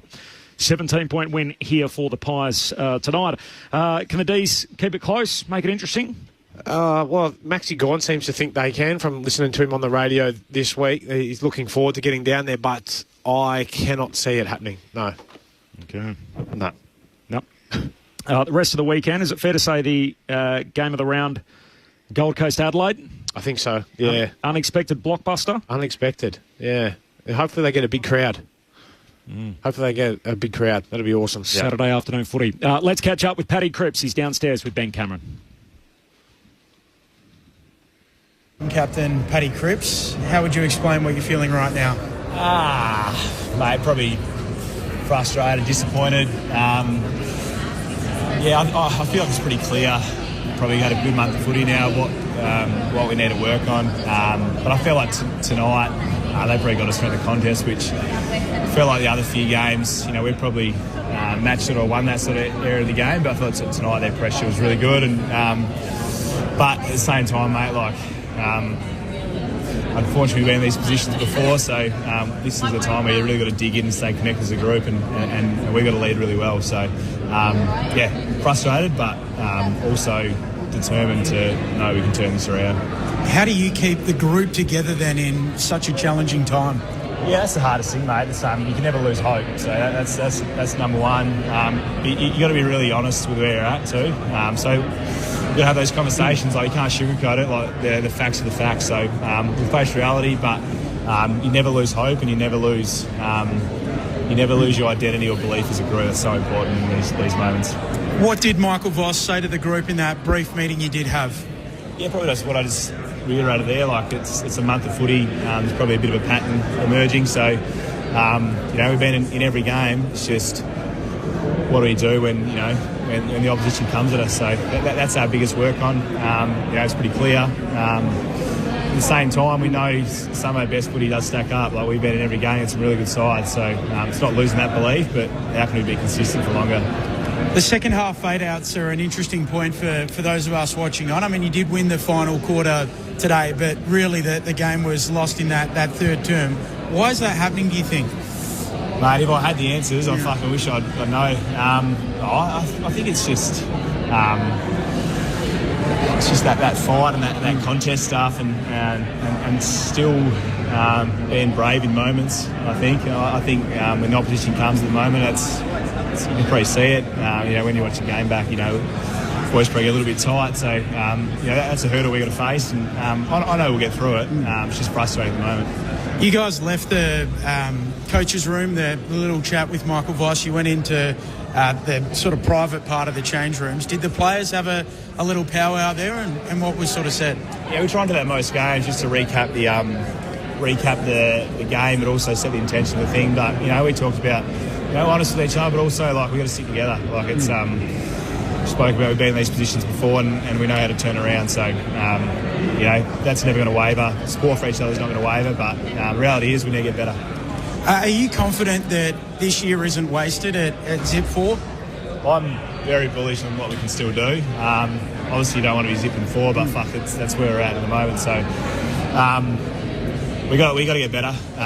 We'll have some honest conversations where we can keep improving. But number one thing is, like I said before, you never lose hope. So in 2023, mate, we're playing a lot worse than footy than that, and we found a way to turn around. So we've been here before. We sort of know what to expect, but we're really going to have to dig in.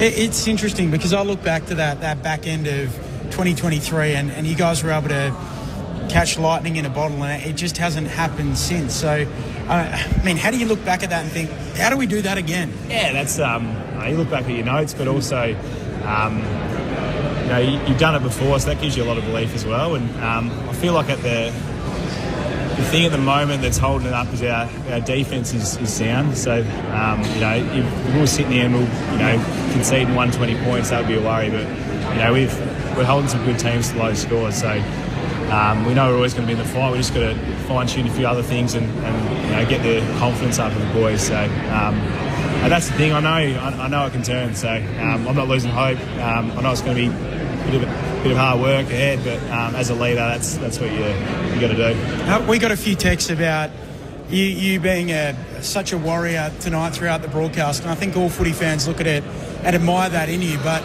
all of a sudden you're 30 and it feels like it might be another year. Like, are you frustrated thinking, gee whiz, what have I got to do to be in a team that can run it deep and maybe win a flag? Yeah, you can't look that far ahead, to be honest. Like, it's if you do that, you can waste years, and I've never been about that. And like I said before, 23 was a perfect example. So I still have a lot of belief in this group. I feel like I've got a lot of footy left in me as well. So you start thinking like that, mate, it's a slippery slope. So I don't go down that path. I just my main thing at the moment is keep the group together, keep leading from the front, and find a way to turn around. Paddy Cripps in the Carlton Rooms post-game with Ben Cameron. So thanks to Paddy Cripps for his availability tonight after another rough night for the Blues. Again, they led at half-time. Again, they let it slip. Collingwood overrunning them in the second half. The Pies winners by 17 points. Thanks to the whole crew involved, to Tim Hodges and Ben Cameron, to Stuart Hollywood-Baker, to Murph and Lids, to Matt Clinch, and to the cult figure Adam Jones back in the studio. That's us done from the G. We'll see you for Friday Night Footy.